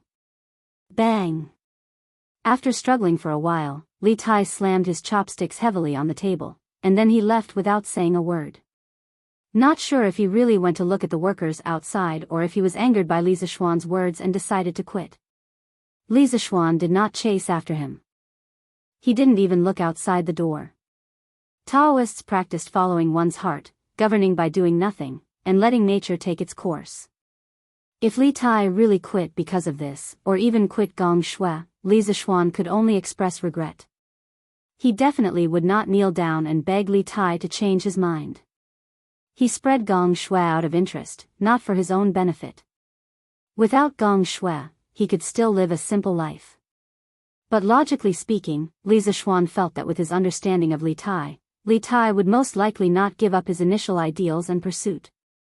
He believed in his own judgment. Haha. Smells good.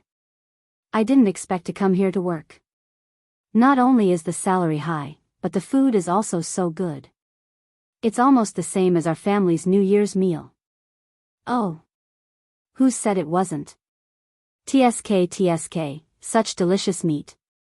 If it weren't for the boss's rule that we have to stay at the construction site at night, I would want to bring these back home for my wife and children to eat. Sigh. Yes. My eldest child hasn't eaten meat for half a year. We can't eat such delicious meat even during the new year. Sigh.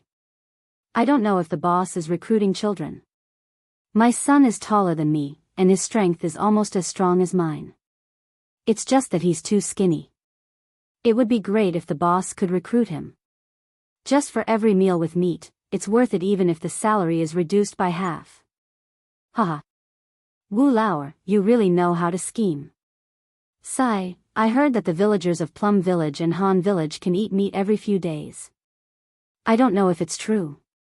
Of course it's true. Didn't you see it when we came over this morning? The children here are much fatter than the children in our village. Also, look at their houses. Most of them have been renovated. How can our shabby thatched huts be compared to them? Sigh. Who told them to have such a good boss? Sigh, let's eat quickly. Now that their boss is also our boss, he's not bad to us. We have to work hard later. At the very least, we have to be worthy of this delicious meal at noon. Li Tai walked aimlessly in the forest. He heard the villagers' exclamations and discussions about the food. His heart was suddenly filled with mixed feelings. Was this the arrival of the golden age that the ministers in the imperial court talked about? The villagers couldn't even afford to eat fatty meat. What kind of golden age was this? At this moment, Li Tai's heart was filled with anger and sorrow. Li Zishuan was right. He was just a prince who didn't eat the hardships of the world. If Li Zishuan hadn't reminded him and stopped him, he would have thrown away the delicious food in the villagers' mouths. If that happened, how would he be different from the Jinhui emperor, who said, if the people don't have rice to satisfy their hunger, why not eat meat? Li Tai never thought of himself as a saint. He also never felt that he had the responsibility or obligation to let the people in the world live a good life. That was what an emperor should do. Although he had fought openly and secretly with Li Qingxian in the past, it wasn't for the position of crown prince. It was just two children fighting for their father's love. That was all. At this age, Li Tai didn't have the heart to fight for the position of crown prince. He didn't want to be a saint, nor did he want to be an emperor.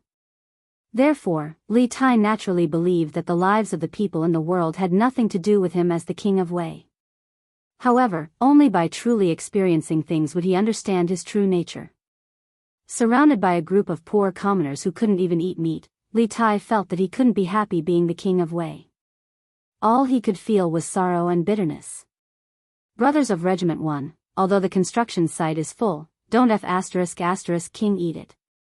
If you are too full to walk, how are you going to quarry in the afternoon?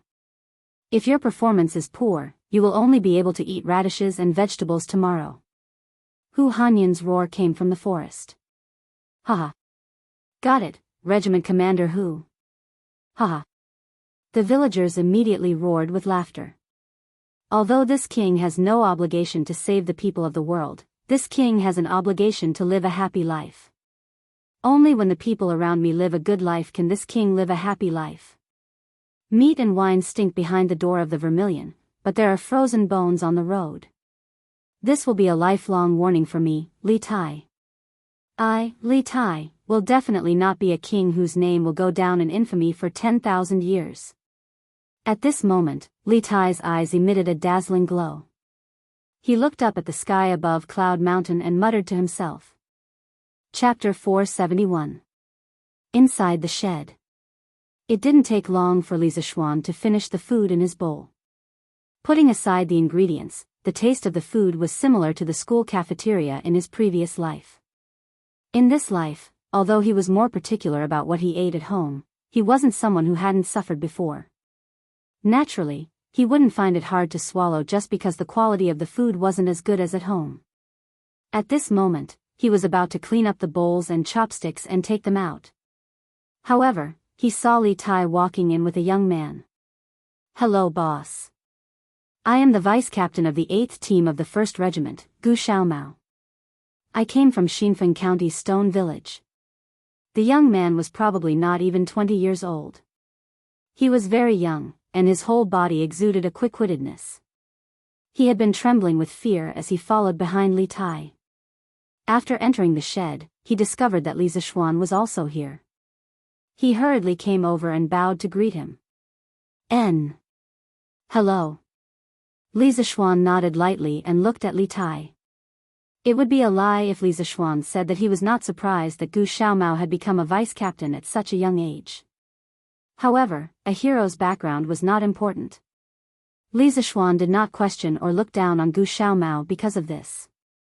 Li Zishuan believed that Yan Xiaoning had his reasons for promoting a young man like this. His main target was still Li Tai. The little fatty's face was expressionless. No one could tell what he was thinking. He walked over to the table where he had his meal just now and shouted at Gu Xiaomao, come over here. Hey. Coming. Gu Xiaomao responded and hurriedly ran over. Here, all the meat is for you. Bring your bowl over. Li Tai raised his bowl and pouted his lips as he said. Ah. Gu Xiaomao was dumbfounded. He never thought that Li Tai would call him over for this. What's wrong? This king. I have never touched this food before. Why are you complaining about it? Li Tai stared at him and was about to throw a tantrum. No. Gu Xiaomao almost peed his pants when he heard that. He hurriedly explained, Your Highness, this lowly one wouldn't dare to dislike it. It's just that this lowly one doesn't dare to eat Your Highness' food. What is Highness? Gu Xiaomao, let me tell you one more time. In these 2 months, there is no Highness on Cloud Mountain, only Captain Li. Please call me Captain Li in the future, do you hear me? Li Tai frowned and scolded. Looking at his serious face, Li Zishuan almost burst out laughing. Please call me Captain Li, this sentence was 2F** king out of character. However, this was not the right time. Li Zishuan could only hold back his laughter and watch how Li Tai would play. Yes, Captain Li, Xiaomao understands. Gu Xiaomao touched the beads of sweat on his forehead. This was not sweat from the heat, but cold sweat from fear. Only the heavens knew how painful it was to be the vice-captain of a prince. Anyway, Gu Xiaomao was under a lot of pressure. Then why aren't you bringing your bowl over? Oh. Thank you, Captain Li. Although Gu Xiaomao was very greedy for those fat slices of meat, he still wanted to see who gave them to him. Looking at the pile of fat slices in his bowl, Gu Xiaomao was very anxious. All right. Hurry up and eat outside. You still have work to do in the afternoon. Li Tai put all the fat slices into Gu Xiaomao's bowl and waved his hand to chase him away. Yes, Captain. Gu Xiaomao felt as if he had been pardoned and quickly ran away with his bowl. In an instant, only Li Zishuan and Li Tai were left in the shed. Li Tai sat down and finished the food in his bowl. He did not even frown. He was a completely different person from the person who was having a hard time eating. Seeing this, Li Zishuan knew that Li Tai had thought things through. The reason why Li Tai was still unwilling to talk to him was probably because he couldn't bring himself to do so. After all, his words just now were indeed a bit harsh. It was already good enough that Li Tai, who had always lived like a prince, didn't use a sword to cut him down. Thinking of this, Li Zishuan smiled. He did not say anything to provoke the little fatty. He took his cutlery and prepared to leave. Sir. At this moment, Li Zishuan, who had not spoken to Li Tai since he came in, suddenly spoke. Li Zishuan was startled. In private situations, Li Tai rarely called him Mr. Usually, he would use the name between friends. Now, he was calling him that. What was the little fatty trying to say? Sir, can engineering allow the people of the world to wear new clothes and eat meat? Seeing that Li Zishuan paused, Li Tai continued to ask. Li Zishuan was silent for a moment before saying, Of course not. When Li Tai heard this, his brows furrowed into a ball. His eyes stared fixedly at Li Zishuan's back, wanting an explanation. Engineering is just a kind of knowledge, just like Confucianism. It's just a dead thing. For the people of the world to have enough food and clothing and for every family to be able to eat meat, the key is how the ruler acts. Although Emperor Qin and Emperor Hanwu were the divine lords of the world, they only managed to pacify the world so that the country would not be bullied by foreigners. The people of the country still did not have enough food and clothing.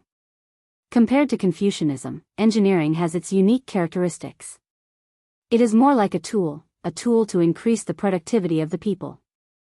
As for whether this tool can be fully utilized, it depends on whether the ruler is willing to use it. Fortunately, the current emperor was magnanimous and was willing to give engineering a chance to flourish. Then, the result might be different.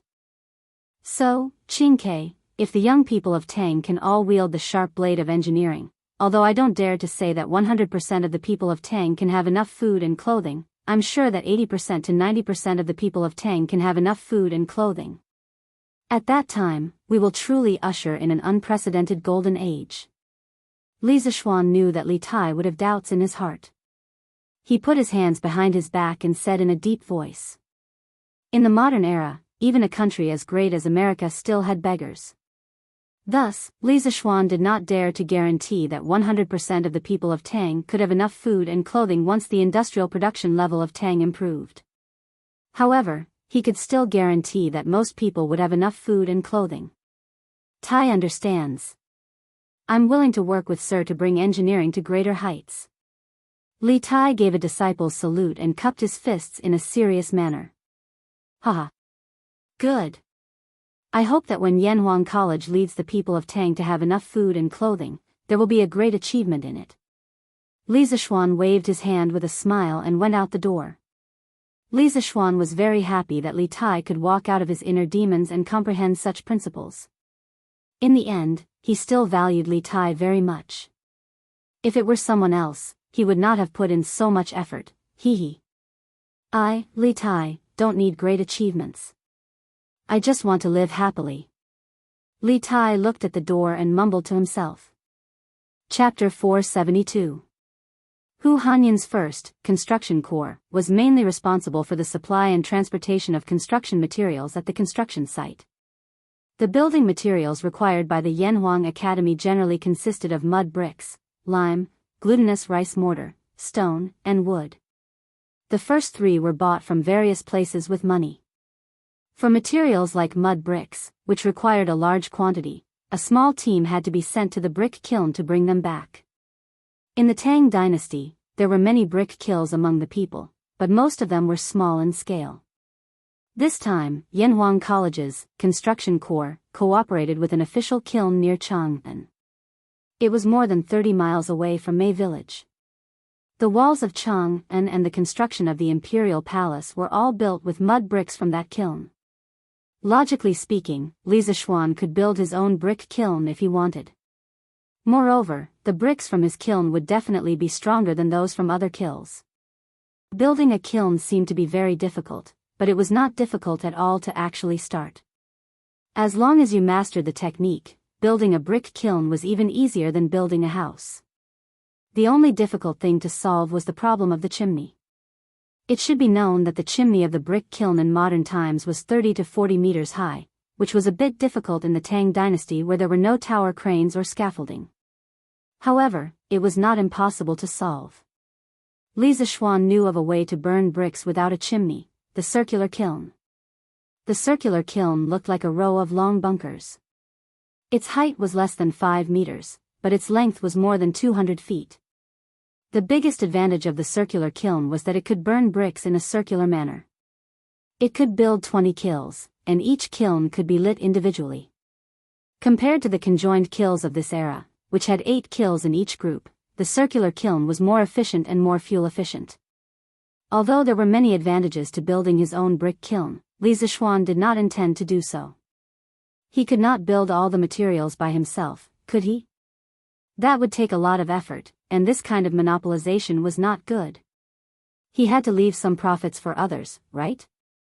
In the afternoon, Hu Hanyun took more than 3,000 people of the 1st Regiment to hunt in the mountains. To be precise, they were going to cut wood. They had to bring back a batch of wood and hand it over to the other regiments to build temporary housing for the workers. For the entire construction corps, this was the first day of work. Other than the division of formations, there was only the construction of a place to settle down. The official building of the academy would have to wait until the next day. Fortunately, it was summer now, and the workers' residences only needed to be able to block the sun and rain. There was no need to think about keeping warm, so it was very simple to build. The sun was setting. Cloud Mountain was still very lively. Rows of small sheds were arranged in the forest, and there was a number hanging in front of each shed. 99% of the workers did not know how to read, let alone Arabic numerals.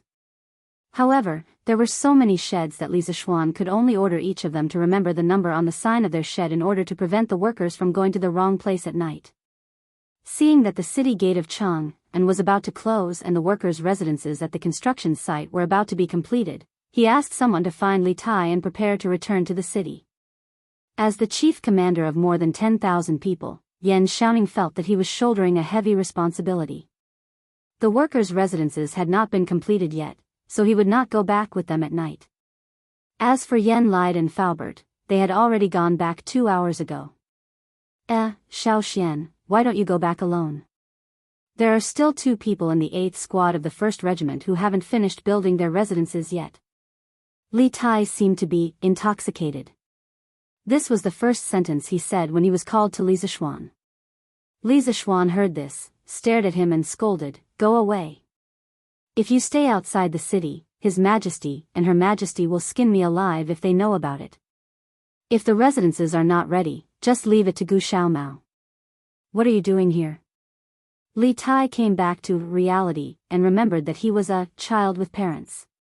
He also understood that Li Zishuan was telling the truth. He could not help but touch his nose embarrassedly and silently accept the organization's arrangement.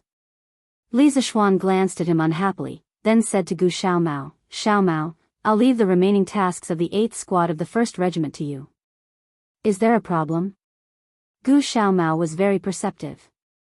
He knew that this was an opportunity for him to perform. He quickly said loudly, "Boss, no problem, absolutely no problem. You and the captain can go back to the city without worry." "Did you hear that? They're fine here. Qingke, why don't you get on the horse? It'll be bad if the city gate closes later," Li Zishuan urged. "Oh. Okay. Gu Xiaomao, I'll leave the 8th squad to you. I'll come back tomorrow morning." Li Tai nodded his head and mounted his horse. However, he was still a little worried as he warned. Yes, Captain. Don't worry." The 2 of them rode at full speed and finally returned to Chang and city before sunset. Li Zishuan naturally returned to Yongla Lane. As for the little fatty, he had to go to the palace before returning to Prince Wei's residence. After all, he had decided to participate in the construction of Yanhuang College today, and he had not gotten Li Heir's permission yet. "Qingke, where did you go and sweat so much? And I haven't seen you all day." "At the Li Zheng Palace."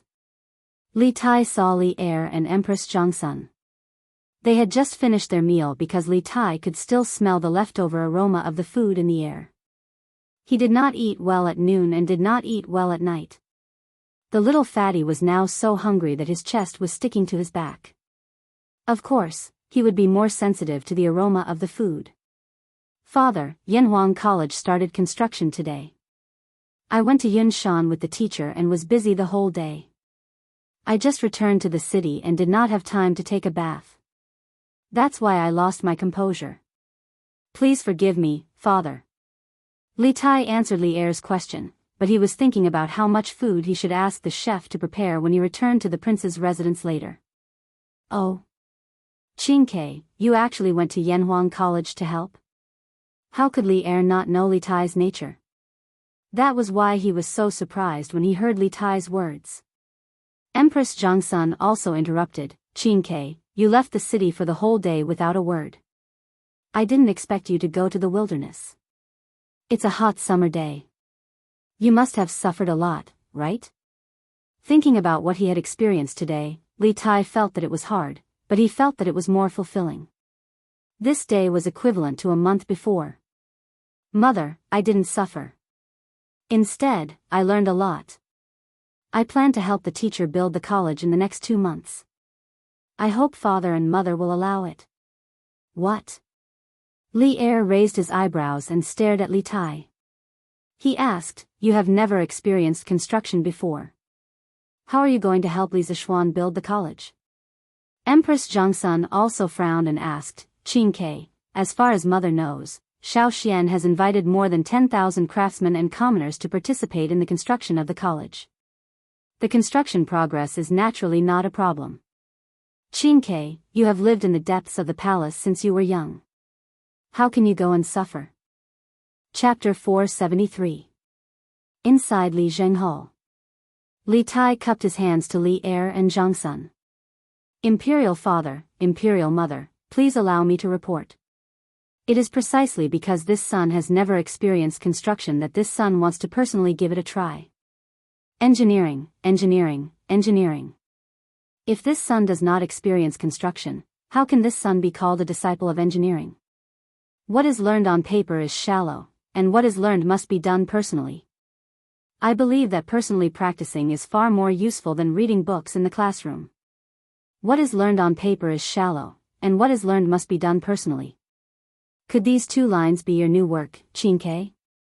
Li Er's eyes lit up. He did not mention whether Li Tai should go to the construction site, but instead, he was concerned about the poems. Li Tai was stunned and replied, Imperial Father, this was written by Mr. Li. Oh? That kid? A few days ago, he wrote 2 love poems. I thought it was a coincidence. Now, it seems that Li Zishuan has some talent in poetry. What are the other 2 lines of the poem? Li Er rubbed his chin and asked with interest. Li Tai was instantly speechless. His original intention was to share his insights at the construction site with Li Er and Zhongsun, but before he could finish, Li Er was concerned about the 2 lines of the poem. Wasn't he going too far off the topic?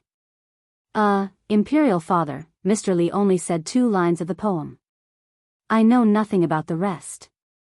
Li Tai said gloomily. Li Er nodded, then frowned, and did not speak. Empress Zhongsun was not as unreliable as Li Er. After all, as a mother, she doted on her son more. At this moment, she frowned and said worriedly, although what you said makes sense, it will be even hotter on Yunshan in this scorching summer. You have never suffered since you were young. How will you be able to stand it? Li Er also snapped out of his daze and nodded. Yes. Qin Ke, your imperial mother is right. It is easy to get heatstroke in the summer. Don't get involved. If you want to experience engineering practice, there will be plenty of opportunities in the future. As an emperor, Li Er had always been strict with his sons. However, Li Tai was fat. Fat people were naturally afraid of the heat. Therefore, Li Er was also very worried that Li Tai would get a heatstroke on this hot day. However, Li Tai's mind was now filled with the thought of leading his team to cause trouble. Why would he care about this little bit of difficulty? When he heard that Li Er didn't agree, he quickly said, Imperial Father, Imperial Mother, this son is not afraid of the mere heat. This son only arranged for others to do the work and did not personally do the work, so it is not that tiring. The ones who worked really hard were the commoners. They were also Imperial Father's people. Normally, they couldn't even afford to eat fat meat, but they had to do the hardest and most tiring work at the construction site. Just for a few dozen copper coins a day, they were willing to sweat like rain. If I don't go to Cloud Mountain today, I'm afraid I won't know these things for the rest of my life. This son doesn't want to be a prince who doesn't work hard, doesn't know the 5 grains, and doesn't care about the hardships of the commoners. I implore Imperial Father and Imperial Mother to fulfill my wish. These words were said sincerely by Li Tai. Li Er and Zhang Xuan's expressions also gradually became solemn. The atmosphere in the main hall became very heavy for a moment. After a long time, Li Er stood up and came to Li Tai. He patted his shoulder and sighed. Haha. Qin Ke, you have really grown up. I didn't expect you to be able to understand so much in just a short day. I am very gratified. Li Zishuan is a qualified teacher. Not bad, not bad. Qin Ke, since you have already thought it through, then go ahead and do it. Imperial father supports you. Empress Jongsun opened her mouth, but she wasn't completely a loving mother. She hesitated for a moment, then came to her son's side and said softly, "Kay, Imperial mother is also very gratified that you can say such words. Go. Just take good care of yourself." Li Tai was both happy and touched. He hurriedly said, "Thank you Imperial father and Imperial mother for your support. By the way, I am very curious about what happened in Yinshan today. It actually made you feel so much all of a sudden. Come, tell me and your Imperial mother." At the second watch period, the moon hung above the treetops. Li Tai had just come out of the Lijing Palace. The moment the little fatty came out of the palace, he immediately became a runaway wild horse. Wu Chundao, hurry back to the prince's residence and ask the kitchen to prepare food for this prince. Hurry, hurry, hurry. Li Tai sat in the carriage and hurriedly ordered the guards outside. He only wanted to eat meat now. Yes, Your Highness. Wu Chundao was stunned. This was the first time he had received such a strange order. He responded, then urged the warhorse under him to gallop out. In the carriage, Li Tai rubbed his stomach and sank into the sofa. He let out a long breath and said, "Ha! Now I can finally fight side by side with my brothers of the 1st Regiment and the 8th Squad in peace. Ha! In the future, the name of Yanhuang College will spread through the ages, and it will also be thanks to me, Li Tai. F***ck, my stomach is really F***king hungry." Lijing Palace. Zhongsun Palace. After the Emperor and Empress did it, Li Er held Empress Zhongsun and looked at the bed curtain above his head in a daze. "Your Majesty, are you still thinking about what Kay said just now?" Empress Zhongsun leaned on Li Er's chest and asked softly. She had been husband and wife with Li Er for many years. Of course, they still had this bit of tacit understanding. In fact, what Li Tai said just now also touched Zhang Xuan's heart. Haha. That's right. Wine and meat go to waste at the door of the Vermilion, and there are frozen bones on the road. Li Zishuan, that brat, really dared to say that. Since the establishment of the Tang dynasty, which of the emperors and ministers hasn't worked hard for the people and the country? In the end, they ended up with such an evaluation. What a great irony. Li Er came back to his senses, stroked Empress Zhangxuan's back, and said with a long sigh. "Your Majesty, that child probably said those words just to give Qin Ke a warning. He didn't mean anything else, but his words were indeed a little too harsh. I was thinking that with Qin Ke's temperament, she actually didn't break off with Xiao Xian after hearing those words. I have to say, ever since Ke followed Li Zishuan to study, his temperament has changed a lot." Empress Zhongsun first helped Li Zishuan a little by saying a few words. After all, those 2 lines of the poem that satirized current politics still had some treason in it, and then sighed with emotion at Li Tai's recent changes. Li Er nodded and said, "I understand what Guanyin Maid means. Qin Ke has indeed changed a lot recently.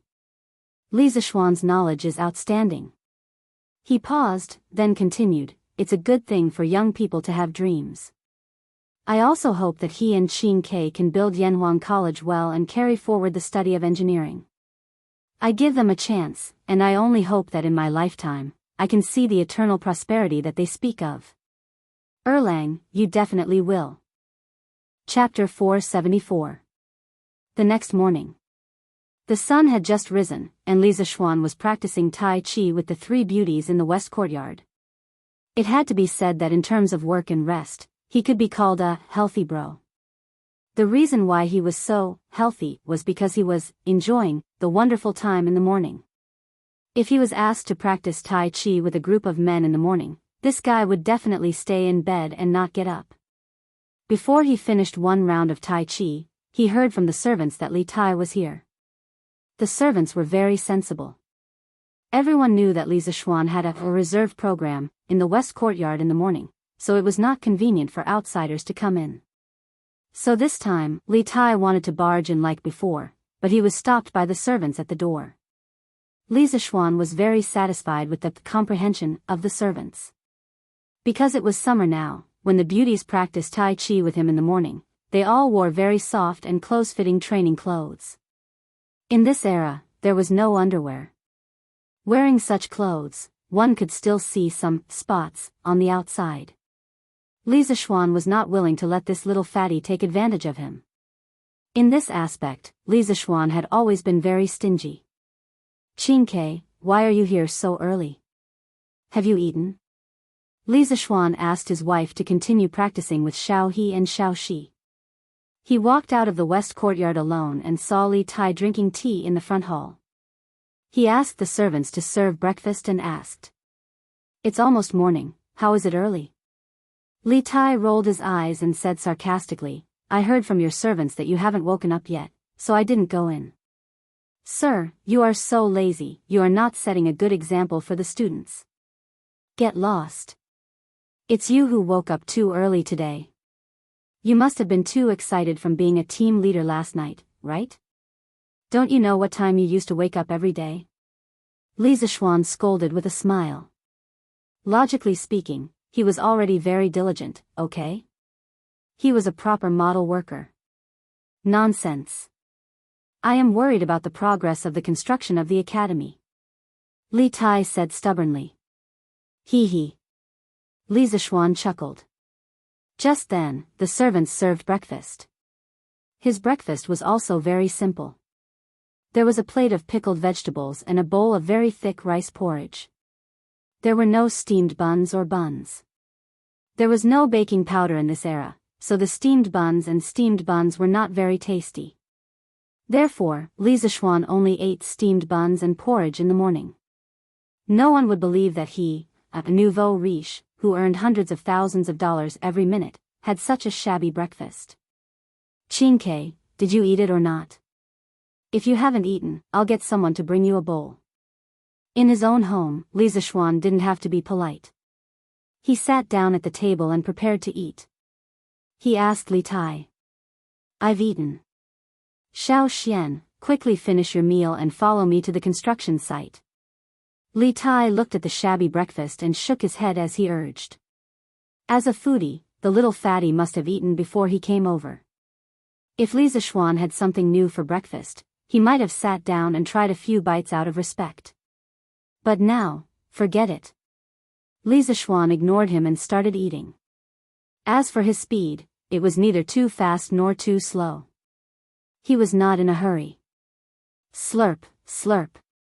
It had to be said that the porridge and pickled vegetables were a match made in heaven. Li Zixuan ate with gusto. After a while, he finished the bowl of porridge. Li Tai looked at him suspiciously and thought, "Isn't it just a bowl of porridge? Is there a need to eat so happily?" Suddenly, the little fatty noticed the black strip of vegetables on the plate. He asked curiously, "Xiao Xian, what is this? Why is it so black?" "This is my family's homemade pickled vegetables. It goes with rice. It's crispy." "Why?" "Qingke, do you want to try it?" There was no accurate statement about the origin of pickled vegetables. According to the relevant evidence, pickled vegetables originated from the Bronze Age. But pickled vegetables made from radish, at least in this era, did not exist. Don't doubt that there were no radish in the Tang dynasty. China was the country with the richest radish germplasm resources in the world. There were about 2,000 local varieties of radish. In the Book of Songs, there was a sentence, Kai Feng Kai Fei. Generally, people thought that Fei was radish. In the Han Dynasty literature, radish had 8 of the top 10 characteristics, such as luo fu, etc. The main ingredients were nothing more than refined salt and soy sauce. There was a lot of refined salt at home, but it was very expensive. As for soy sauce, this thing was also available in the Tang Dynasty. Soy sauce evolved from soy sauce. As early as 3,000 years ago, there were records of soy sauce being made in China's Zhou dynasty. The invention of soy sauce brewing by the ancient Chinese Han working people was purely an accidental discovery. China's ancient emperors used condiments. The earliest soy sauce was made from fresh meat. It was similar to the process of making fish sauce today. Because of its excellent taste, it gradually spread among the people. People who read a little bit of ancient Chinese probably knew the story of Fan Zhongyan's cutting rice porridge. Fan Zhongyan's family was poor when he was young. He lived in a temple and studied hard. Every day, he cooked a pot of thin porridge. After it was condensed, he divided it into 4 pieces, 2 in the morning and 2 in the evening. He only ate chopped pickled vegetables. Not only that, but he also tasted the marrow and knew the taste, and wrote an essay called Fu Fu, in which there was a line like, inside the Tao family's urn, pickled dark green and yellow, in a big mouth, chewing out gong shang jiu. It was a dish of pickled vegetables that was only for the poor to eat, but it was written in a very good tone and color, and Tao were very happy. Such hardships had caused him to develop a firm and unyielding, hardworking and thrifty style, and he had a deep understanding of the hardships of the people. In the future, no matter, high in the temple or far away in the martial arts world, he would take the world as his own responsibility. He would worry about the country and the people, get rid of corruption, and benefit the common people. Then I'll try it. Li Tai was interested. He pursed his lips and hesitated. Li Zishuan glanced at him. He knew that this was a guy who wanted to save face. He was too lazy to argue and directly asked someone to add a pair of chopsticks. After a while, the dishes were served. Li Tai picked up the chopsticks and copied Li Zishuan. He ate 2 pieces of pickled vegetables and a mouthful of rice. Li Tai immediately felt that the pickled vegetables tasted really good. He smiled and said, "Oh, Xiao Xian, this pickled vegetable is really good. It's full of flavor and texture. No wonder you enjoyed it so much." Hee hee. Is there a need to say it? Is it because with this kind of dish, the porridge will taste better? Li Zishuan nodded and smiled. Haha. It's true. Xiao Xian, I'll bring some pickled vegetables back from you later. Li Tai was very happy to find new food. Okay. I can give you some. But you are the Prince of Wei. Won't you feel embarrassed if you eat pickled vegetables with rice? Li Zishuan asked a very practical question. Chapter 475. Slurp, slurp, slurp. Oh. Whoever wants to say that I'm an embarrassment, let them say so. It's fine as long as I eat comfortably. Go get another bowl of porridge for me. Li Tai finished a bowl of porridge and pickled vegetables very quickly. He rubbed his round belly and ordered Xiao He, who was beside him. Let's go. Almost everyone in the Li family knew Li Tai's frequent customer. Xiao He rolled her eyes when she heard such an impolite order, but she still took the empty bowl to get more rice. Li Zishuan glanced worriedly at Li Tai's round body and said, "Qingke, with your body shape, is it what? What's wrong with my body shape?" Li Tai looked down at his waist and legs and said innocently, I want to say, Qingke, shouldn't you consider losing weight? You think I don't want to. But the feeling of being hungry is worse than killing me. So, I'll just keep on being like this." Li Tai rubbed his head in frustration and said gloomily. Li Zishuan sighed and said helplessly, "Anyway, be careful. Being too fat isn't a good thing for your body." Okay, I got it. Xiao Xian, you're so long-winded." Li Tai waved his hand impatiently and said. At this moment, Xiao He brought a bowl of porridge for Li Tai. Li Tai ignored Li Zishuan and focused on enjoying his second breakfast. Li Zishuan shook his head and stopped persuading him. He took the empty bowl out. Unlike Li Tai, who was a glutton, he was already full. Burp. Xiao Xian, let's go. I'm afraid the construction site has already started. Li Tai had already eaten breakfast in the morning, but he still ate 3 bowls of porridge at Li Zishuan's place. How big his stomach was really depended on how much food he had.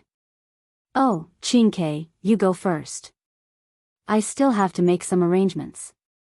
Li Zishuan raised his head and looked at the rising sun in the east. He thought for a moment and said. Arrange what? Li Tai thought that Li Zishuan wanted to slack off, so he walked over and asked. Look, Qingke, it's not even 7:30 in the morning, 7:45 in modern times, and the sun is already so solid. You can imagine how hot the weather is today. I'm afraid it's even more unbearable on the Cloud Mountain. I have to arrange for people to buy a batch of things to relieve the heat. Otherwise, it would be bad if the craftsmen and commoners get heatstroke. Li Zishuan said with a serious expression. The Li Zishuan had a lot of ice cubes. Li Zishuan wasn't afraid of the hot weather, but the 10,000 or so commoners couldn't help but be afraid. With the medical standards of this era, heatstroke was life-threatening. Previously, Sanbao had gotten heatstroke while helping him test the telegraph machine. She had been lucky enough to escape death. What little Xian said made sense. By the way, don't you have a lot of ice cubes at home? Can you help me bring some ice cubes over later? Li Tai said hurriedly. He still had lingering fears when he thought about yesterday's hot afternoon. Okay. But didn't you want to share Wheel and Woe with your subordinates? If you use ice cubes, then what about the members of your team? First of all, I don't have that much ice cubes at home. Li Zishuan looked at little Fatty and said with a smile that wasn't a smile. That's true. Li Tai scratched his head and said, then little Xian, what method do you plan to use to relieve the heat for the craftsmen and commoners? Li Zishuan thought for a while and said, it's nothing more than cold melon and cold bean soup. Also, it seems like we can't let the commoners work for 2 hours in the afternoon. Cold melon was watermelon. In this era, there was no such thing as watermelon. According to historical records, it had been introduced to the southeast coastal area of our country 5 generations ago. However, it wasn't called watermelon. Instead, it was called cold melon because of its cooling properties. As for cold bean, it was the modern mung bean. This thing had a long history of planting in China and could be traced back to the Han Dynasty. Okay, that's it then. If the others can bear it, then I'll be fine too. I'll go to the construction site first. Li Tai waved his hand and went out to lead his imperial residence guards to Cloud Mountain. Li Zishuan called Wang Zhong and asked him to go to the East Market to purchase a batch of watermelons and mung beans. At this time, the gatekeeper, Ah Fu, walked over and said, Young master, there's a letter for you. Who sent it? Li Zishuan frowned and asked. It's from the Shao Mansion. Ah Fu bowed and said. Shao Mansion. Li Zishuan was even more confused. He didn't know many people with the surname Shao in Chang'an. It was useless to ask more, so he opened the letter and read it. However, after reading it, Li Zishuan's expression became even more strange. This was a letter from Xiao Yu. What was important was that Xiao Yu wrote the letter to ask for the immortal mirror for his grandson.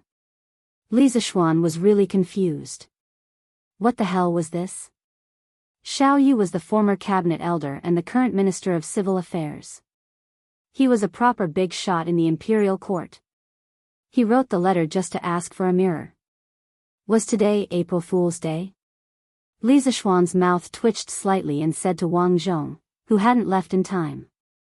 Uncle Wang, ask manager's son to send 3 small immortal mirrors to the Shao Mansion. Ah.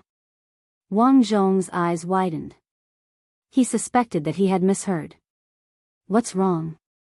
No, young master, this old man will go and ask manager's son. Wang Zhong quickly came back to his senses and said. Li Zishuan nodded understandingly. He was still a little confused. Inside the Taiji Palace, Xiao Yu, who was in the morning court, was a little depressed. He didn't want to write that letter. Xiao Yu had been wise all his life and was quite wise in the literary world, but in the end, for his grandson, he threw away his old face to ask for a mirror. If outsiders knew about it, he would have no place to hide his old face. That's right, Xiao Shui was Xiao Yu's eldest grandson. Therefore, he had no choice but to write the letter because his grandson was still relying on this deceiving immortal mirror to marry his wife. However, with his identity, it was definitely not appropriate for him to personally ask for the immortal mirror. After thinking about it, Xiaoyu felt that it was more appropriate to write a letter to Li Zishuan. He thought that Li Zishuan would also give him face. Meng, are you relieved now? If Grandpa personally asks, there will be no problem. Xiao Shui smiled fawningly at Meng, in the Xiao mansion's courtyard. But what if Grandpa Xiao doesn't ask? Meng frowned and said. Hey, that's impossible. Which minister in the current imperial court will not give my grandpa face? Even the emperor. Even the emperor is very concerned about my grandpa. Xiao Shui wasn't stupid. He knew that there were some things that could be said and some that couldn't. He quickly stopped the second half of the sentence and changed his words. Well, that's true. Then this lady will forgive you this time. Hee hee. Chapter 476. Haha. Then, Menger, is our wedding date going to be as planned? Xiao Shui, who was soft-hearted, was like a lackey at this moment. He licked his lips and asked. If the Strange Taste Pavilion really sends the mirror over, of course it will be as planned. But... Menger rubbed her chin and mischievously stopped at a key point. But what? Xiao Shui's heart trembled. He suddenly had a bad premonition. The heavens had pity on him. He had been tormented miserably by the girl in front of him for the past few days. Xiao Shui, why are you so afraid? I just want to ask, do you really like me? Unlike other young ladies, Menger was quite bold. She didn't blush at all when she said this. There was only purity in her eyes, the kind of purity that didn't know anything about the mortal world. Xiao Shui's heart melted at this moment. How could he say anything else? He nodded like a chick pecking at rice and said, yes, yes, yes, of course I really like you. I, Xiao Shui, swear to the heavens, hee hee. I don't want you to swear. Menger giggled and placed her finger on Xiao Shui's lips. Then, she stood up and twisted the hair in front of her forehead and said, I want to say that since you really like me, then when we get married, you have to compose a poem like, I don't have the wings of a colorful phoenix, but our hearts are as one. I want Sister Nan Xiao and the others to be envious of us. Ah! Xiao Shui was dumbfounded. He screamed crazily in his heart, Li Zishuan, you're so King deceitful. Ah! Young master. You brought so many cold melons. How much is it? Near noon, Li Zishuan brought dozens of carts of cold melons and a few bags of mung beans to Cloud Mountain. Second Master Lu, who was at the entrance of the mountain, saw this huge convoy and immediately stepped forward in surprise. Haha. Isn't this because I'm afraid that everyone will be too tired? It's just a few carts of cold melons, it's not worth much. It's better that everyone doesn't get heatstroke than anything else. Li Zishuan smiled nonchalantly. TSK. Young master, you're really generous. How is this a few carts? It was probably more than 10,000 pounds. To tell you the truth, I, Lu Wanshan, have lived for more than half of my life, but this is the first time I've seen such a compassionate boss. Lu Wanshan looked at the huge fleet and said with emotion. Everyone is born and raised by their parents. What's the difference between rich and poor? It was just a different reincarnation. Haha. Second Master Lu, I'll go up first. Li Zishuan sighed with deep meaning. He cupped his hands at Second Master Lu and led the team up the mountain. What's the difference between rich and poor? It was just a different reincarnation. Haha. Our young master is really different from the rest. Second Master Lu squinted his eyes and looked at Li Zishuan's back with a complicated expression. Qingke, what's wrong with you? Are you pregnant? When they arrived at the top of the mountain, they saw Li Tai standing at the entrance of the mountain. His cheeks were puffed up, and he was trying to hold back his laughter. His expression was very strange. Li Zishuan could not help but complain. F***ck, you're the one who's pregnant. Pfft. Haha. I can't take it anymore. It's over. Let's go to the side. If Xiaoning sees me laughing, he'll kill me. When Li Tai heard this, he jumped 3 feet high. As he spoke, he could not help but hold his stomach and laugh. However, this little fatty could not help but look back as he laughed. In the end, he even pulled Li Zishuan into the small forest at the side. Li Zishuan was shocked. Who would be willing to go into the forest with a damn fatty? He did not do gay things. Wait. What exactly happened? What's the meaning of your sneaky look? Li Zishuan could not stand this gay little fatty and hurriedly said. Pfft. Ha ha ha. Forget it. I'll go to the side and laugh for a while more.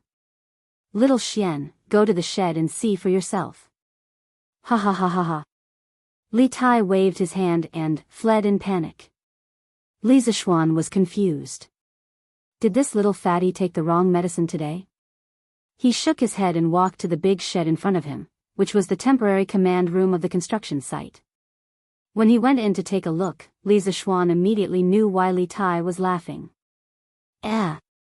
Shouting, are you acting in an opera? Pfft. Ha ha ha ha ha. Yan Xiaoning was originally a handsome gigolo. However, at this moment, he had turned into a young man full of pimples. In just one night, there were dozens of small red spots on his face, and there was a huge red lump in the middle of his forehead. The most awesome thing was that Yan Xiaoning's eyes were like that of a giant panda's. His entire person looked too beautiful to look at. Bang! Little Xian, shut up. What are you laughing at? Didn't I become like this because of your academy? If you keep laughing, I'll quit. Yan Xiaoning, who rarely cursed, didn't care about anything else at this moment. He slammed the table with all his might and roared at Li Zishuan, damn it. Okay. I won't laugh anymore. Ha. I really won't laugh anymore. Pfft. Xiaoning, let me laugh for a while more. Ha ha ha ha. As Li Zishuan spoke, he couldn't help but laugh out loud. Huff, huff. Yan Xiaoning panted heavily. His face was getting darker and darker. He clenched his fists so tightly that they made cracking sounds. He was going to go berserk at any moment. Li Zishuan saw this and quickly held back his laughter. He waved his hand and said, cough, cough, I won't laugh anymore. Xiaoning, hurry up and tell me, what's wrong with you? Why are there so many bumps on your face? Damn, it's all your fault. Yan Xiaoning's face darkened as he yelled, this is King Baron Mountain. At night, the mosquitoes are like locusts passing through, and there are no curtains at the construction site. Do you know how hard I slept last night? Li Zishuan suddenly realized that Yan Xiaoning's head was full of mosquito bites last night. Speaking of mosquitoes, whether it was in Chang'an City or in the middle of nowhere, there were a lot of them in summer. Li Zishuan did not feel it before. First, the Li family often burned mosquito repellent. Second, the Li family's bed had curtains, similar to modern mosquito nets. Third, Li Zishuan's bedroom would put a lot of ice cubes every day. Usually, it was 30 to 40 degrees outside, but only 15 to 16 degrees inside. It was like turning on the air conditioner. Mosquitoes did not like such a cold environment, so he was not bothered by mosquitoes usually. But at the construction site, it was completely different. Li Zishuan had spent the whole day arranging the accommodation for the workers yesterday. He did not consider the mosquitoes at night at all. Even if he did, he was pressed for time and could not solve it yesterday. More than 10,000 curtains were not a small number. Even if he had money, he could not buy so many curtains in such a short time. Chapter 477. Inside the shed at the peak of Yunshan. Li Zishuan took a few deep breaths and forced himself to calm down. Yan Xiaoning did not have it easy. If he continued to laugh, it would really hurt his heart. Oh, Xiaoning, did the others not sleep well last night? Li Zishuan thought about it and asked. If the mosquito problem was too serious, he had to find a way to solve it. Yan Xiaoning glared at him and said unhappily, what do you think? Don't tell me those mosquitoes specifically caught me and bit me? Everyone basically did not sleep well last night. Oh, not only mosquitoes, we also heard a tiger's roar last night. Tiger's roar? Li Zishuan was shocked. He hurriedly asked, the world has been peaceful for a long time. Why are there still tigers nearby? No tigers broke in last night, right? Yan Xiaoning replied, that's not true. The tiger's roar was very far from here. According to Second Master Lu, it came from Thonglin Mountain. The terrain there is steep, dense forest, and few people go there. It is not surprising that there are 1 or 2 wild beasts there. Yinshan is close to Plum Village and Han Village. There are many people here, so those wild beasts would not dare to come here for no reason. Li Zishuan was relieved. He nodded and said, that's good. But from now on, each team must send 2 people out to keep watch at night in case of any accidents. Yan Xiaoning knew the severity of the matter. He nodded and said, I understand. Don't worry. Hiss. F***CK. I really suffered a huge loss this time. My body is really F***King itchy. As Yan Xiaoning spoke, he could not help but scratch the parts of his body that were bitten by mosquitoes last night. Li Zishuan then noticed that not only Yan Xiaoning's face, but also his arms were also left with many mosquito kisses. This good brother of his had indeed sacrificed a lot for Yanhuang College. Li Zishuan clasped his fist and said, Xiaoning has indeed troubled the college. I will get someone to send some alcohol over later. You can apply it on the mosquito bites. It should stop the itch quickly. In the afternoon, get a couple of people to collect some mugwort and wormwood. Smoke it for everyone's residence. It should be much better at night.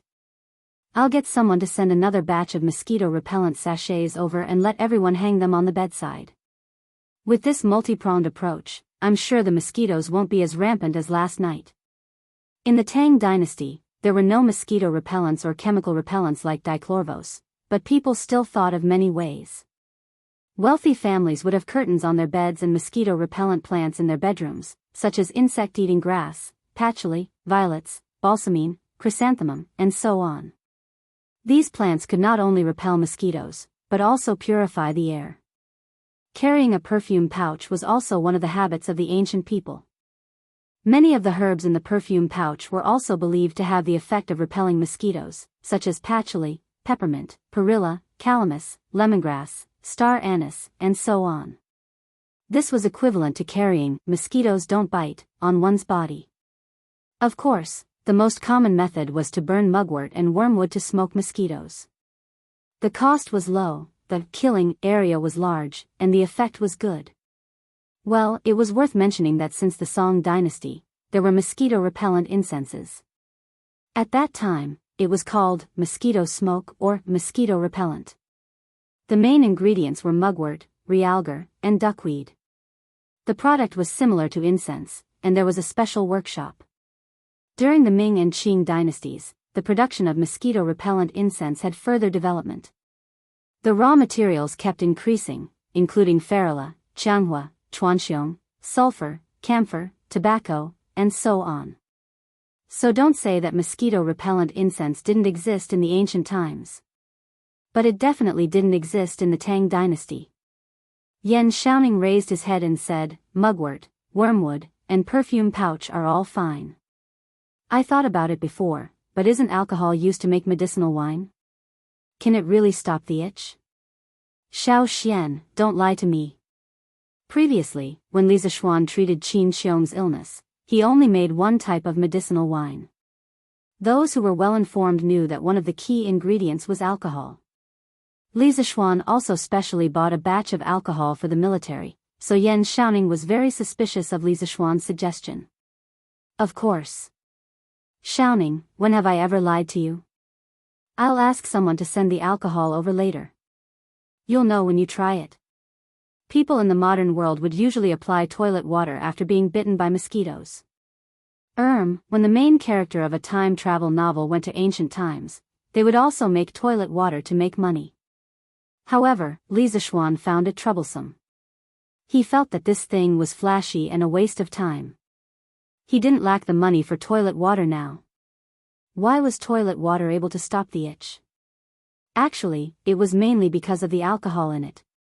Toilet water was a type of perfume product that used floral oil as the main ingredient and was refined with alcohol. The essence used in toilet water was slightly inferior, and the content was also lower. It was usually 1% to 3%, so the fragrance was not as long-lasting as other alcohol solutions. The concentration of alcohol in toilet water was 70% to 75%. This kind of mixture could easily penetrate into the bacteria and denature the proteins in the protoplasm and cell nuclei, causing them to lose their vitality. Thus, the disinfectant effect was strong. Oh.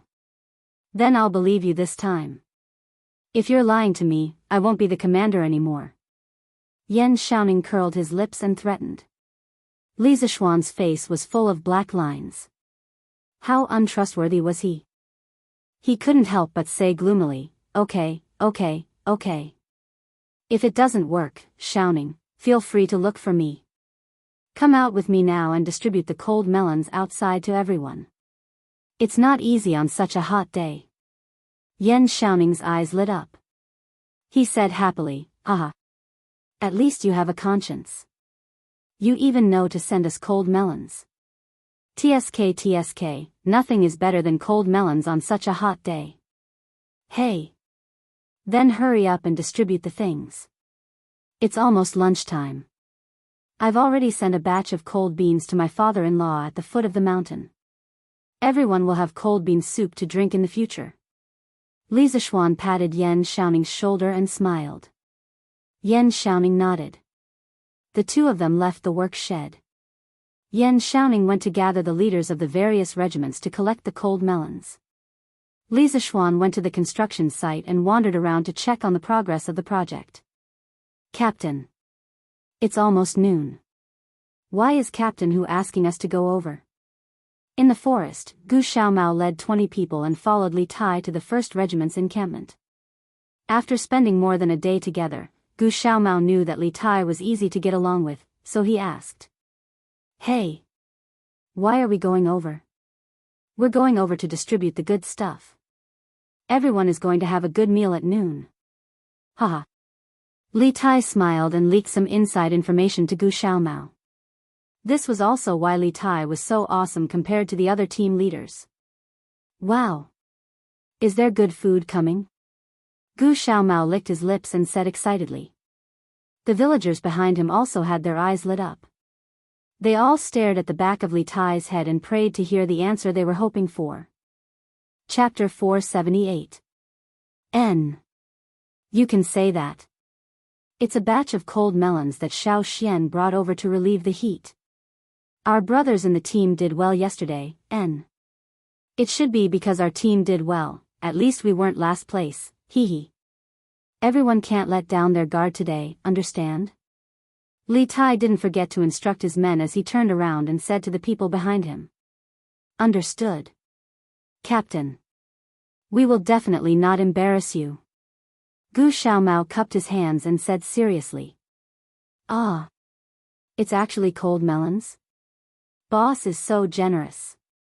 Captain, there's nothing to say, just based on how good boss is to us, we will definitely do our best. Yes, we will definitely do our best. Don't worry, our brothers will definitely not be worse than the other teams. In this era, it wasn't that ordinary people couldn't afford to eat cold melons. It was just that most people didn't have the means to eat it every day. Eating it once in a while was already a great enjoyment. And Li Zishuan actually brought over a batch of cold melons for more than 10,000 people, of course. They were grateful from the bottom of their hearts. It's good that you have this intention. Li Tai nodded and said with relief. Yunshan Mountain at noon today was destined to be unusual. There was still half an hour before lunch, but all the craftsmen and workers received the order to stop work and return to their respective camps. After returning to the camp, everyone was dumbfounded because they saw a lot of cold melons. Oh my God. So many cold melons, where did they come from? Could it be that the team leader brought the team leader to steal from someone's melon field at the foot of the mountain? Damn you. Where would the team leader have the time to do that?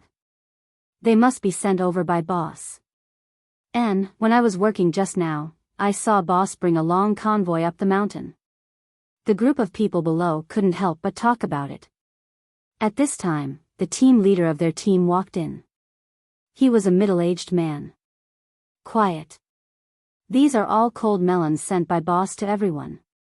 In a while, each house will take one back. You are not allowed to eat now, otherwise, you won't be able to eat later. After returning to the house to plant the cold melon, it was time for dinner. Also, yesterday, our 5th team got last place. Although it might not be because of our 3rd team, but everyone has to be more spirited today. If you're in last place again, I'll see if you're worthy of the cold melons that the boss sent over. Is that clear? The workers' dormitories on Yunshan Mountain were all 6-person dormitories, and this cold melon weighed at least 5 kilograms. On average, everyone could get at least 1 kilogram. From this point of view, everyone had to admire Li Zishuan's generosity. Listen up, Captain. We promise that we won't slack off in the afternoon. Yes, I definitely won't slack off. Everyone in the team patted their chests and promised. The middle-aged captain nodded and continued, after lunch and eating the cold melon, everyone should rest in the house. Today's weather is too hot, and the boss is afraid that you guys will get heatstroke, so he postponed the start of work to 3 p.m. Everyone should rest well and start work on time. Try to finish digging the foundation that the captain assigned to our team by the afternoon. Do you hear me? Work can only start at 5 p.m. Captain, can we start work ahead of time?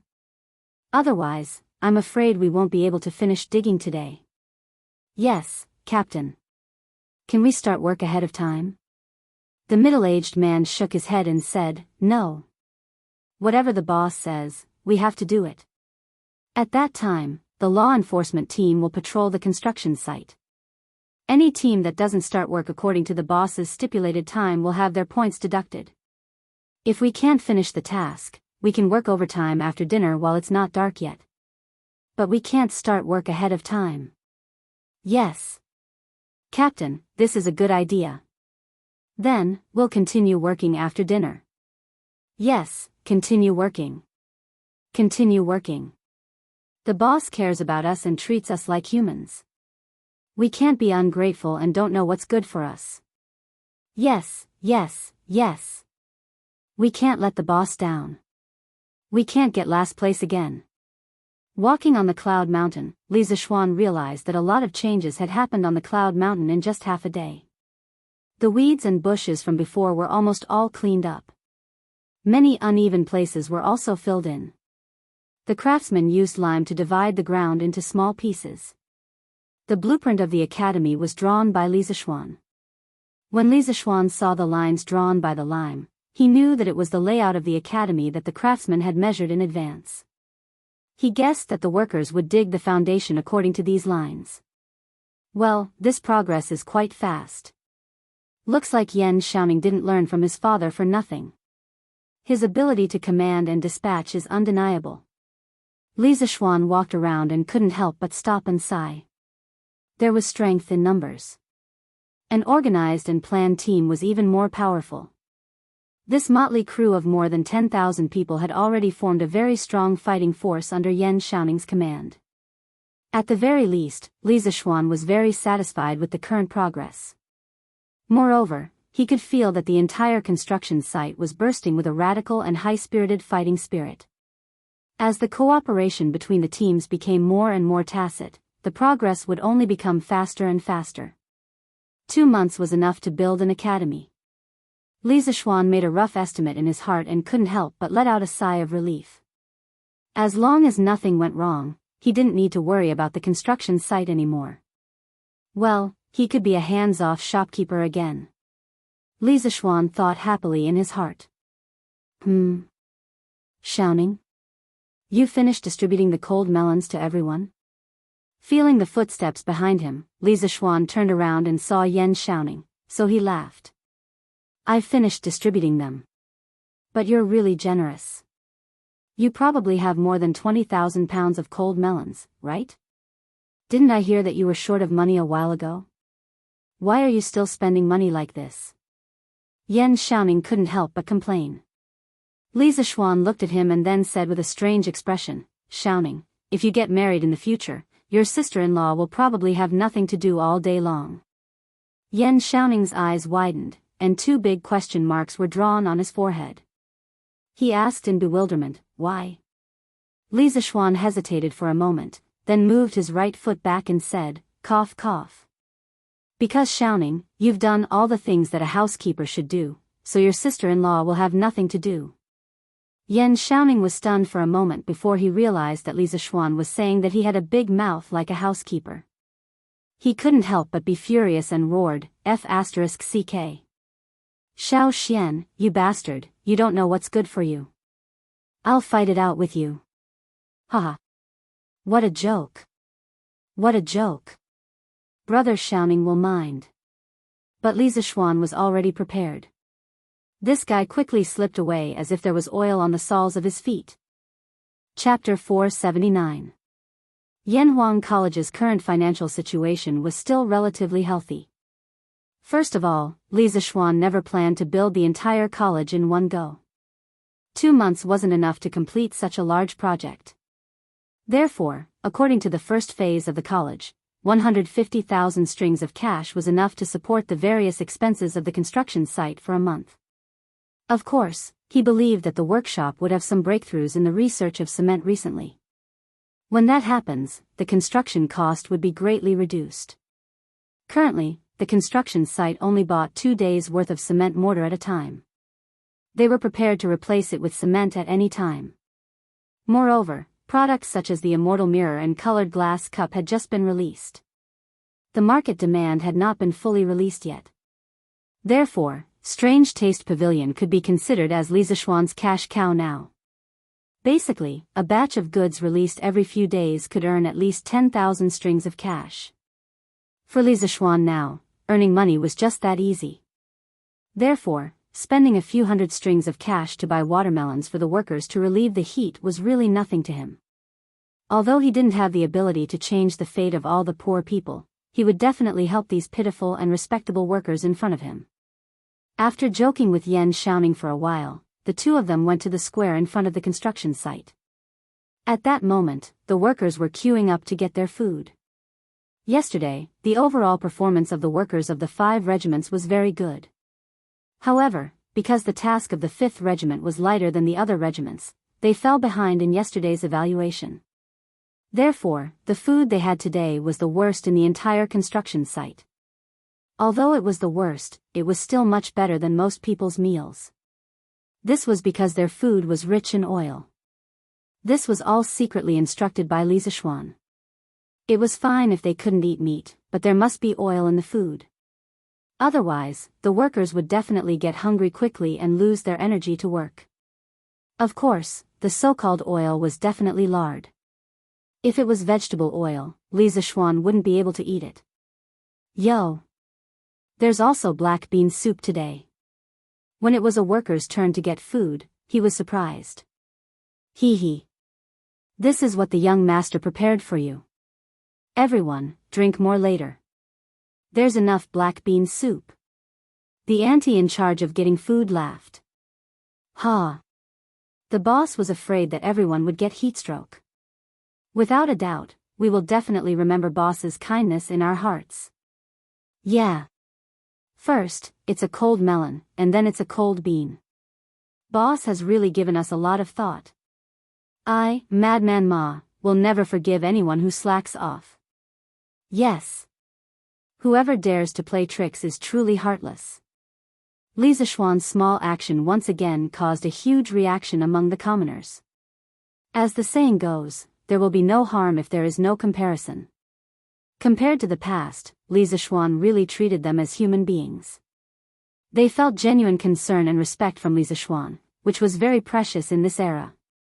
In just 2 days, Li Zishuan had made more than 10,000 workers and craftsmen identify with him. His speed was quite fast. It could only mean that treating others with sincerity would also result in sincerity. Haha. Xiao Xian, you're quite impressive. I think all the workers are full of admiration for you now. I'm afraid even I can't compare to your influence. As the chief commander of the construction site, how could Yan Xiaoning not know the mentality of these workers? He stood at the edge of the square and exclaimed to Li Zishuan. Haha. Xiaoning, this is called charisma, do you understand? Li Zishuan patted Yan Xiaoning's shoulder and laughed as he said shamelessly. Get lost. What bullsh*t charisma? Don't lie to me. It's just a way to buy people's hearts. My father used it a lot too. Yan Xiaoning rolled his eyes and said unhappily. Li Zishuan said anxiously, Hey. What do you mean by buying people's hearts? These people use their hard work to get paid, and I treat them with sincerity. Xiaoning, don't talk nonsense. There are so many craftsmen and commoners in the world, and I don't lack money. Why would I need to buy people's hearts? Yes, yes, yes. You're right. Go and eat. Remember to send me the alcohol in the afternoon. Yan Xiaoning waved his hand and went to get food. After having lunch at the construction site, Li Zishuan didn't go home immediately because the weather was really hot. The whole earth felt like it was being baked in a furnace, and it was extremely hot. In his previous life, Li Zishuan thought that the ancient times would be cooler because modern society had developed for so many years and would be affected by the global greenhouse effect. In the ancient farming society, the natural conditions were not destroyed, and even if the summer was hot, it wouldn't be too hot. But after experiencing it, he knew that it wasn't the case at all. At the very least, he was extremely hot now. Luckily, all the sheds at the construction site were built in the forest, or else the workers would be in a worse situation in the wilderness. Li Zishuan stayed in Yan Xiaoning's temporary residence for 2 hours until the sun outside wasn't so solid anymore. Then, he took the carriage back to Chang'an City. When he got home, Li Zishuan took out a bottle of 75% medical alcohol and asked the servant to send it to Yan Xiaoning. Not long after, Sun Huiming came. Old Sun's face was flushed red. He came to the Li residence to report the results of the day to Li Zishuan. Today, the Strange Taste Pavilion had another batch of glass products for sale. Young master, great news. Today, we have prepared 400 colored glazed cups, 400 colored glazed lamps, and 200 small celestial mirrors. The number of people lining up at the Strange Taste Pavilion did not decrease. Instead, it increased by several times. Many people stayed at the restaurants in the East Market last night. This morning, the Strange Taste Pavilion had not even opened its doors, and there was already a long line of people waiting outside. Until now, we've sold out all our stocks. Today, we sold more than 80,000 strings of coins worth of goods. It's amazing. Sun Huiyuan said excitedly. Li Zishuan nodded indifferently. All of this was within his expectations. The high profits of these colored glass products would definitely continue for a period of time. He smiled and said, Yes, shopkeeper's son, you've done very well. In the future, the glass cups, the small celestial mirrors, and the small celestial mirrors will be sold in batches every 3 days, and then the large celestial mirrors will be sold in batches every 10 days. We have to control the quantity, and don't let the celestial mirrors become cheap goods that can be seen everywhere. Sun Huiyuan had been a manager for so many years, and his understanding of business wasn't low. After hearing this, he immediately understood Li Zishuan's intention. He quickly cupped his hands and said, Young master, you're really farsighted. I'll definitely do as you say. Haha. Manager's son, you flatter me. Chapter 480. Shao Mansion. Menger, look, look. The Strange Interest Pavilion just sent 3 small immortal mirrors. Haha. Xiao Shi carefully took the 3 wooden boxes to the backyard and laughed at the cute girl on the swing. Wow. Is that true? Is that true? Let me see. The little girl quickly stopped the swing and stabilized her body. She trotted to Xiao Shui and said excitedly. Hee hee. Of course it's true. Here, take it. Xiao Shui handed over the 3 exquisite wooden boxes. Menger took them and opened one of them. Suddenly, a palm-sized shiny mirror appeared in front of her eyes. She took it out, but the smile on her face could not be hidden. Wow! It's really the immortal mirror. It's really the immortal mirror. The person inside is so clear. Grandpa Xiao is amazing. He got 3 immortal mirrors at once. Sister Nan Xiao and the others will be envious of me. Hee hee. Meng'er held the 3 immortal mirrors and said happily from the bottom of her heart. However, her words completely broke Xiao Shui's heart. Meng'er, although Li Zixuan gave my grandfather face, I was the one who asked my grandfather. I risked being scolded to beg my grandfather. How can you forget my contribution? Xiao Shui said pitifully and gloomily. Well, that's right. Then Meng'er thanks Brother Shui. Meng'er tilted her head and thought for a while, and finally smiled. Hee hee. You're welcome. You're welcome. Xiao Shui's heart was greatly satisfied. Hearing this, he scratched his head and laughed. 2 days later. On this day, Li Zixuan had just finished his breakfast when he heard that Faubert had come. He couldn't help but be happy and thought to himself, could it be that there's a new breakthrough in the research of cement? Li Zixuan hurriedly came to the main hall and saw Faubert walking around excitedly. Young master, we have experimented with the correct formula for cement. The workshop has made cement. Faubert saw Li Zixuan come in and hurriedly said excitedly. Haha. Is it true? Li Zixuan was even more excited than Faubert. With cement, he didn't need to worry about the construction of the academy. It's true. It's true. Young master, look, this cement has already coagulated. It's 100 times stronger than the failed product of our previous experiments. As Uncle Fu spoke, he took out a fist-sized lump of cement from his sleeve. Li Zixuan's eyebrows twitched. With such a lump of cement in his sleeve, wasn't Uncle Fu afraid that it would fall and hit his foot? Li Zixuan shook his head and threw away the messy thoughts in his mind. Li Zixuan took the cement block. It was slightly heavy and cold. Li Zixuan gently squeezed it and it didn't break. Then, he used 1% of his strength and it still didn't break. Faubert stroked his beard proudly and said with a smile, young master, what's crack? Before Uncle Fu could finish his words, he saw the cement block shatter with a kacha sound. Li Zixuan had used 5% of his strength, and the cement block couldn't hold on and turned into powder. Uncle Fu's face suddenly became very interesting. He was stunned on the spot and didn't know what to say. Li Zixuan looked up and saw Faubert's embarrassed expression.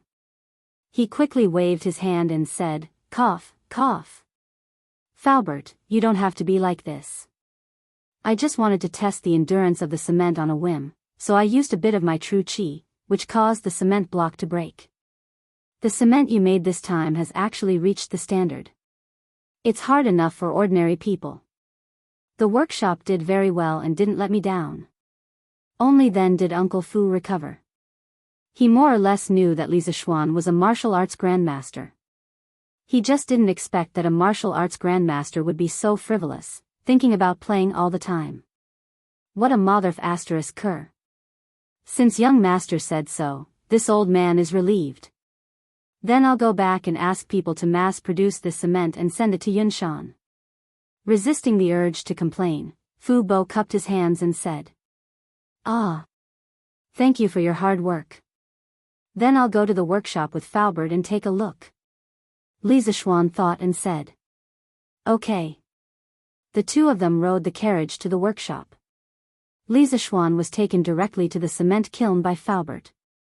Young master, because the demand for lioli in the Strange Interest Pavilion has been quite high recently, so in order not to affect the production progress of lioli, this old man has asked people to dig a new kiln for burning cement.